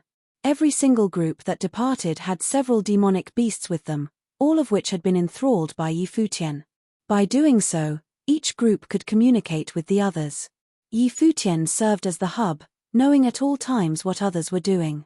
Yi Futian kept only one holiness of nirvana by his side, and that was Wu Yong. The leaders from the Nanli tribe, the Bailey tribe, and the Vermilion Bird clan, as well as Shen Tianzhan, had all departed. Yi Futian remained back at the royal palace, not because he wouldn't participate in the fight, but because he had a mission of his own. Emperor Xia arranged for Yi Futian and his people to have their own palace within the royal palace. No one other than royal relatives had ever enjoyed such a privilege. Even people like the great shaman had only been granted access to training grounds and their quarters, instead of being given their own palace. However, none found that arrangement peculiar. Emperor Xia had long treated Yi Futian as a member of his family. Yi Futian's actual status with the emperor was an open secret. That palace had pavilions, towers, and even a waterfall, making the place look like a paradise. Yi Futian and the fifth prince, Xia Lun, were engaged in a game of chess. Xia Qingyuan was present as well. "I just recalled that I have something to attend to. Please excuse me." "Qingyuan, take my place," Xia Lun said to his sister. He rose and patted himself. Without even turning his head around, he began to leave, looking dashing and carefree. "3 losses straight," Xia Qingyuan said in a low voice. "What a formidable player indeed." Xia Lun's mouth twitched, but he still did not turn around. He walked away with his head held high. He was feeling rather frustrated. It was not only that Yi Futian was very talented in cultivation, which made the princes look bad, but many outside the royal palace were talking. They had been saying that Yi Futian looked more like the emperor's son than the princes. Xia Lun was very proficient at the art of chess, and he had actually intended to kill some of Yi Futian's brimming might, saving some face for the princes. The outcome was horrendous. The games only made the prince feel that Yi Futian's ability at calculation was horrifying. "You're up for a game, princess?" Yi Futian asked Xia Qingyuan. Xia Qingyuan shook her head. "I'm not a player." "Allow me instead," interjected Yang Yuan as he approached the pair. "All right, older brother. Let's do this." Yi Futian set the board up. Nan Zhai and Fei Xue were there at the side as well. Both of them started playing and Yi Futian found that Yang Yuan was also a very skilled player. An intense game emerged between the two masters. Yi Futian learned how to play chess at Chess Saint Villa many years ago, but that did not mean he was invincible. The chess saint was but a common saint. Yang Yuan, on the other hand, had become a holiness of nirvana. He wondered just how capable his older brother was at calculation. Furthermore, Yang Yuan did not let up at all, surrounding Yi Futian on all sides. It seemed to reflect his current state of mind. Yang Yuan must have been worried about the imperial advisor. They wanted to help but they were unable to. It would have incurred Emperor Li's wrath otherwise, and their teacher was still a prisoner of Emperor Li. No need to get too worried. Emperor Li isn't dumb. He wouldn't have acted against our teacher before things became more apparent. They would have been at an absolute disadvantage otherwise. "They're scared of pissing us off," Yi Futian said. "After all, the invasion was done in the name of waging a realm war. Right?" Yang Yuan nodded. As a holiness of nirvana, his state of mind had long transformed, becoming indomitable. However, the matter at hand still had to do with their teacher, so it was unavoidable that they still felt frustrated. Even though they were practically able to see the outcome, they still worried nonetheless. Yang Yuan was not the only one who felt that way. Nan Zhai, Fei Xue and the others were quiet as well. It was apparent that a load rested on their collective shoulders. But then again, they were all very supportive of Yi Futian's operation. If they were to simply leave their teacher locked up in a cell, no one could tell what would happen to him. Their teacher was no longer what he had once been. His training had been wiped clean and his life might be in an extremely frail state. It was quite a pity. Despite all of them having trained in the deed of thorough comprehension, none of them were able to immerse themselves as deeply in the method as their teacher. They were unable to see fates and luck in the great path. You guys are really taking your time. The new voice belonged to the fourth prince, the incredibly dashing Xia Kuan. He approached the game. Your Highness. Yi Futian rose and bowed, showing his respect. Xia Kuan smiled. Save the formalities, I'm just here to look around. All right. Yi Futian sat and continued to play. Xia Kuan was only there to watch. He then said, Bravo. I didn't know that Sir Yang Yuan and Yi Futian were so good at chess. I'm sure my brother was having a hard time earlier. The fifth prince is very skilled as well, Yi Futian replied. He'd like to think so. Xia Kuan smiled and then followed up with, Qingyuan, since when have you been interested in chess? I'm just watching, Xia Qingyuan said. Well, we never saw you watch a game before. Xia Kuan chuckled. Xia Qingyuan eyed him with a speechless look. All right, I'm done bothering you guys. Come to my place if you could spare the time, Brother Yi, Xia Kuan said. Yi Futian smiled and nodded. He received a telepathic message from Feishue. His hand hung in midair, the chess piece still in hand. Yi Futian then lifted his head and asked with a smile, How is the Xiao clan doing now that Xiaosheng is gone? Xia Kuan stopped and turned around, freezing in place. He then turned his head to look at Yi Futian. He saw that Yi Futian was talking to his sister. Yi Futian turned to look at Xia Kuan and asked, What happened, Your Highness? Nothing. Xia Kuan shook his head, before turning around and leaving. Xia Qingyuan shot a puzzled look at Yi Futian. That question sounded like it came out of nowhere. Neither she nor Xia Kuan knew how to react. I've never left the royal palace since I returned, so I have little idea. But after what happened, grandfather felt he should keep a tight leash on the clan, Xia Qingyuan answered. What's done is done, and Xiaosheng paid for it. Don't let this get between you and old man Xiao, princess, Yi Futian said and looked at Feishue, who was at his side. Feishue's expression changed slightly. I sense a murderous intent, she said to him telepathically. Yi Futian's hand froze again, then he moved his piece on the board. Feishue's abilities were only known to those from the imperial advisor's residence. He hadn't told anyone in Emperor Xia's realm, not even Xia Qingyuan. If that ability of hers became known, people would have been on guard against her at all times. After Feishue's telepathic message, he deliberately asked Xia Qingyuan about the Xiao clan, specifically bringing up Xiaosheng's name. He was doing that just to see how Xiao Kuan would react. The prince covered himself pretty well, but hints were there nonetheless. Then again, that hardly proved anything, as turning around would have been normal. But that emotion could not be fake, and that was not something he was able to cover. Murderous intent welled up in Xia Kuan's mind as soon as Xiaosheng's name was brought up. He wondered what exactly that meant. They couldn't find the culprit back then. All the evidence had been destroyed as well. However, as the investigation went on, Yi Futian speculated that the likeliest suspects could have only come from the royal palace. Only someone in the royal palace would have been able to learn everything he was doing, as well as determine that he had headed to Emperor Li's realm back then. However, that was all just speculation. His status didn't allow him to look into those from the royal palace. It was impossible without hard evidence. Xia Qingyuan frowned after Xia Kuan left. She looked at Yi Futian and asked, what was that about? She was not dumb and had naturally known something was amiss. She believed Yi Futian might have been probing. But then again, she was unable to understand why he wanted to probe her fourth brother all of a sudden. Furthermore, he had only probed her Xia Kuan and no one else.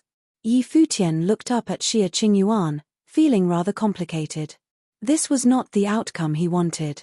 The matter had to do with the princes. He was at a loss about what to do. A question lingered on his mind. He and Xia Kuan had not been acquainted before. If there were concerns about the succession of the throne, Yi Futian would serve an important role by Xia Qingyuan's side. But it was not Xia Kuan who would be concerned. Princess, which prince was Xia Kuan closest to? Yi Futian asked. Xia Qingyuan's expression kept changing in response to the question. It was apparent that she recalled something extremely bad. So bad that she couldn't bring herself to say it. Princess, Yi Futian called. Xia Qingyuan turned her head around, looking somewhere else. It was apparent that she had managed to figure something out herself. Is it him? Xia Qingyuan turned her eyes back at Yi Futian. Yi Futian looked at her the same way and said, there is no mistake about it. Even if he isn't the one, he knows something, or may have been directly involved. Why else would Fei Xue detect a murderous intent in Xia Kuan's mind at the mention of Xiao Sheng's name? His current status and power were such that even if he had wanted to kill Yi Futian all those years ago, he would have been able to easily conceal his thoughts. However, the incident with Xiao Sheng had been an unresolved threat, and it had something to do with what happened back then. As such, it became apparent that Xia Kuan was involved. How did you come to that conclusion? Xia Qingyuan asked. Let's just leave it at that. It has to do with some other people and I don't want to see them involved. Do you believe me, princess? Xia Qingyuan did not say anything else. She actually had an answer deep down. Her instinct was to believe him. The results of the investigations back then strongly suggested someone from the royal palace was involved.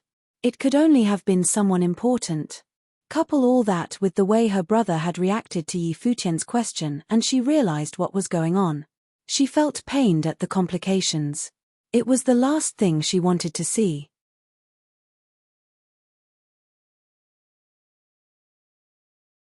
Emperor Xia had 7 children, 5 princes and 2 princesses. Xia Qingyuan was the only princess before Yaoshi came to the royal palace, and she had been the youngest. The brothers shared an amicable relationship with their little sister. The brothers doted on Xia Qingyuan, especially the eldest, who doted on her the most when they were young. Xia Qingyuan grew up being showered with love all the time. Even though the princes might have had a somewhat strained relationship with each other, she was never caught in their squabbles. When Yi Futian asked her who Xia Kuan was closest to, she naturally had the answer, Xia Rong, the eldest prince. Back then, Xia Rong was not in the royal palace. But Xia Kuan had been present. Both brothers shared the same ideal, they were warhawks, and incredibly talented in cultivation. What those 2 brothers did put Yi Futian's life in jeopardy, so much so that he almost died. And they were doing it through the hands of Emperor Li's realm. One could only imagine how complicated she felt at that moment. All that time, she'd resented what her eldest brother had done and how he ignored her concerns. She was unable to forgive him. However, if Yi Futian intended to settle the score with her brother, she wondered what she would do. Those 2 occasions had been brutal for Yi Futian.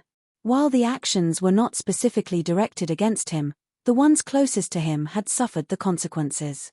Long Linger and the imperial advisor of Dali were almost killed.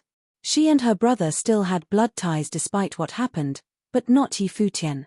After watching him all these years, she knew how he would treat enemies who went out to harm those closest to him. We'll talk about this at a later date, princess. Yi Futian knew that Xia Qingyuan was going through a hard time. He could relate. Everyone had their own stance in terms of sentiment, and the world did not revolve around him. The other princes had little care for him. From their perspectives, it would have been completely normal for them to act against him to achieve their own objectives. But all of that could be tabled for the time being. The most important thing at the moment was the war with Emperor Li's realm and the rescue of the imperial advisor. Everything else had to wait. Mighty ones from Emperor Xia's realm charged from the western region of the Dali dynasty's territory. The armies fanned out as they entered Dali, with each keeping a certain distance away from the rest. A holiness of nirvana led every army. Doing so guaranteed that if anything unforeseen were to happen, there would always be a holiness of nirvana present, ensuring flexibility by enabling those people to provide reinforcements across the region at the greatest speed possible. Even though the elite forces had the absolute advantage, they were nonetheless on enemy turf. The Dali dynasty had the home advantage, and the possibility of being ambushed as the armies moved deeper into the territory was very high. As such, they did not charge straight in without planning and fanned out instead, doing everything to ensure that they went at the same pace. The demonic beasts could sense what was happening, which was convenient. Information was constantly being updated and streamlined. That was why such strategies were formulated in the first place. They were sending in massive forces after all, and it would have been ridiculous if they were to do it without proper planning. Every single army had detailed maps of Dali dynasty. They were all given their missions and moved simultaneously. A group of swordsmen rode their swords towards the western region. Their aura was incredibly strong. The ones leading the charge were none other than the swordmaster of Lihan and Yaya. They brought the mighty ones from the sword clan of Lihan deep into enemy territory. They consisted of an independent army and were also the smallest among all deployed. But then again, the swordmaster of Lihan and Yaya were more than enough to take on the massive armies themselves. "We're almost at Dowley Mountain," the swordmaster of Lihan said. All faces became even more serious. They were bursting with sword wills, yet remained cautious. Dowley Mountain was the camp where the western army of Dali dynasty was stationed. It had also once been the second largest holy land for cultivation in Dali dynasty. King Tiandao was in charge there. However, he had once spent time at the front lines fighting against the army of Tien. So he had not always been at Dowley Mountain. Clouds in the sky turned as the swords zipped past. A group of people went down at blitzing speeds. People below sensed terrifying sword wills coming from above and looked up. All of them shuddered deep down. Yaya waved her hands about and conjured a huge sword matrix in the sky. She gestured and the sword matrix fired at the tall, majestic halls right before them. The might of that sword matrix was not all that powerful. The attack was only meant for probing. From what they were able to sense, Dowley Mountain seemed rather empty. Boom, boom, boom. Swords rained on Dowley Mountain and the palaces and halls collapsed one after another. Yet no one emerged. That was supposed to be where the Western Army was stationed. It was extensively huge, yet it appeared to be empty. "No one is here." The swordmaster of Lihan turned a bolt of dazzling light from his sword on Dowley Mountain. The tall, majestic buildings remained, yet the place was truly rendered empty. Not only was everyone gone, but it was also presumed that they took all cultivation resources with them as well. King Tiandao really was something. He ditched his base of operations just like that. But then again, in a situation where they knew the forces of Emperor Xia's realm were going to hit Dowley Mountain would have definitely been the first to get hit. King Tiandao had obviously abandoned the base and left a shell of a city behind to prevent them from getting wiped out. Cutting off certain parts to keep the whole alive had been a wise move. But then again, where would the mighty ones of Dowley Mountain have gone? The Imperial City? There was also the possibility that they were scattered right below Dowley Mountain, or they were hiding in plain sight. "We shall cease moving forward for now. Send word to the other armies," the swordmaster of Lihan told a flying demonic beast at his side, which was enthralled by Futian. The demonic beast relayed the news to Futian after receiving its orders. Futian, who was far away at Emperor Xia's palace, felt the news was unexpected, but he was not all that surprised. It was within reason. He relayed the news to all other armies invading Dali and took out a map, sending out the next set of orders. Besides having his own mission, the other reason why he stayed behind was that he was the one in charge of the entire operation. He could control demonic beasts, and only he would have been able to see what was going on with all armies. He had to know the locations of all armies at all times, and what predicament they had gotten themselves into. The mighty ones led by the swordmaster of Lihan were still at Dowley Mountain. That demonic beast then said in human speech, "Swordmaster, please depart. Now that you're deep inside Dallas territory, the enemies are hidden and eyes are everywhere. Chances of ambush are very high." "Yeah." The swordmaster of Lihan nodded. "Let's go." The group then continued riding their swords and headed into deeper parts. Several hours later, the swordmaster of Lihan raised his hand. His sword stopped moving and everyone else followed suit. Huge stone pillars were found below and mystical auras permeated the place. Matrixes, Yaya said. Possibly illusory ones, which are meant for concealing auras. Voom. The swordmaster of Lihan waved his hand and countless beams of swords shot through the air, raining down upon the stone pillars. Rumbles began within mere moments. Devastating powers were felt and terrifying dragon roars seemed to have been heard. The huge stone pillars crumbled and the matrix of illusions seemed to have crumbled as well. A terrifying aura was felt and countless dragon specters suddenly filled the sky. Someone was then seen shot to the air. At the same time, many mighty ones rose from that area. They all had terrifying auras about them. The massive group of mighty ones was an army of saints, laying low and waiting to ambush them. Furthermore, 2 more extremely terrifying auras were sensed as well. King Tiandao, Prince Regent, the demonic beast said after seeing both of them. 2 of the most powerful figures below the emperor appeared at the same time. They were also likely the most powerful of saints in all of Dali. Not only that, the people they brought were far more powerful than those mighty ones behind the swordmaster of Lihan. It was obvious that they had a good grasp of the makeup of the army when the swordmaster of Lihan had stopped at Dowley Mountain, and they went on to set up an ambush. The enemy army seemed to have laid down a matrix. Thousands of true dragons roared in the sky. Get into formation. The swordmaster of Lihan said. His sword aura permeated the sky within an instant and enveloped him. The mighty ones from the sword clan of Lihan drew their swords and prepared to fight. Terrifying storms of the sword art of Lihan appeared all around them within an instant, with the swordmaster of Lihan in the center. Those swords whipped about furiously, seemingly without order. They formed a huge net of swords at the same time, tearing up the space around them. True dragons roared as they charged. They were immediately cut into countless pieces as soon as they came near the net of swords. Yaya was positioned in her sword matrix and diagrams of sword matrices appeared around her. She devoured the aura of the sword arts all around her in a frenzy, imbuing those powers within the diagrams. At the same time, the army that was closest to the swordmaster of Lihan's was led by 2 holiness of Nirvanas. One of them brought a group and headed out for reinforcement as quickly as possible.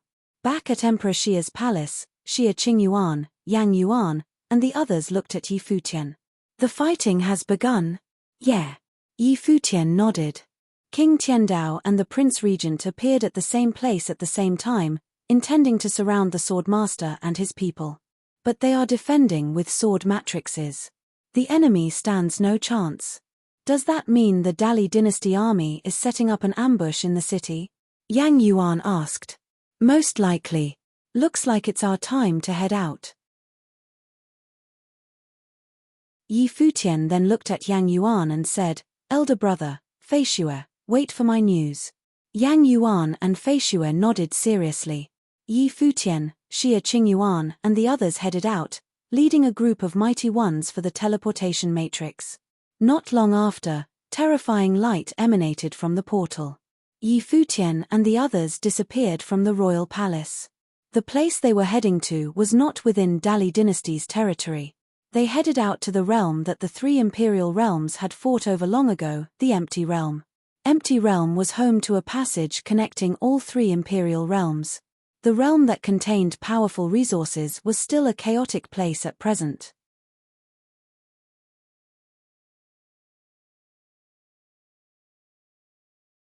After Yi Futian won in that Battle of Empty Realms years ago, Li Yarrow broke the rules of engagement and attempted to kill him. The relationship between the realms of Emperor Xia and Emperor Li quickly took a turn for the worse after that, with conflicts occurring regularly. As such, order at Empty Realm was broken, with the realm currently being split into 3 factions. 3 imperial realms remained in a standoff and battles erupted now and then. All of them competed for the realm's resources. At present, all 3 factions had mighty ones carving out their territories. In Emperor Xia's service, the army of Do was in charge, with a holiness of Nirvana taking command. The leader was none other than Lu Yu, who had been protecting Princess Xia Qingyuan for quite some time. There was also a holiness of nirvana from Emperor Li's realm present, King White of the Four Kings. The holiness of nirvana from Demon Peacock Emperor's realm was a monster. It was a protector at the Emperor's side and was known as a king in the Demon Peacock Emperor's realm. It had the title of Idol King and possessed formidable powers. All three factions had fought skirmishes against each other time and again, but they had never gone too far. That was because Empty Realm was directly connected to the three imperial realms. All-out wars could have broken out if they were not careful, and all factions could have had people from their respective realms coming to take charge of things. As such, Futian also chose to go to Empty Realm only after King Tiandao and the Prince Regent emerged to intercept the Swordmaster of Lihan. He wanted to confirm that enemy officers at the very top had been deployed. If he were to invade Empty Realm without confirming that, there was the possibility of ambush. King Tiandao and the Prince Regent stood at the very pinnacle of Dali dynasty. If they were absent, Futian would still have been able to handle any ambush he ran into. At that moment, a group of people descended from above Emperor Xia's city of Empty Realm. It was none other than Futian's party, and Xia Qingyuan was with them as well. Lu Yu and the sacred general of Dou took to the air and called, "Princess." Lu Yu had served as Xia Qingyuan's bodyguard for many years, so it could be said that he was very familiar with her. Xia Qingyuan nodded slightly and both of them turned to look at Futian. Lu Yu met him many times before, yet it was the first time for the sacred general of Dou. The general eyed the genius whose name became known throughout Emperor Xia's realm. He had heard that it was this young man who led this war. Not even the sacred general of Tian, the top general of the 8 armies, had commanded such authority before. But then again, he heard that it was Futian who invited the Swordmaster of Lihan and many other legendary figures to participate in the war. Senior, sacred general. Futian addressed them with his hands cupped. "Sir Yi." Lu Yu nodded. "Your reputation precedes you, Sir Yi. I finally get to meet the man in person." The sacred general of Dou had a brimming aura, yet he had the look and bearing of a scholar, appearing well-mannered and elegant. However, there was no mistaking his extremely formidable combat prowess. He was already at the pinnacle of unblemished saint level. "You're too kind, sacred general. How are things here now?" Futian asked. "Quiet. There is no movement from Dallas' side, and the Demon Peacock Emperor's realm seemed like they're just watching the world burn. They probably won't get involved," the sacred general of Dou said. "That won't be it." Futian shook his head. The sacred general of Dou looked at Futian and asked, "Do you think that they would choose to ally with Emperor Li's realm and take us on instead?" Emperor Xia's realm was, at the moment, the most powerful among the three. The ones from Demon Peacock Emperor's realm might have allied with Emperor Li's realm out of concern that Emperor Xia's realm would have taken the chance to seize permanent control of Empty Realm. "Would you mind going to Peacock City with me for a bit?" Futian smiled and asked. The sacred general of Dou looked rather puzzled, wondering why Futian would have wanted to do that. He was unable to read the young man's intentions. "Very well." The sacred general of Dou nodded and the group departed. It did not take them long to arrive at the Empty Realm base of operations for Demon Peacock Emperor's realm, called Peacock City. The group barged into Peacock City right away, landing at the central area. A stout man who emanated brimming might sat before them. His form looked mighty and larger than most. His eyes were very huge and his nose was unusually long. Those eyes had extremely overbearing pressure emanating from them as they gazed at Futian. That being was none other than the idol king of Demon Peacock Emperor's realm. As Futian felt the weight of his vague aura, it seemed the aura was capable of crushing him to death on its own. Even the sacred general of Dou looked rather alerted. "I'm Futian. Pleased to meet you, idol king." Futian bowed slightly to show his respect. "You are indeed the cream of the crop, City Lord Yi. No wonder the princess spoke so highly of you." The pressure from the idol king dispersed and he laughed heartily. The sacred general of Dou was baffled. He knew of Futian's current status within Emperor Xia's realm, and about his rather peculiar relationship with the princess. Yet it seemed Futian had a similar relationship with the princess of Demon Peacock Emperor's realm. He wondered how that happened. Especially because some years ago, Yi Futian had gotten on the bad side of Kong Xian during the Battle of Empty Realm. The sacred general of Dou then looked at Yi Futian's face, wondering if Yi Futian could do as he pleased because of his handsome features. That's quite flattering, senior. Princess Kong Xian has superb talents and she will be quite the demon empress herself in the future, Yi Futian smiled and replied.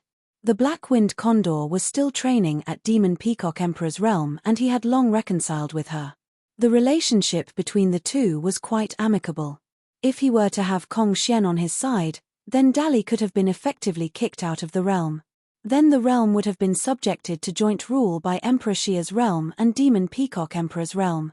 In Kong Xian's perspective, it all had to do with her coming to terms with Yi Futian and how the bird was training under a supermonster as well.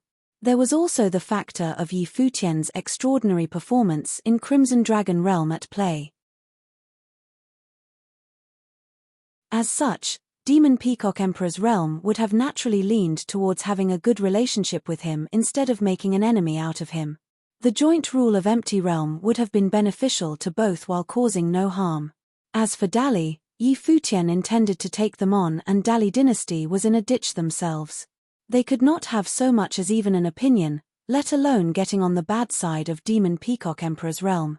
As such, after receiving Yi Futian's invitation, Kong Xian had returned to Demon Peacock Emperor's realm right away to report. She also relayed the news to Empty Realm through the Black-Winged Condor, who enabled Kong Xian to converse directly with Yi Futian. All of that culminated with this meeting between Yi Futian and the Idol King at Peacock City.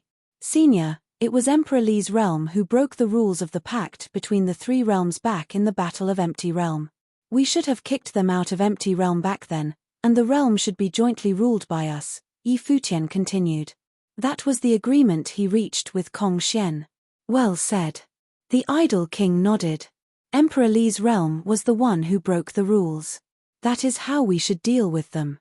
The sacred general of Dou, who was at his side, was completely dumbfounded. Demon Peacock Emperor's realm had indeed picked a side, but it was their side that they allied with. How could Dali dynasty fight this anymore? I'll head back to Emperor Xia's city and rally our forces. We'll expel Emperor Li's realm once and for all. Yi Futian cupped his hands before excusing himself. The Idol King looked at Yi Futian's back as he left, recalling how Princess Kong Xian spoke very highly of him. She claimed that his future would not be at either Emperor Xia's realm or Emperor Li's. The army of Dali dynasty was stationed at Emperor Li's city. Empty Realm had rich deposits of sacred spirit stones and they were all imbued with Empty Realm attributes. Furthermore, the realm was connected to 3 imperial realms, so Dali dynasty would not have given up the place easily. At that moment, King White sensed a looming threat around him. The ones from Demon Peacock Emperor's realm are here, huh? He frowned hard. A mighty one whose aura brimmed stood at King White's side.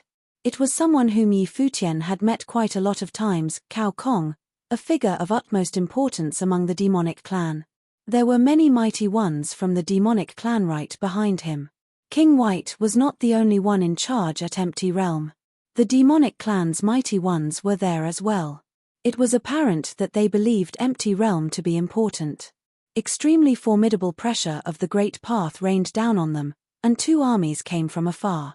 King White saw the silver-haired young man at the forefront and felt rather complicated. The Imperial Advisor had taken that young man to be his student back then, and Emperor Li had even wanted to marry off one of the princesses to him. It was quite a pity that he and Li Yarrow could not have gotten along, given how Li Yarrow had killed his wife. If the Imperial Advisor had not gotten into trouble, they would not have been on the defense in this conflict. The Imperial Advisor alone could have taken on armies. Yang Yuan, the eldest student of the Imperial Advisor, had advanced to become a holiness of Nirvana as well. However, it was done now and there was no turning back. No one would have expected Yi Futian to have grown so much in such a short period. He had already brought a group of holiness of Nirvanas to Emperor Xia's realm. Idol King, Dali dynasty and Demon Peacock Emperor's realm had shared amicable relations. Is Demon Peacock Emperor's realm wanting to get involved in the conflict with Emperor Xia's realm and Emperor Li's realm now? King White asked as he looked at the Idol King from afar. We're not interested in the squabbles between Emperor Li and Emperor Xia. But Li Yarrow broke the rules in the Battle of Empty Realm all those years ago, and that brought on the current instability. Without those old rules, fighting has continued for the past several years, and the order was disrupted, the idle king said.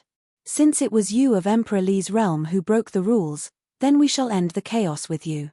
Emperor Li's realm shall leave Empty Realm.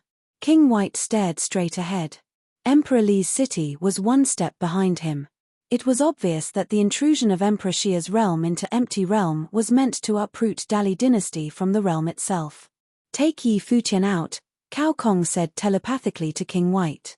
Those holiness of Nirvanas served Yi Futian, so the fighting would end if Yi Futian were taken out of the picture. Your reputation precedes you, idle king, and I shall now see what you're made of. King White disappeared from where he stood. However, he did not charge at the idle king. Instead, he headed straight for Yi Futian's location. Cao Kong made his move as well. He stepped out and demonic might swept all over as he headed straight for Yi Futian.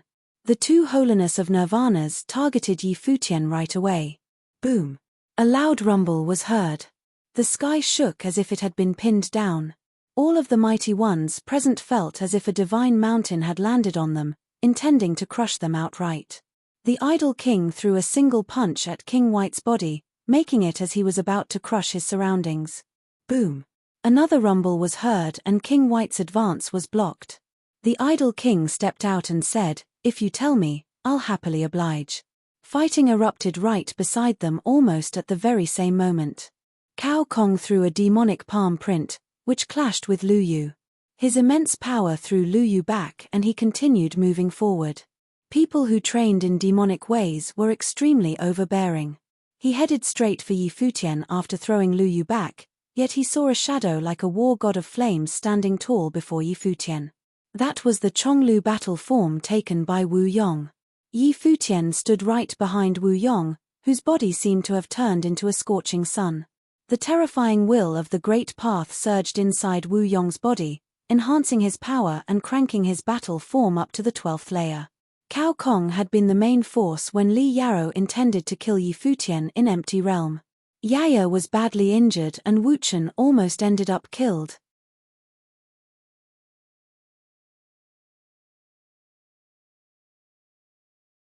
At the time of the Battle of Chenya City in the Crimson Dragon Realm, Wu Yong had used Yi Futian to exert incredible fighting power and shake several Nirvana figures with his performance.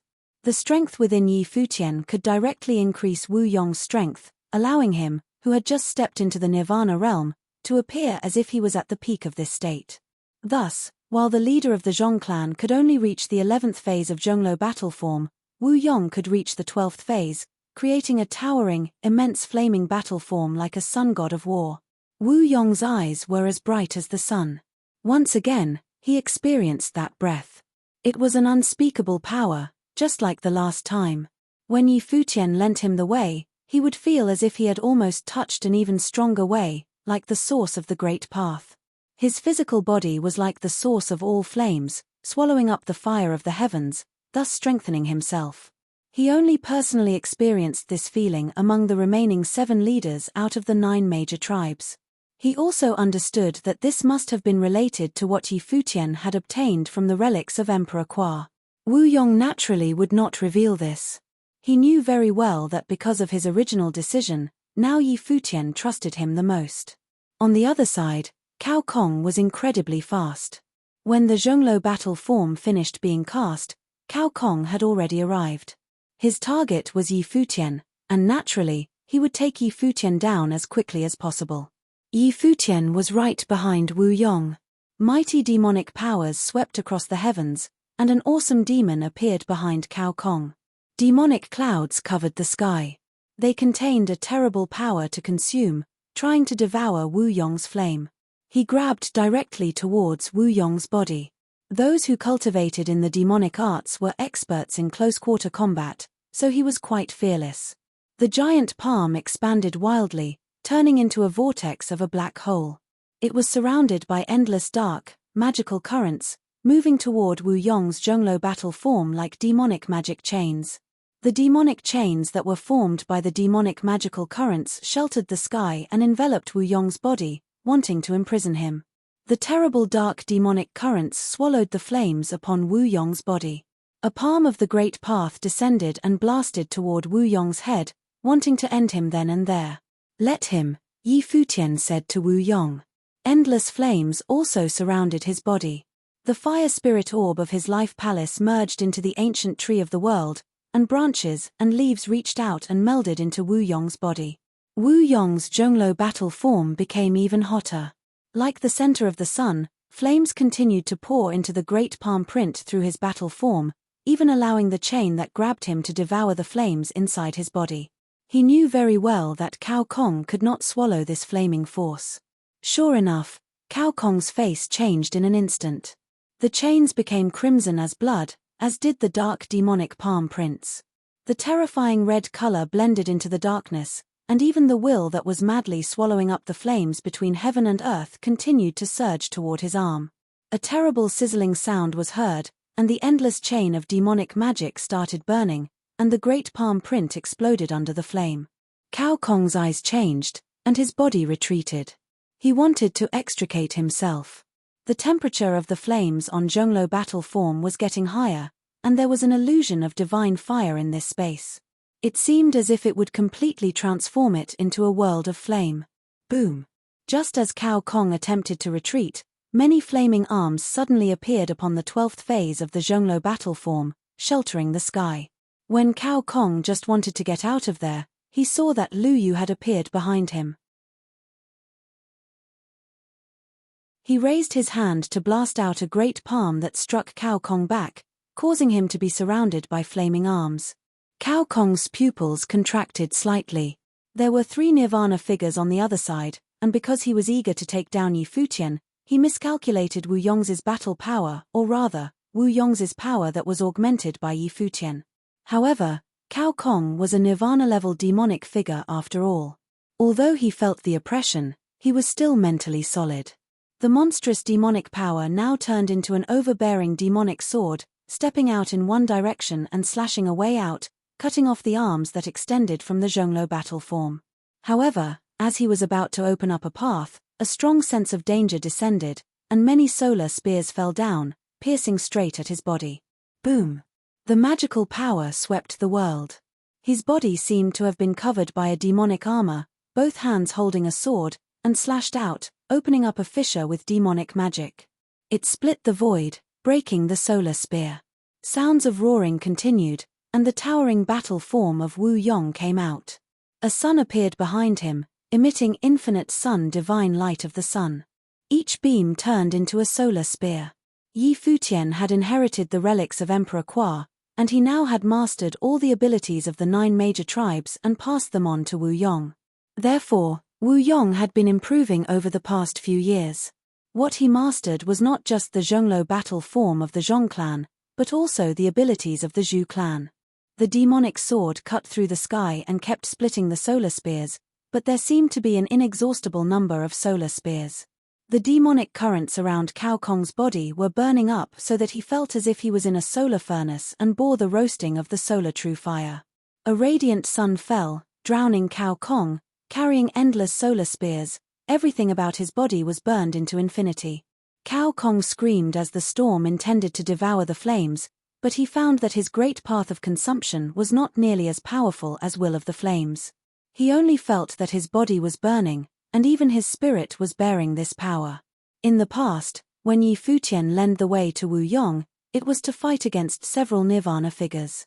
He easily wiped out the Nirvana characters of the Chang clan. Now, Yi Futian's cultivation was even more excellent than at the beginning, and his control of internal strength was much better. Wu Yong had also progressed. So, even though Cao Kong was extremely strong, he was still suppressed with absolute certainty. He couldn't attack, couldn't escape, and was trapped in it. The army on the battlefield had begun to fight.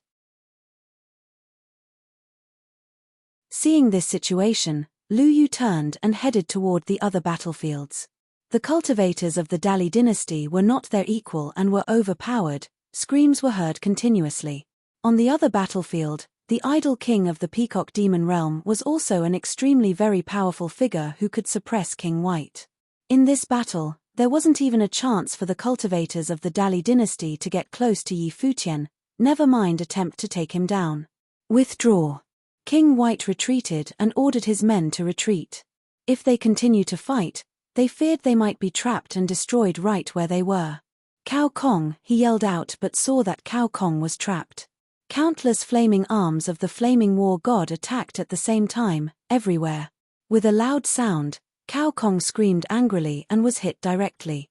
The flames invaded his body, boiling all of his internal organs, and he spat out a mouthful of burning blood. What humiliated Cao Kong even more was that Wu Yong didn't seem to want to kill him, but wanted merely to trap him with his Zhonglo battle form, continuing to attack him. King White's look changed as he watched the scene played out.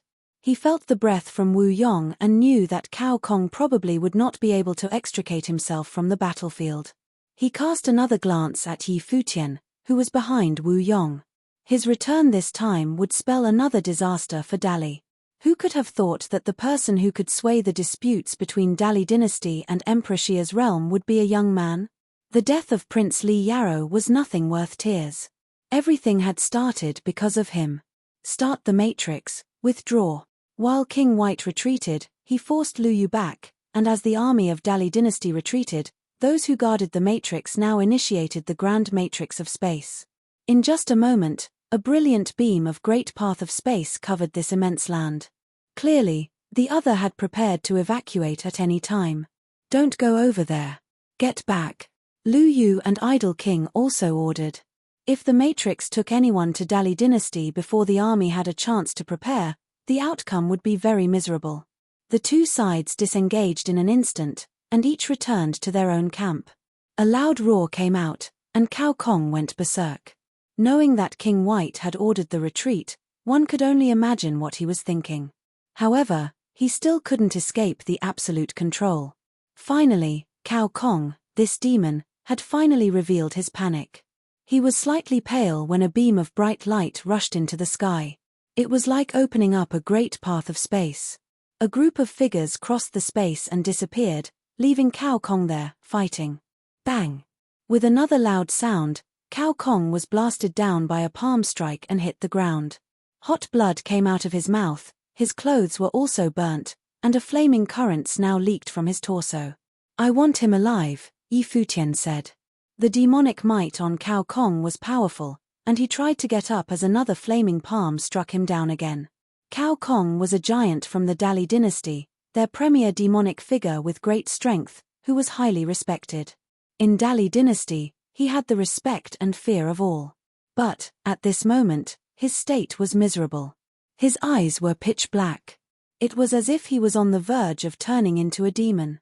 He tried to get up again and again, refusing to give in. However, he was repeatedly shot down. All of his organs were burning inside. The life force inside his body was being burned up, and his breath became weaker and weaker. Finally, after a long while, Cao Kong lost his ability to resist completely and just laid there, unable to get up. Wu Yong kept the battle form, looking down to survey the figure below. The Idol King and Lu Yu also came, looking at Cao Kong. The Idol King took notice of the desolate state of Cao Kong. After all, he was a leader of demonic magic. However, although he sympathized, he could not say anything. This was the grudge between the two major Renhuang realms. When Cao Kong first engaged Yi Futian, his ambush in the empty realm nearly made Yi Futian lose his life. No matter what Yi Futian did now, it was not excessive. Currently, Yi Futian's figure drifted down from Wu Yong, and his breath was gradually collected. He looked at Cao Kong below and thought that he had dealt with Yaya this way once upon a time. This time, again in the empty realm, Cao Kong had wanted to ambush him with King White, thus falling into his hands. As such, he now had the first card in his hand. The existence of any Nirvana plane was extremely precious to Dali dynasty. Cao Kong was the leader of the Cao clan, and now that he had fallen into his hands, Emperor Li must somewhat consider Cao Kong's fate. At Emperor Li's palace, King White came straight away to inform Emperor Li about Cao Kong. After that, Emperor Li looked up into the distance, and might of authority shrouded the entire Emperor Li's city. Empty Realm was now taken away from them, the army guarding the Empty Realm was expelled, the Peacock Demon Emperor's realm joined forces with Yi Futian, and Cao Kong was left behind. It was the perfect picture of this war.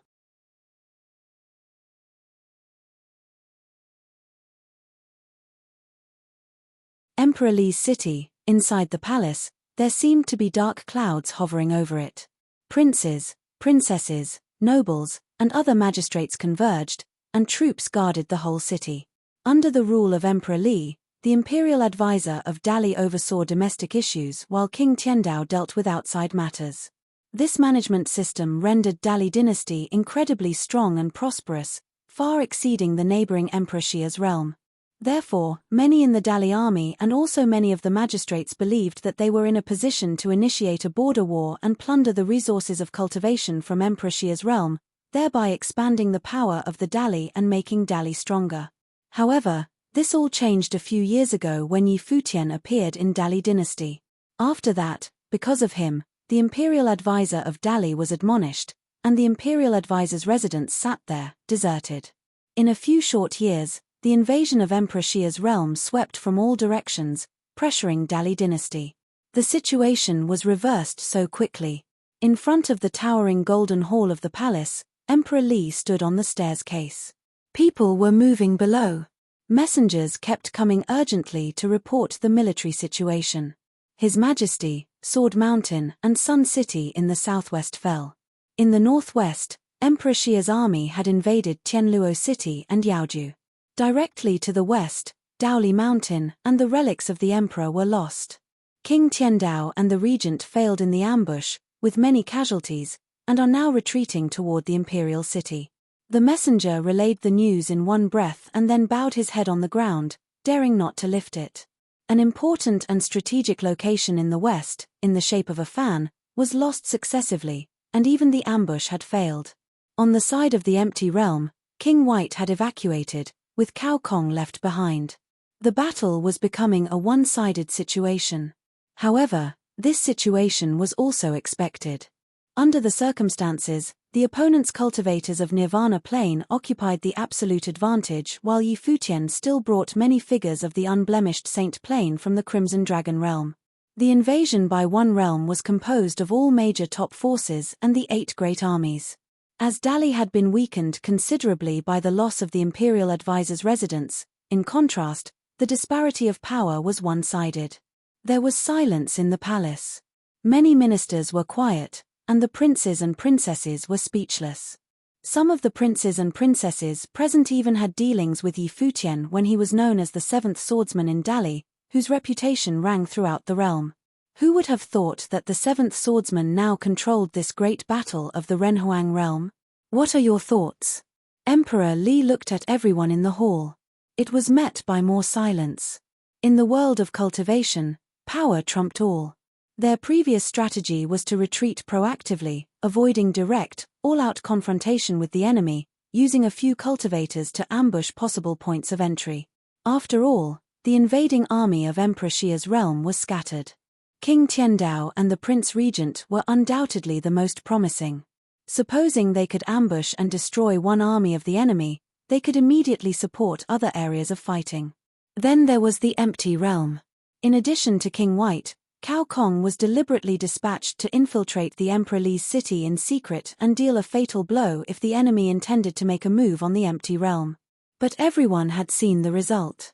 Yi Futian had convinced the Demon Peacock Emperor's realm to join forces with him to attack Emperor Li's city in the Empty Realm, causing the capture of Cao Kong, the premier demonic figure of Dali. His Majesty, since this is already the situation, it is better to give up all the positions. I can't hold it. Is it possible to concentrate all my strength and use time differences to break through one by one? Someone suggested. There had to be a time difference with the arrival of the great army of the other side. King Tiandao and the Prince Regent originally planned to do the same, but the Swordmaster of Lihan and Yaya were the main forces defending the sword matrix. After the arrival of the reinforcement, The other party seemed to be able to communicate remotely and kept from consistently advancing together. The closer they were to the imperial city, their more positions seemed to converge to support each other quickly, reported the messenger. It is Yi Futian's ability, he can control demons. That was the cause of defeat during the battle for the empty realm, someone said. Unless, the man who knelt on the floor continued. Emperor Li looked at him and said, unless what? Unless His Majesty leads us to the battlefield and smashes them one by one at the fastest speed, the messenger said, his head on the ground. When two armies fought, usually, renhuags would not participate. If Emperor Li got involved, then it was possible that Emperor Xia may get involved as well. Once a renhuang intervened, it was possible to make the situation even more serious until it became uncontrollable. It could even trigger a battle to extinguish an entire realm.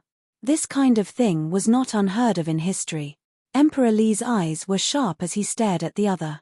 The man continued, however, the army of the enemy did not launch a killing spree. Perhaps, they have other motivations. It was an invasion initiated by Yi Futian, presumably because of the imperial advisor, the third prince of Dali said. He had participated in the battle of the Crimson Dragon realm and understood that the imperial advisor was punished because he had let Yi Futian go. The imperial advisor's behavior had indeed been a betrayal of his position. Now, Yi Futian was eager to provoke this war. His motivation was clear. He wanted to save the imperial advisor. Is it possible for the imperial advisor, someone started, then shut up before finishing the thought. After all, Emperor Xia's realm was using invasion as a cover and did not say that the operation was to rescue the imperial advisor of Dali. If Dali dynasty used the life of the imperial advisor to threaten them in return, what would that look like? Emperor Li would be embarrassed. Furthermore, the other had already attacked. Would using the life of the imperial advisor even work? What would happen if it failed and Yi Futian ordered a slaughter? At this moment, someone came in, running. He kneeled on one knee and said, Your Majesty, the 9 armies of the Emperor Xia's realm are advancing at full speed and heading straight towards the imperial city. Without interception, it won't be long before the imperial army of Xia arrives at the same time. The space was still silent. They were crossing the territory of the Dali dynasty and heading straight for the imperial city. Dali dynasty was immense. Out of the countless cultivators, no one was able to intercept. Although Dali was a dynasty, it couldn't mobilize all the cultivators in its kingdom to participate in the war. 9 armies plus Yi Futian and his people from the empty realm should be 10 armies in total. The sword qi permeated the air, and a strong sword will descended in the distance. Everyone turned their attention there, knowing that the cultivators of Sword Mountain had arrived. Before the swordsmen of Sword Mountain entered the hall with their swords on their backs, the clan leader of Sword Mountain was at the forefront. He bowed, saying, Your Majesty, Sword Mountain was not able to block them. I have disappointed Your Majesty. Emperor Li waved his hand, Not your fault. It was expected that it could not be stopped. The clan leader of Sword Mountain let out a sigh. Once upon a time, Sword Mountain had invited Yi Futian to cultivate there. Although the army of the enemy invaded Sword Mountain this time, it was not a slaughter. The army of Emperor Xia's realm had only injured but did not kill. Clearly, Yi Futian had deliberately ordered his men to show mercy. Strictly speaking, there were also cultivators of Sword Mountain who were involved in the pursuit of Yi Futian while in the empty realm. It is commendable that Yi Futian could achieve such mercy. It was a pity that he was Yi Futian, not the 7th swordsman. If he was really the 7th swordsman of Dali, how perfect would it be? There was a strong breath coming from outside of the imperial palace, and the great army continued its return to the imperial city. Both King Tiandao and the Prince Regent returned and came to the hall, bowing their heads. They said, We have failed. Not only were they unable to kill the swordmaster of Lihan and his companions, but were attacked by them. Their sword matrix killed many of their people. Emperor Li said nothing, as there someone came forward again. It was King Li, who arrived with cultivators from the lower world. However, King Li Wang had not even reached the Nirvana plane, and his arrival could change nothing. King Li's daughter, Li Yu, was also present, and her expression was extremely complicated. Back then, she had a good relationship with the seventh swordsman, who came from the lower world to the upper world. She knew that Yi Futian had given up on his grudge against Li Yarrow and had wanted to leave, but the Prince Regent pursued him relentlessly. Furthermore, the imperial advisor of Dali was later dispatched to the Crimson Dragon realm. The real mistake may have been this. Otherwise, the imperial advisor would not have gone to prison, and Dali would not be in this current situation. No one could come out and turn the tide. Dark clouds shrouded the imperial city of Li. The once prosperous Emperor Li's path seemed a little empty at the moment. The population was either converging at the palace or left this place altogether. Everyone was talking about just one thing: the great army of Emperor Xia's realm would soon arrive at the imperial city of Li. Moreover, the person who controlled this warfare turned out to be the seventh swordsman, a disciple of the imperial advisor whose name was known throughout Emperor Li's path. Had he come to avenge the imperial advisor? Many were thinking, in just a few years, what kind of genius had Yi Futian become? What would happen at the imperial city of Li? In the imperial city, large armies from all sides continually gathered. They were the legions that guarded all corners of Dali dynasty. They had all returned now to prepare for the battle at the imperial city. But according to the information received by the people inside the imperial city, even if the entire army of the dynasty converged, they would still be suppressed in this battle. After a long while, someone rushed toward the palace. Soon, outside the imperial city, in various directions, the army of Emperor Xia's realm descended. Outside the city, people looked up at the void, their hearts trembling fiercely. Armies of saints had surrounded the city. 9 armies came one after another, appearing in different positions outside the imperial city.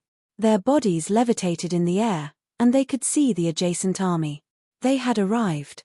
The troops had come. No one would have thought that there would be a day when Dali dynasty would be pressed outside its own city wall with no means to strike back. In the empty realm, Yi Futian had also ordered the army to gather and prepare. This time, with the troops marching to the imperial city, he did not believe that Emperor Li would not compromise and release the prisoner. Enter the city. A command was issued, and suddenly, the army outside marched straight into the imperial city in an awesome formation. All the cultivators within the city drew back with trembling hearts. Not only did the troops came to the city, but they had now marched into the city and headed toward the palace.